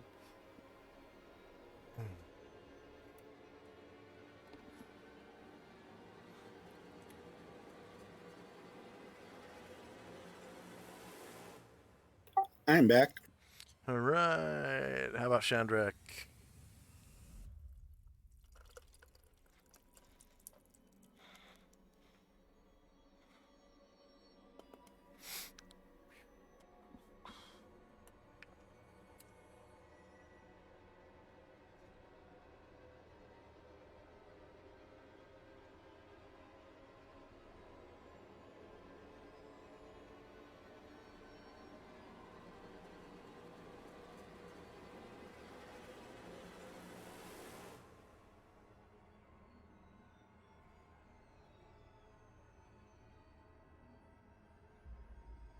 You there yet, Chandrak?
You there, Chandrak?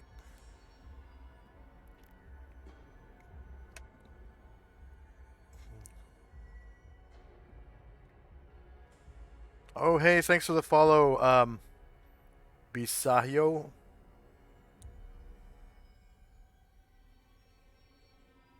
Bisahio.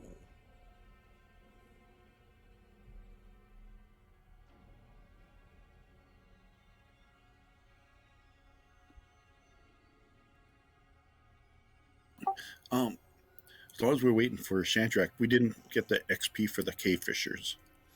Oh, yeah. I forgot about them because the Cave Fisher XP is so piddly. Oh, okay.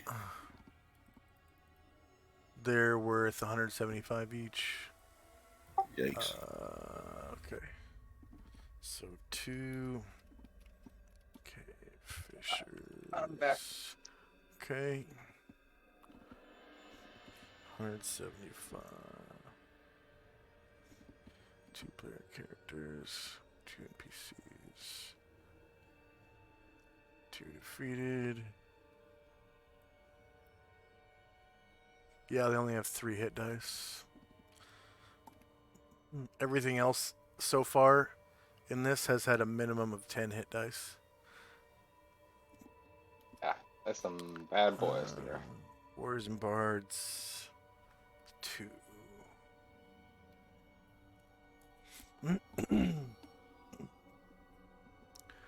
So there's the XP for the Cave Fishers.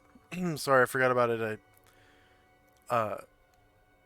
Their XP is really low, so I wasn't super excited about giving you guys XP for it.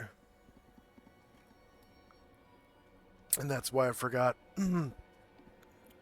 I actually am excited giving you guys XP because sometimes I hear, oh, so-and-so gained a level.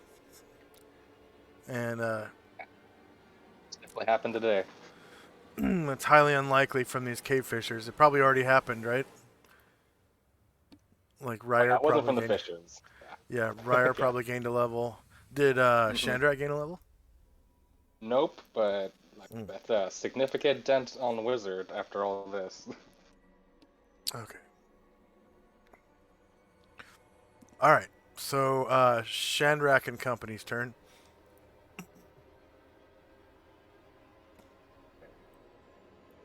Well,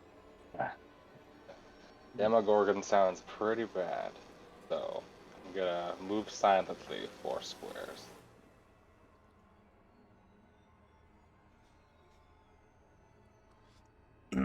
As you enter this chamber, you smell the like fishy kind of smell of seawater, which is strange because you're in one of the temperate deserts of Adria, and it smells like seawater in here. Ahead, you can see a channel that looks like it's filled with briny water. It's kind of frothy. Channel cut right through the floor.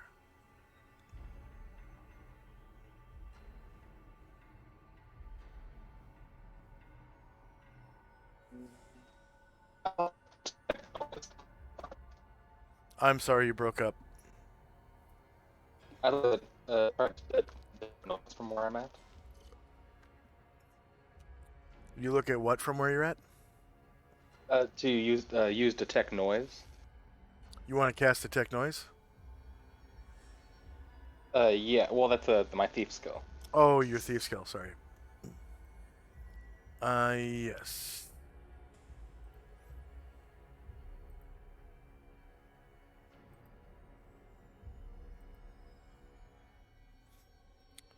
All right. You can hear the exhalation of a huge creature, sort of like the blowhole of a whale, go in the next room.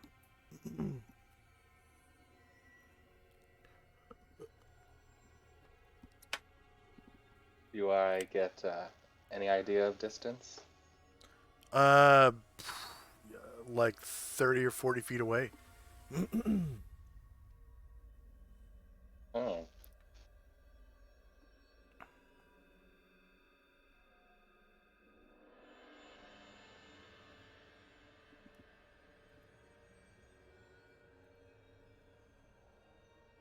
Okay.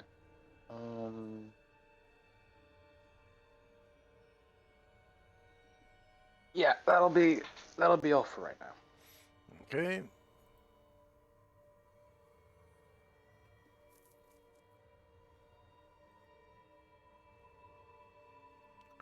All right.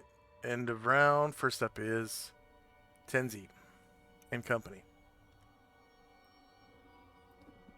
All right, Tenzi's just going to move up here and just kind of wait and listen for Chandrak. If he wants us to come forward or if he's still scouting carefully. Please be careful, Chandrak, is what I keep thinking to myself. And Musashi and Astro way back there because I don't want the light to interfere with Chandrak. So we'll just wait.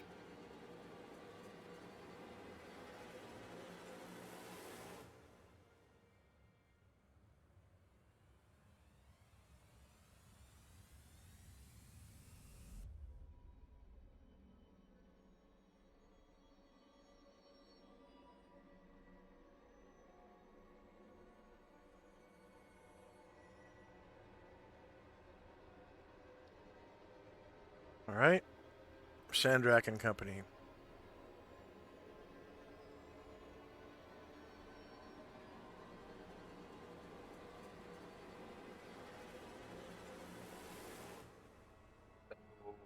I'm going to move silently back towards the group.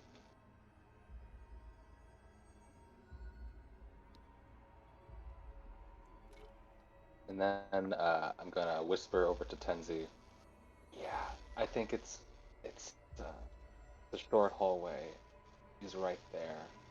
So I think Musashi should come on up and like I'll hide and I'll try to go, but I think we should all go together because I think he's right there.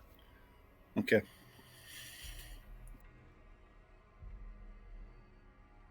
Okay, we will follow you in. Or do you want us to go first?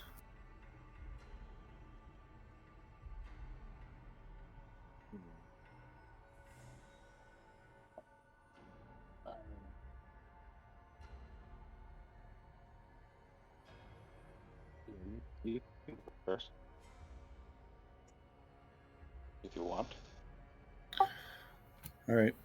Then we'll once you're done positioning yourself, we will move up.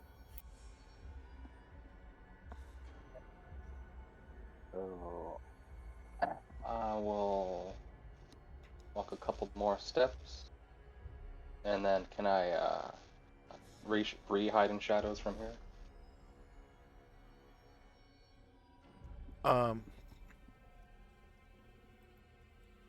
Yeah, it just will end your turn. Yeah, that's fine.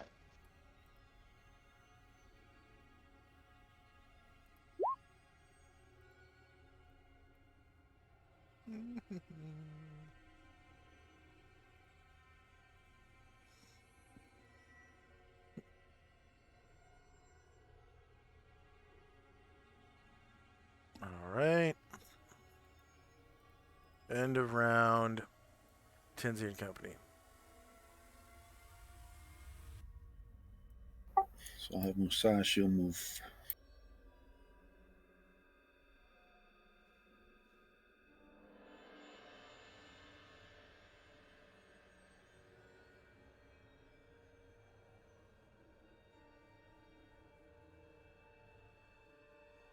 We'll move right behind Ryer. Actually, he'll stop here, I guess, on the stairs. Ashriel will follow him.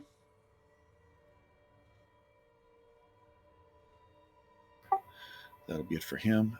And then Tenzi will walk 1,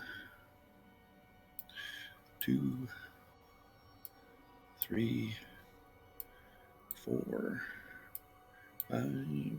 Chandra will say, wait a second. Okay, I'll stop there. And then my turn there.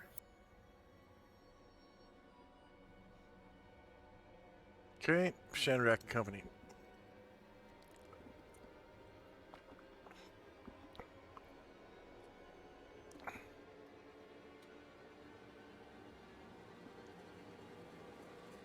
Okay.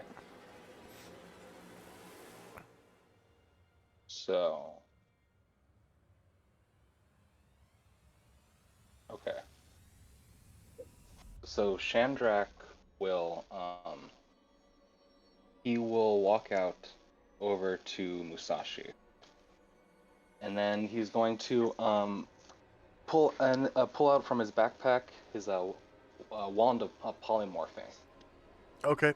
And I gotta say to Musashi, it's like, so Musashi, if I use this, I can turn you into an animal, and then you can turn yourself back into a human, and you'll be able to regain health.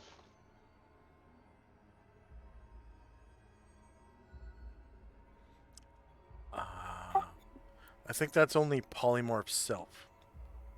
So the wand says I can cast either. Oh, really? Wand of Polymorphing. Mm-hmm. So unfortunately, you can't cast Polymorph Self on someone else. Okay. Okay. Alright. Alright. Alright. Musashi goes, I don't understand magic. Yeah, it's complicated. I don't either sometimes. And so Kendrick will come back over here and hide again.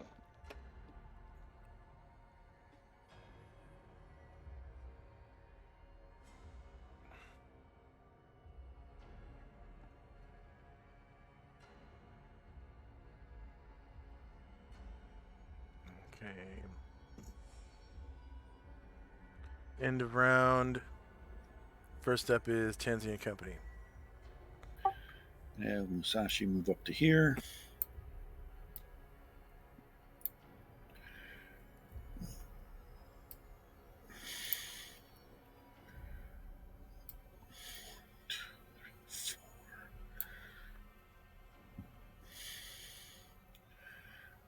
All right. So in here you see a great fountain to the left. It looks like it is, like a natural volcanic spring water. And it's kind of trickling down from this fountain over here, down this channel, into this like circular receptacle of water, and the water in this receptacle here looks very, very dark and deep. And you get this waft of like sea salt, like if you've ever smelled a piece of wood that was part of a dock that has been submerged for years and years. It's covered in green stuff and stinks to high heaven, basically. That's the smell that's wafting from, and you can tell it's wafting from the southern part of the room and not the northern part. Like, this water here is very, very briny. So briny, in fact, that it is saltier than any sea water you've ever smelt in your life.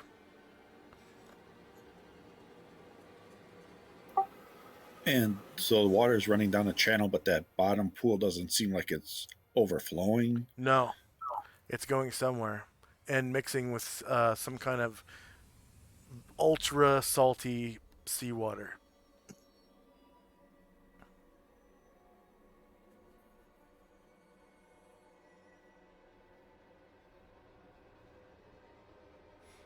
And Then how far across is this channel? looks like it's about 5 feet wide. And then you said it's like a volcanic pool in the north, or fountain. Yeah. Does the water seem to be warm down here? Is it cool quite a bit as it travels down the channel? It's not steaming or anything, but you can sort of feel this sultry, steamy sensation wafting from this direction towards you. And you can see the bottom of the fountain in here. It's not very deep. It's only a few inches deep, like maybe 2 or 3 inches. The whole thing is filled, though, like 2 or 3 inches deep. It's not like, there's any dry spots. And the water runs down, sort of downhill in this channel right here. And there's like a little bit of a drop, like maybe a couple inches, into this pool. And the pool is very, very dark. And basically what's happening is warm fresh water is coming down here and mixing with cold, ultra salty seawater and kind of like diluting it a little bit. But it doesn't seem like it's doing much, like it's making much of a difference. Because there's some sort of mixing action happening because of the difference in temperatures. Or not a mixing action, but a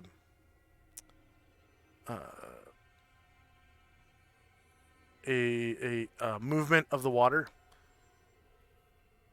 So more salty water is coming up from below, and the fresh water isn't quite.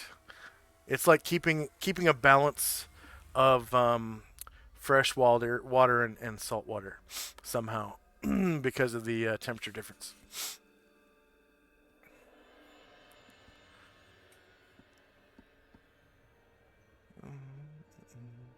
And you can smell the brininess as it mixes with the warm water. It sort of like releases into the air. This salt smell. Go ahead. Sorry, you were about to say something. Yeah, I'm just going to walk around towards this northern pool Okay. and take a closer look at it. All right. It doesn't really smell like anything. It smells fresh, very, very fresh. Other than like a slight hint of match heads.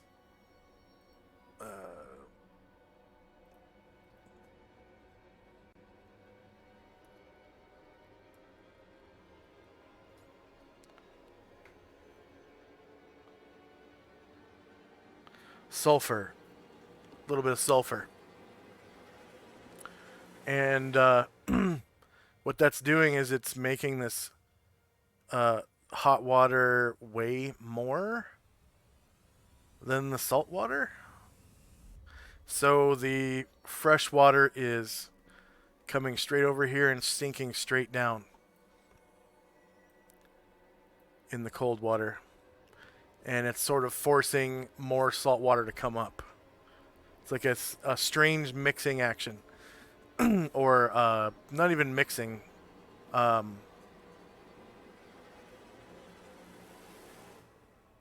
exchange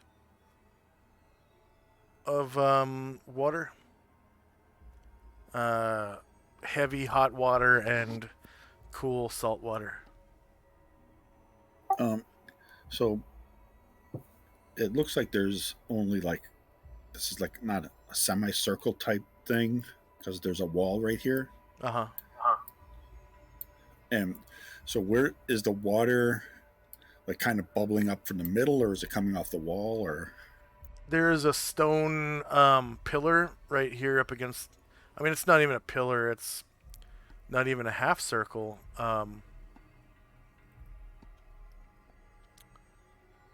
There's a stone projection from the wall that's spewing out water, and you can see it falling into this container and running down the channel towards the salt water.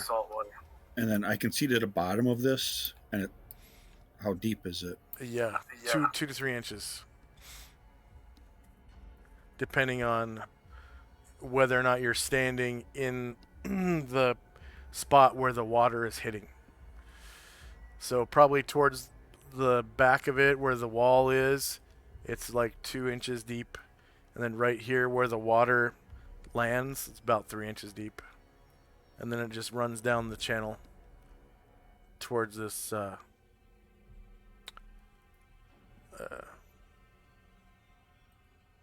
circular tank or whatever.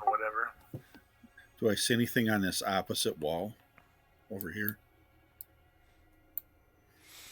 Or here? No. But on the north wall, well, you don't really see textures with infravision.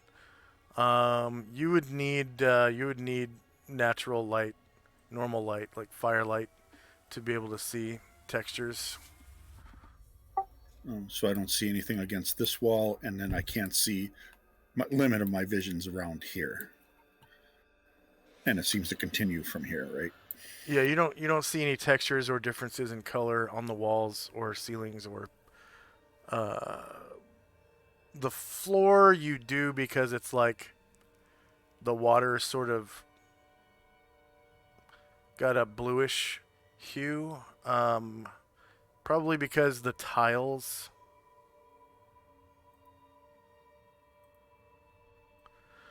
So you see like a difference in color here, color variation. Yeah. Like the tiles are inside here are a different color than on the floor.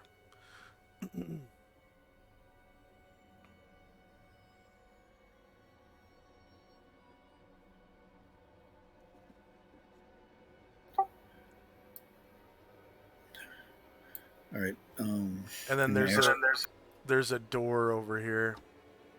Ah, okay. And Yeah, it a looks door like- down here. Yeah, that door is open to me. Yeah, that's good. It's supposed to be. Okay.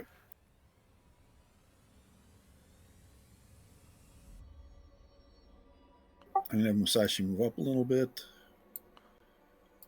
with the light. Okay. I can never move all the way to here, probably. Yeah. All right. And then I'll motion. Ashfield will follow him, and then I'll motion for Chandrak and Ryer to come on. Okay. As you get closer to this water tank, the salty water, you don't see the bottom. It is pitch black inside, and you can just smell the brininess of it. It stinks really bad. Anything else for Tenzi and Company? Nope. Chandrak. So I'm going to move silently down the hallway.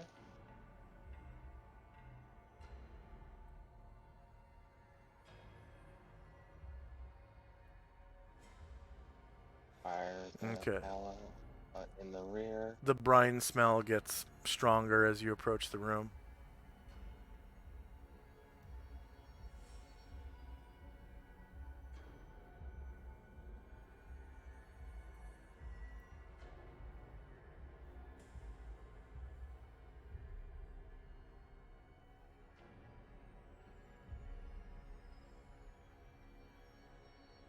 All right, so as natural light comes into the room, you can see that the tiles inside the channel and inside the fountain on the floor are like a bluish hue. The water is crystal clear, and as it comes down this way and mixes with the brine, it gets frothy and foamy. And you can actually see froth and foam up against the edges of the tank.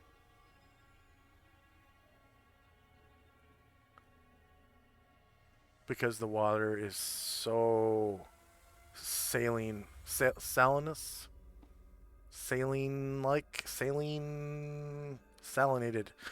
The water is so salinated. There's foam up against the edges. Anything else for Chandrak and Company?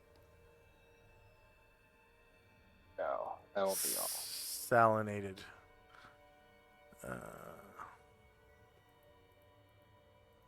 Tenzi and Company.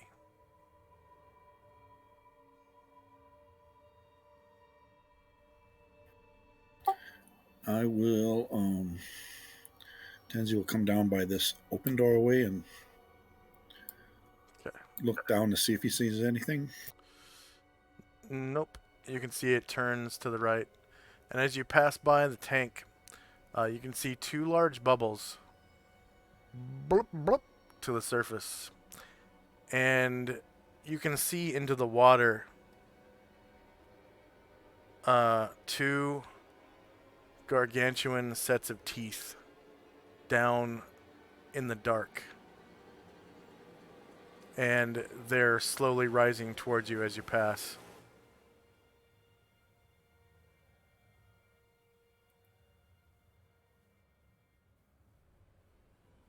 Anything else from Tenzi and Company? I'm gonna continue to this other corner. 3, 4, 5, 6, 7, 8, 9, 10, 11, 12, 13, 14, 15, 16, 17. And I'm gonna come up and listen by the door. Okay.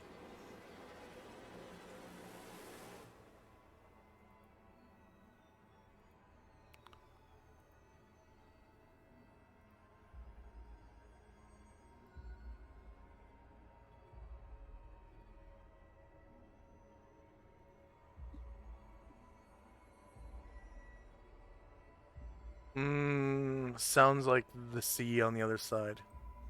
Like if you were listening to the inside of a seashell. The air passing through the slats in the door make it sound like the sea. Right, I'll move up to there and stop, and that'll be the end of our turn. Okay.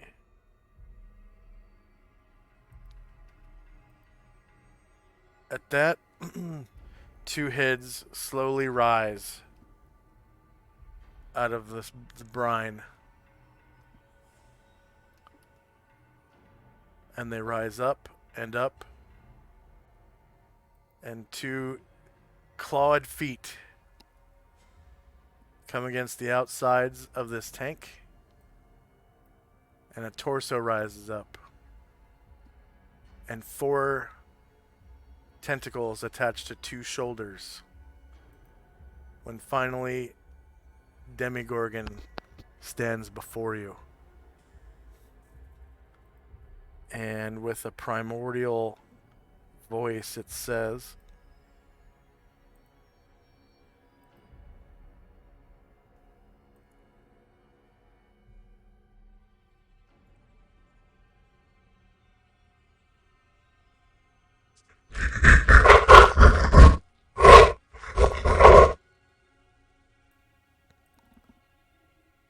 and it reaches out for you.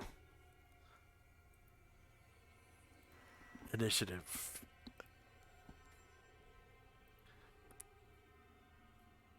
Cut out. I didn't hear what he said. It made ape noises from two heads. Okay. Yeah.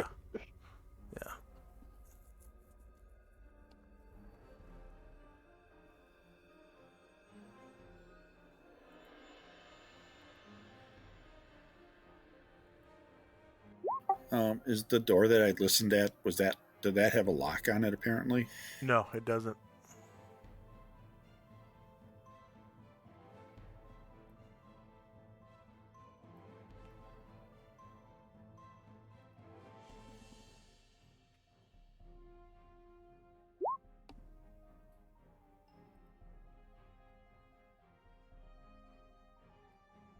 Okay. Initiative. Ryer's casting Spook.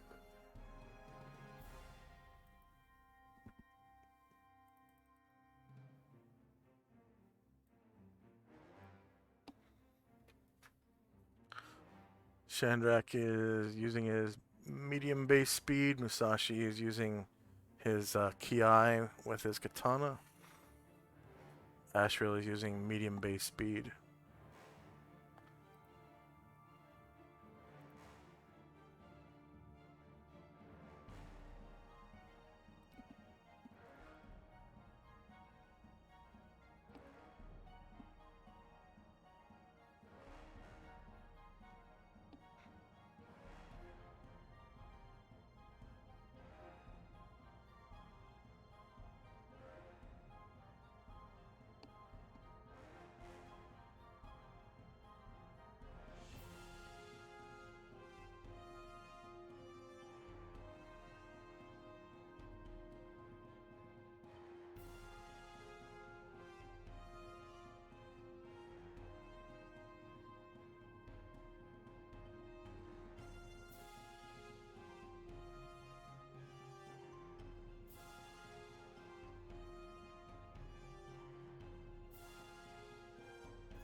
Okay, is there anyone still rolling?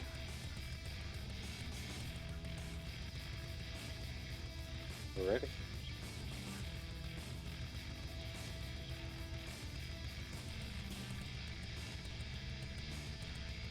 All right.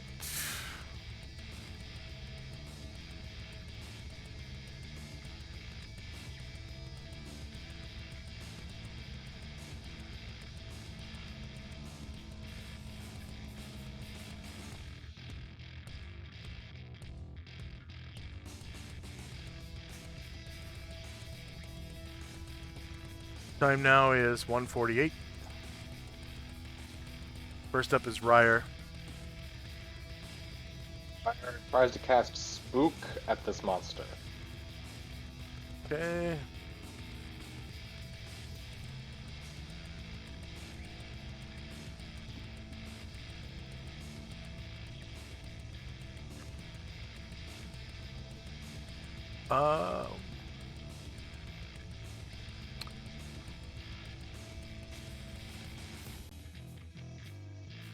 It is immune to mind-controlling magic.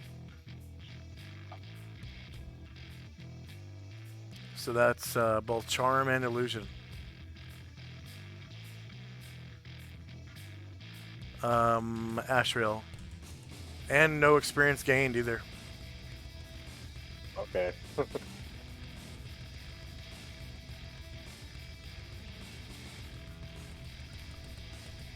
Ashriel. Yep, he walks right up to it Okay. and stops. Shandrak. Move silently. 4 squares next to Ryer.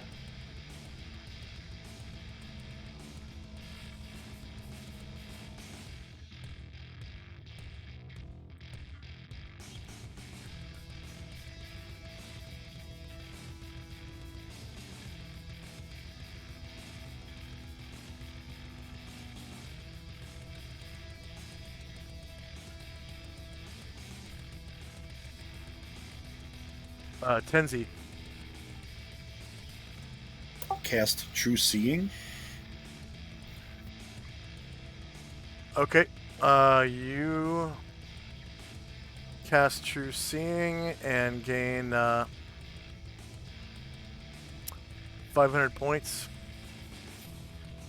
And what do you want to look at this round? I'm looking at the creature.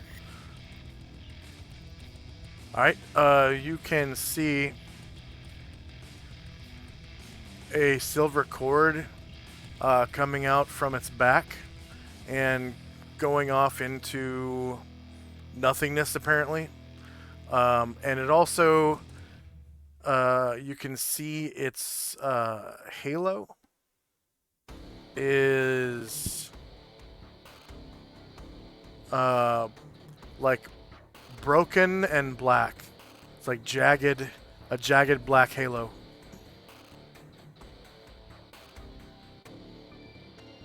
Is it under any enchantment or anything else like that?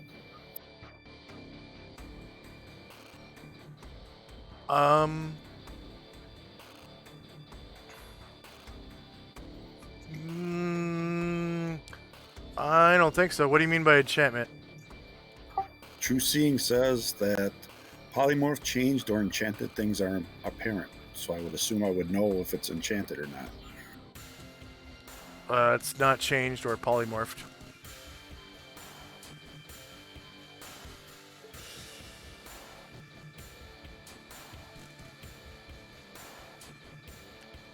Okay.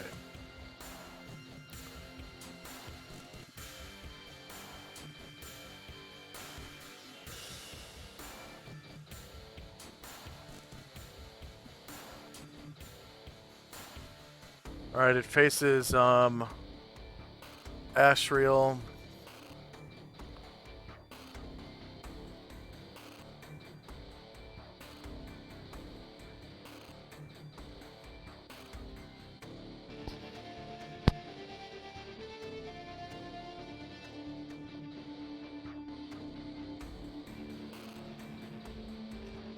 And reaches out with its left claw. Its left claw has basically 2 tentacles. Should have a -4 to hit, right? Protection from evil. If it's evil, it shouldn't even be able to touch him. But yeah. And since he's not using his sword, he does have his shield on now.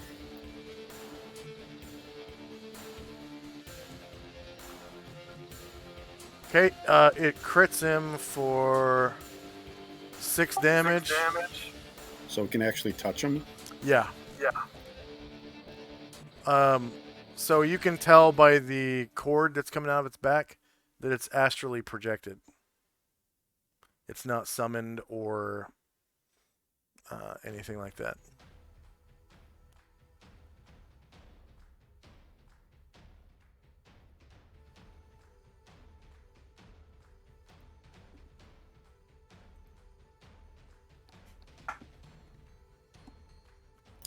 Spell prevents bodily contact by creatures of extraplanar or conjured nature. It is not conjured. Extraplanar. Let's see.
He actually probably shouldn't have been hit by the other ones either, but I didn't say anything, so.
Yeah.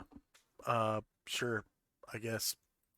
Well, or you can hit him and he'll go unconscious, but this creature will take 5 no. damage and get the disease and all that. So lose 20% of its hit points.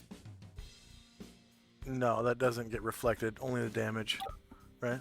Anything that's debilitating gets reflected. Yeah, he just walks past Ashriel. Ashriel can't attack anyways. And he's going to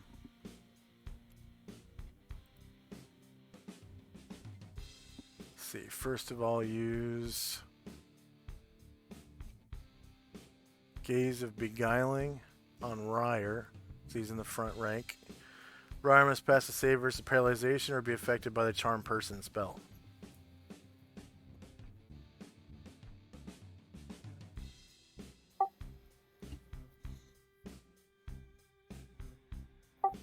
Half-elf immunity. Oh yeah, charm, right? I have to roll that first. Yeah, it shouldn't count in this case, but yeah, go ahead. That's fine.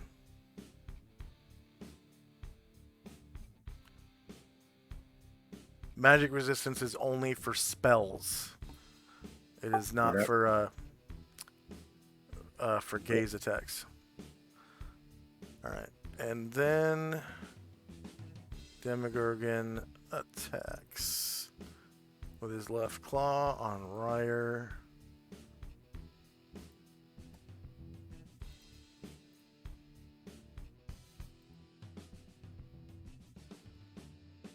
Ryer is shieldless, right? -4 versus 2. Hits, only causes 3 damage. But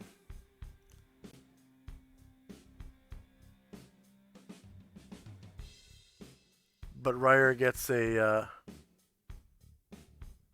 fatal disease. There's no saving throw. That'll kill him in 24 hours. And within 60 rounds of the disease, causes the loss of 1 limb, which simply drops off. And the victim loses 20% of their current HP.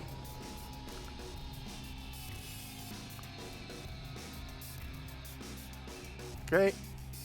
And then right claw against Ryer.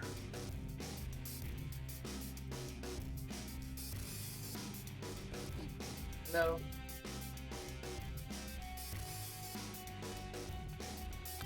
2 versus AC2 hits. He takes 4 damage. And then the tail against Ryer.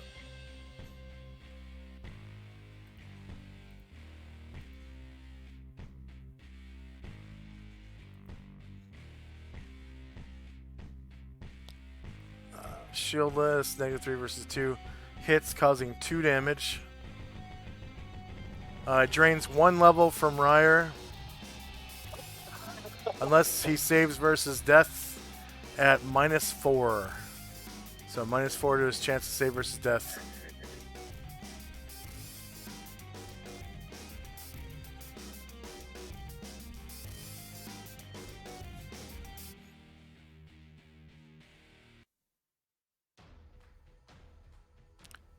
Okay, so his level is reduced by 1, and he loses the slots associated with it.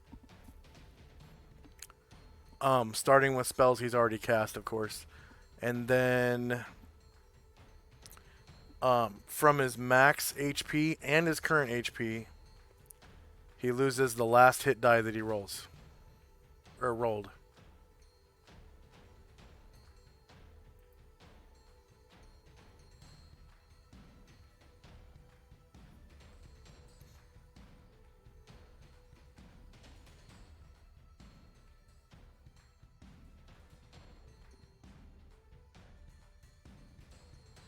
So what did he roll on his last one?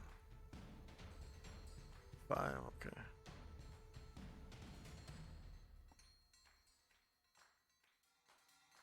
Alright, Musashi. Musashi didn't get his first attack. I don't know how it got to.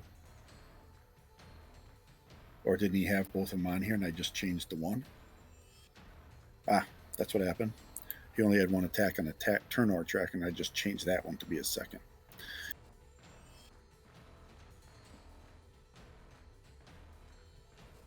He will move forward with Kiai and attack.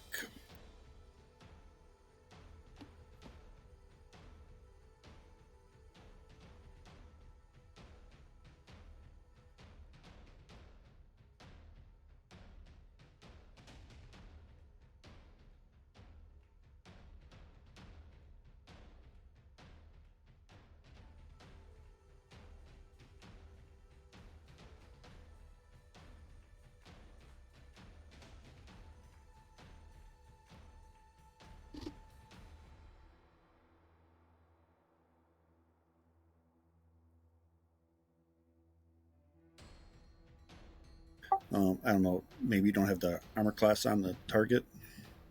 'Cause it's not coming out.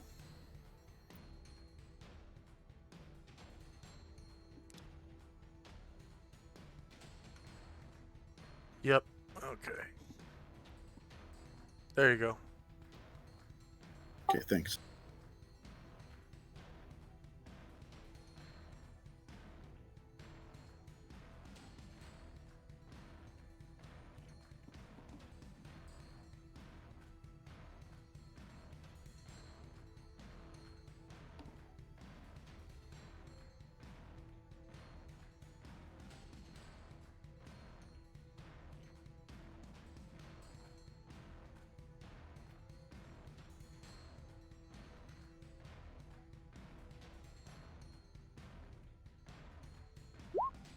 Follow up the Wakizashi.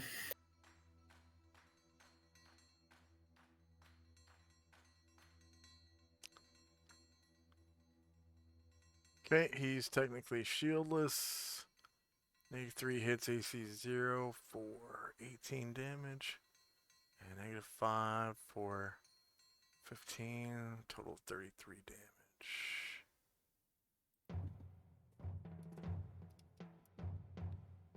Alright, and Musashi's second attack. Okay, thank you.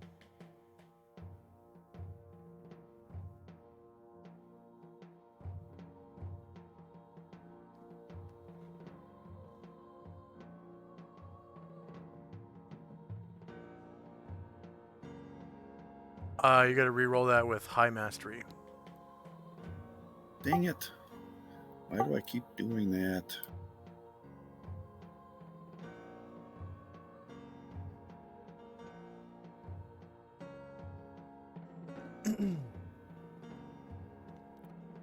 Okay, 1 versus AC 0 hits for 23 damage.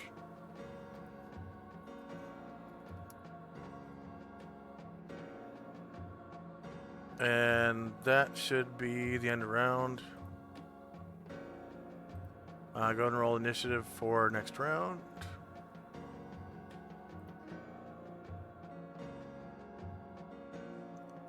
And I don't like this track. Never mind, now I do.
Okay, is anyone still rolling?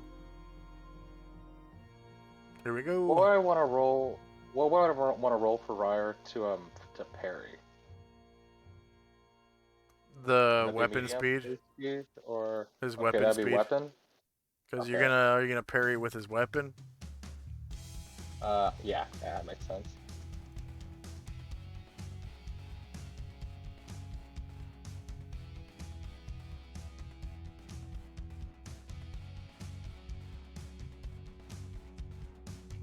Is anyone still rolling?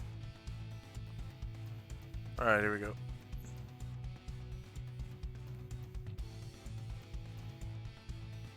First up is Musashi.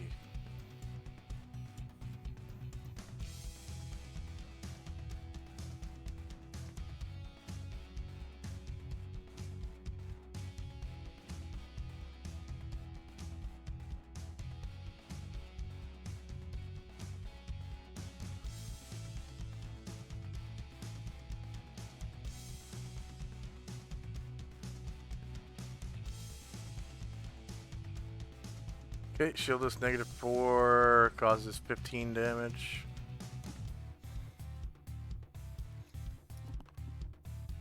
Follow with the Wakizashi. Confirmed crit for 25.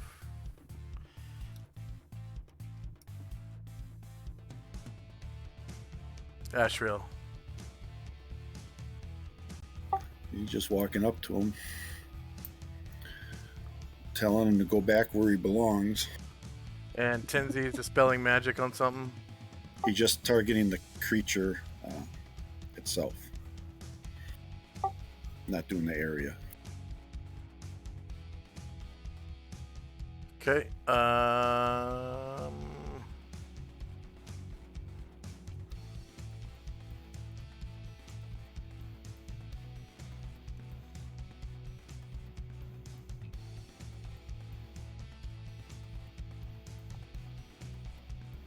It's gonna be versus level 14. Okay. Do you? Yeah, you push the button right at him. Yep.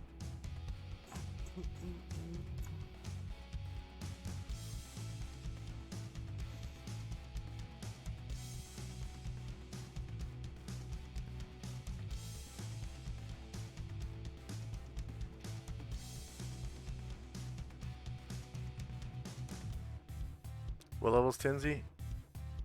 10. Okay.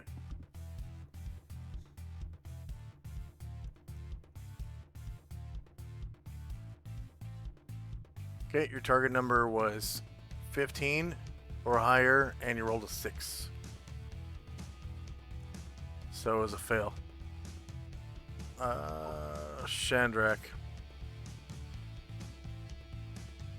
I would like to move silently through Ryer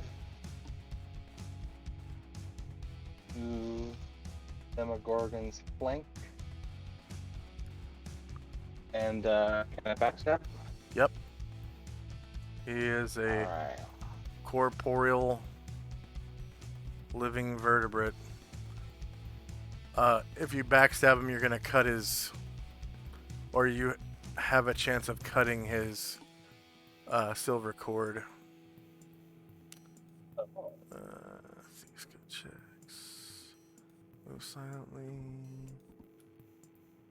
Yep, go ahead and make the backstab. I think it's like 25% or something like that. Ah. Oh, 2 versus AC, 0 is a miss.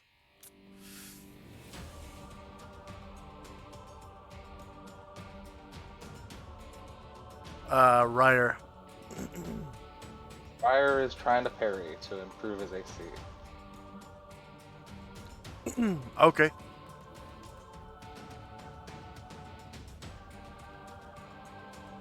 Oh, you're talking about the parry from Player's Handbook? Is that a thing? Do you do that or no? Yeah, I'll allow it. I think it increases your AC Increases by it by half your level.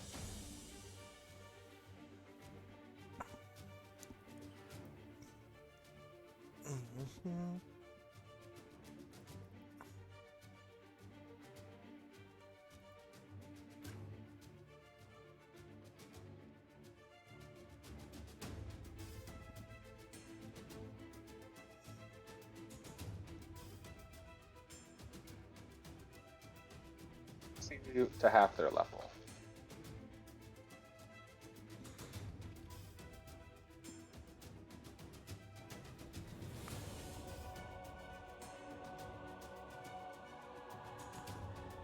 So that's 2 for him.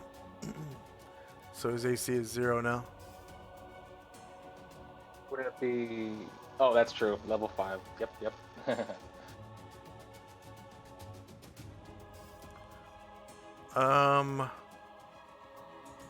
Demogorgon faces Ryer and Musashi and uses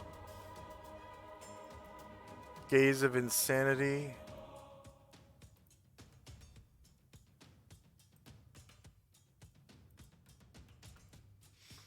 Save versus spell or be affected by the insanity symbol from the symbol spell.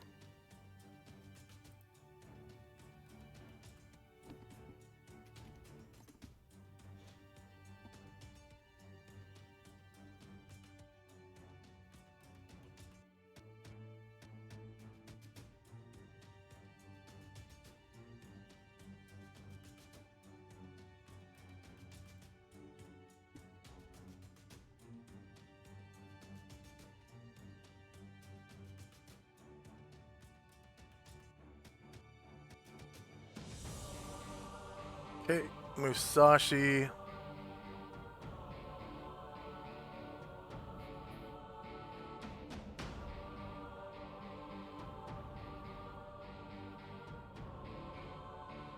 Oh, why didn't I just do?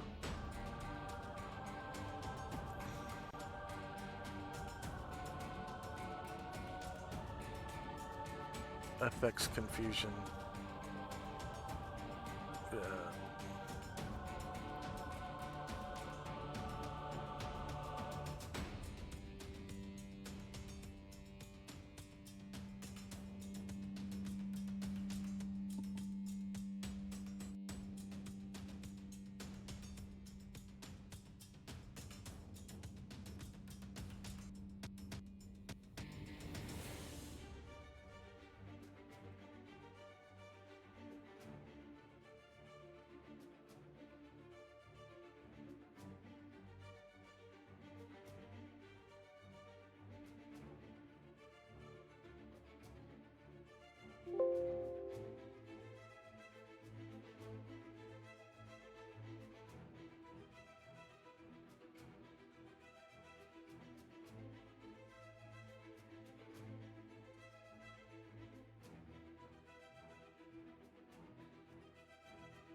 You gonna roll Ryer save or what? What? Oh, I'm sorry. I'm sorry. I was zoning out. No problem. That was save versus spell, you said? Spell? It says in chat. Oh, you can't read it. Okay. Ryer must pass the save versus spell or be affected by the insanity symbol from the symbol spell.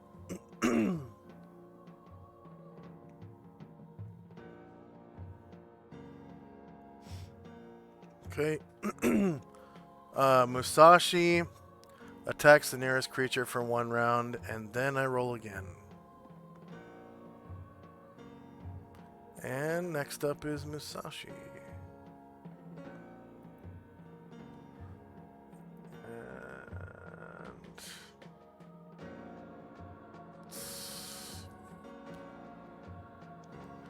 it's a 50-50 chance. If it's a 1, it's Ryer. If it's 2, it is Demogorgon /R D2. It is Demogorgon that he attacks.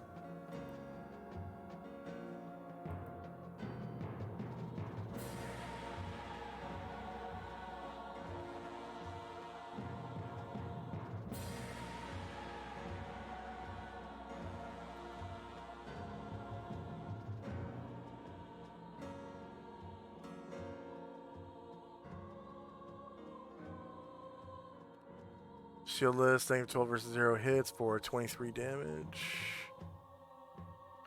And go ahead and describe how you take out the avatar of Demogorgon.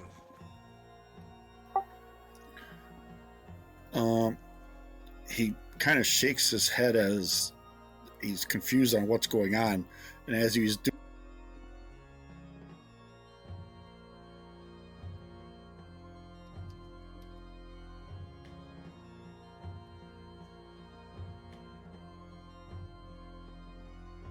You broke up, sorry. oh, I'm sorry. So he's kind of shaking his head and his whole body from being affected by that gaze. So he just kind of lashed out, not knowing what he was doing, and he cut off one of the heads. Okay. And follows through and cuts the other one off too. And it falls over dead and disappears along with the heads. Armor is class 0 or lower is +1. Cause of disease +1. Energy drain is +3, so that's 5. 4 more attacks in a round, including the gaze, is +1, so that's 6. High intelligence 7. It has spell immunities 8.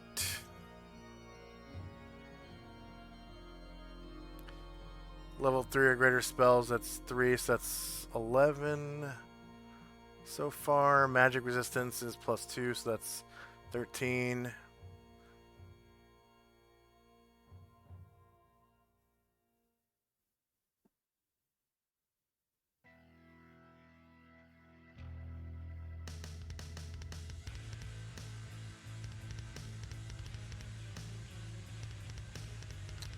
Can cause fear, so that's 15. So it is 29 hit dice, making it, see, 16,000 plus 3,000, so that's 19,000 experience points.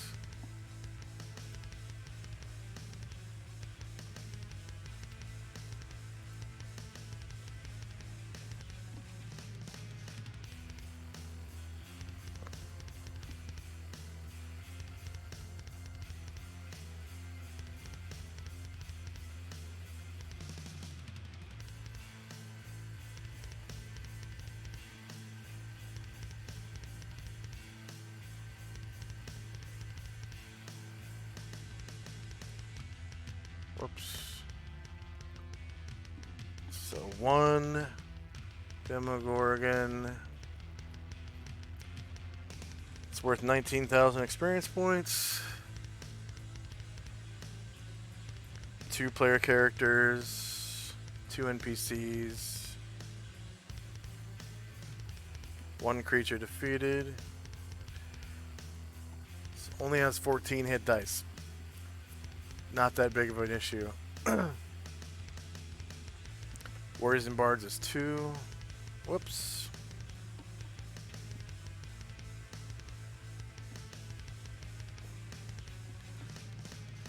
Alright.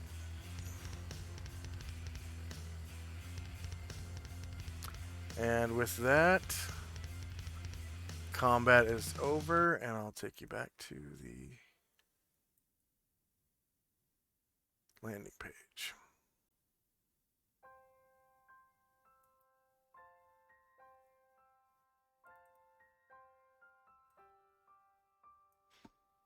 So what do you think? Demogorgon's not so scary after all? As long as he doesn't hit you. Yeah. For a level 10 party, he's no problem. If he's alone. So this was a one-shot, so none of the treasure or none of that stuff we keep, right? None of the treasure, but the rogues keep the XP from the treasure. Okay. And then, yeah, all you keep is the experience points that you gained. So, you know, the hit dice XP for slaying the monsters, you keep that. The thieves get their treasure XP. So, for Shandrak, that was quite a bit of XP. Almost 10,000 XP for all that. Because it was 17,000 gold cut in half is 8,500, which you had to divide among yourself and the bard. So you get 8,500 divided by 2 gold, but times 2 that in XP. So it was another 8,500 XP for Shandrak, and then half that for Ryer, because he's a bard,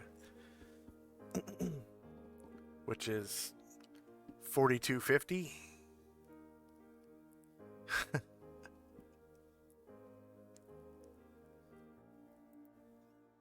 And then he also gets bard XP for hit dice down at the bottom.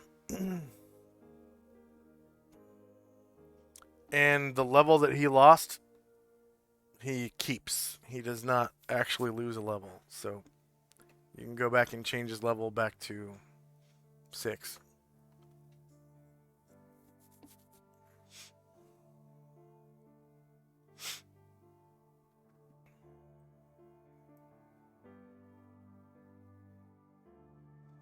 And then I have a new token for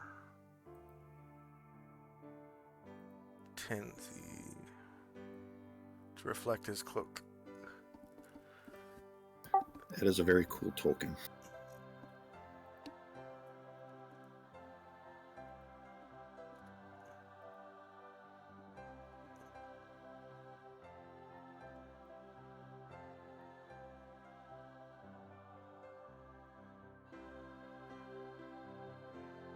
The hell? Oh, the whole party is off kilter.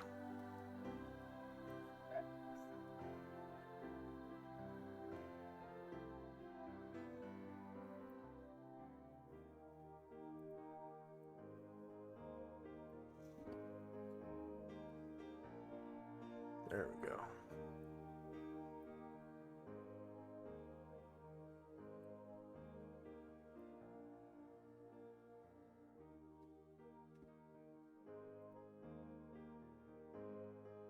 All right. Did anyone gain a level? Did. Right. Okay. How close is Tenzi getting? Is he halfway to the next level? So coming into this week, I estimated 3 weeks, but I might be pretty close here. We'll see. Almost level 11. And you with level 11, don't you get more eminence and all that, and more eminence abilities? I don't think I'm getting an ability till 12. Ah, okay. Yeah, I haven't even used that yet. Nope. It's very powerful stuff.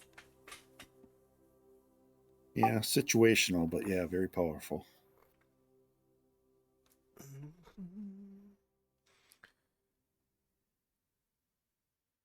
And then bards do not gain level spells as they level up. They have to get them through happenstance once they get their book, which is unfortunate. I teach them a quicker too. Player's handbook, character classes, class descriptions, rogue, bard, spell progression. And with that, Ryer has more HP than I do. Really? Mm-hmm.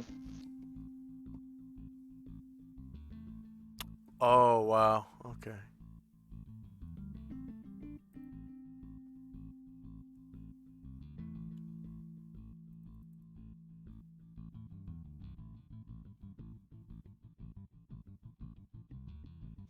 Level 7. I think that might be the highest level bard I've seen in this campaign period, even among NPCs.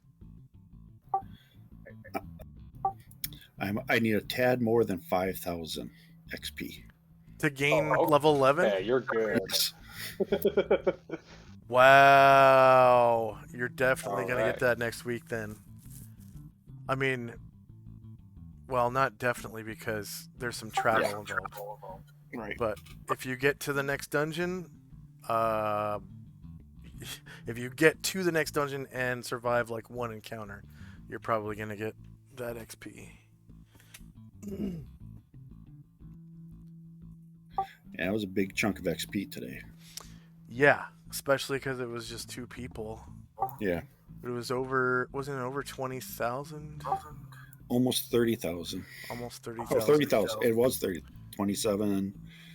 Yeah, 25,444 just for monsters. Yep.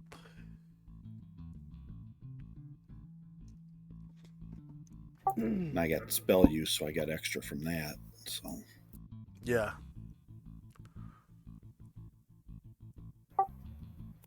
Alright. and I fizzled a couple. Otherwise, I would have had more. Yeah. Sometimes that happens. Yeah, I should have had Musashi attack the other demon so I could do the dispel magic on the one that was by us, but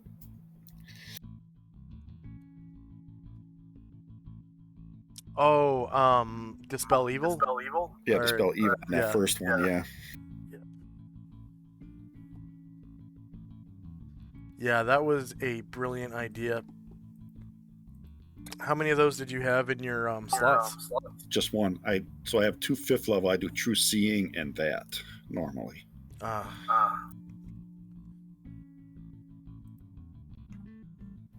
in the next dungeon, I may be changing that. We'll see, as that dispel evil can be pretty useful. Yeah. Yeah, especially since you know that you're fighting, demons in the next story arc. Right. That So, and something I thought too. I wanted to ask you if with the enchanted weapon spell, could I use that to like on Tenzi's like foot or his hand? enchanted weapon.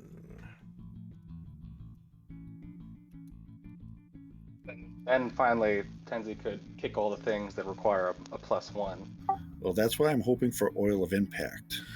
It says the area of effect is weapon or weapons touched. So it would have to be a weapon. Yeah. Well, I mean, so it says 2 small weapons or 1 large weapon. I mean, I know it's a bit of a stretch, but he uses his hands and feet as weapons, you know? It doesn't say anything about people's body parts. It just says weapons. You could do my size. Both of those are small. Yep. What's your magic bonus on the side already? None. They're just silver. Okay. Yeah, they're Oh, silver. I thought they had a bonus. And then it takes 1 turn to cast. So 10 rounds. And then the duration is 5 rounds per level. So, at the beginning of a dungeon or something for 10 rounds, just standing there might pay off. Because then you get, and your character's level 10. Wait, but it's a 4th level spell, so it'll max out at 20th level. So you could get up to 100 rounds out of it. Nice. Yeah. Yeah. For That's something to think about. yeah. Well, we have to probably swap out improved invisibility because it's hard to say no to Stone Skin. Yeah, Stone Skin is the shit, man. If you combine that with shield, armor, mirror image, blur, all the above, you're basically untouchable.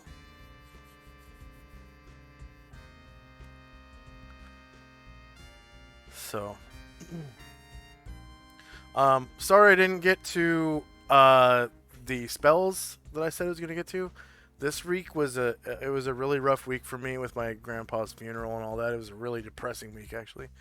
So I didn't do much Dungeons and Dragons stuff at all the whole week. I didn't play video games or nothing, man. I was just kind of done with not interested in having fun. But that is, it's going to be different this week. I'm going to do a lot of world building for the parts of Adria that are close by, especially. And then I'll try to get a handle on those spells, like, probably tomorrow, because I don't have anything planned for the 4th. So I'll probably do those spells tomorrow, and maybe even stream some world building stuff. Usually, if I do anything with D&D other than searching for tokens and stuff, I stream it. So as soon as I find the tokens I need for the monsters or whatever, and I add them to Roll20, then I make the monster sheets and add all the tokens and everything on stream. But there's a lot of monsters I need to create for Adria too. So like, the basics, like the yokai, and I already have stuff like Kieran and the snake people. I can't remember what they're called. But those are like Yanti, yeah. I already have Yanti and Kieran and stuff like that, but and I think Yanti are a pretty common encounter in most of the terrains too. So they kind of take the place of orcs in an eastern style campaign. But yeah, I want to make the Yanti pretty interesting, and the animal people, I forget what they're called. Mongrel men? No, it's Japanese. They might be called Henge Yokai. Henge Yokai.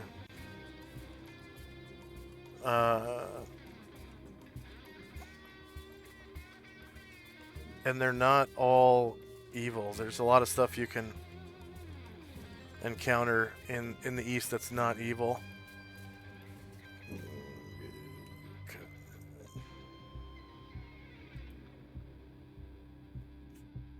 Yeah, Henge Yokai are the animal people you can run into. They kind of take the place of elves a little bit, because you can find them in any terrain, and they're uncommon. Not common, but uncommon. So they're pretty much everywhere in an eastern situation. So, and then you can run into regular stuff too. They have dwarves in the east, and like eastern hobgoblins and goblins and stuff like that. So those would be like the most common in most of the terrains, I think. But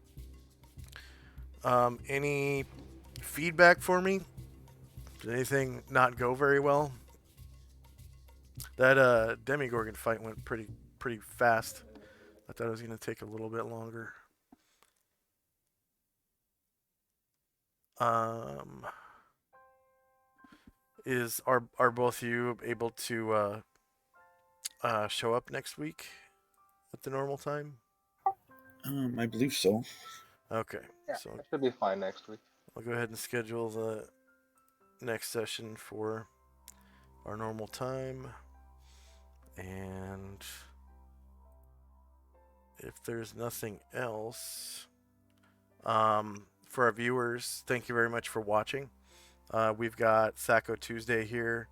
Watch Your Pants is here. Rogue Girl, Sophia Fox 21, Mogul Mail, and then hosting we've got Lurks, Delo TX, Danking Around, Asuka Mikasa, Alien Conglomeration, Alexis the Nexus, 420, F1TC00L.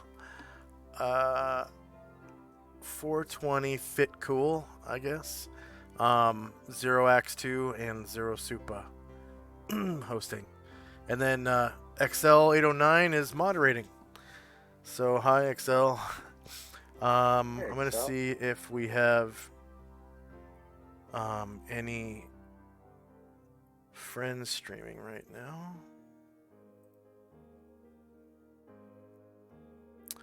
Lord Gozumba, yes, help. very nice. It is a tribute to Chester. So Lord Gozumba is streaming right now, so we can raid him.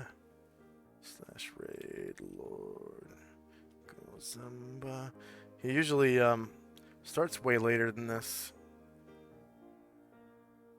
And Thaco Tuesday waved in chat. All right, here we go to raid Lord Gozumba. About 10 Later, seconds. everybody. 6, 5, 4, 3, 2, 1.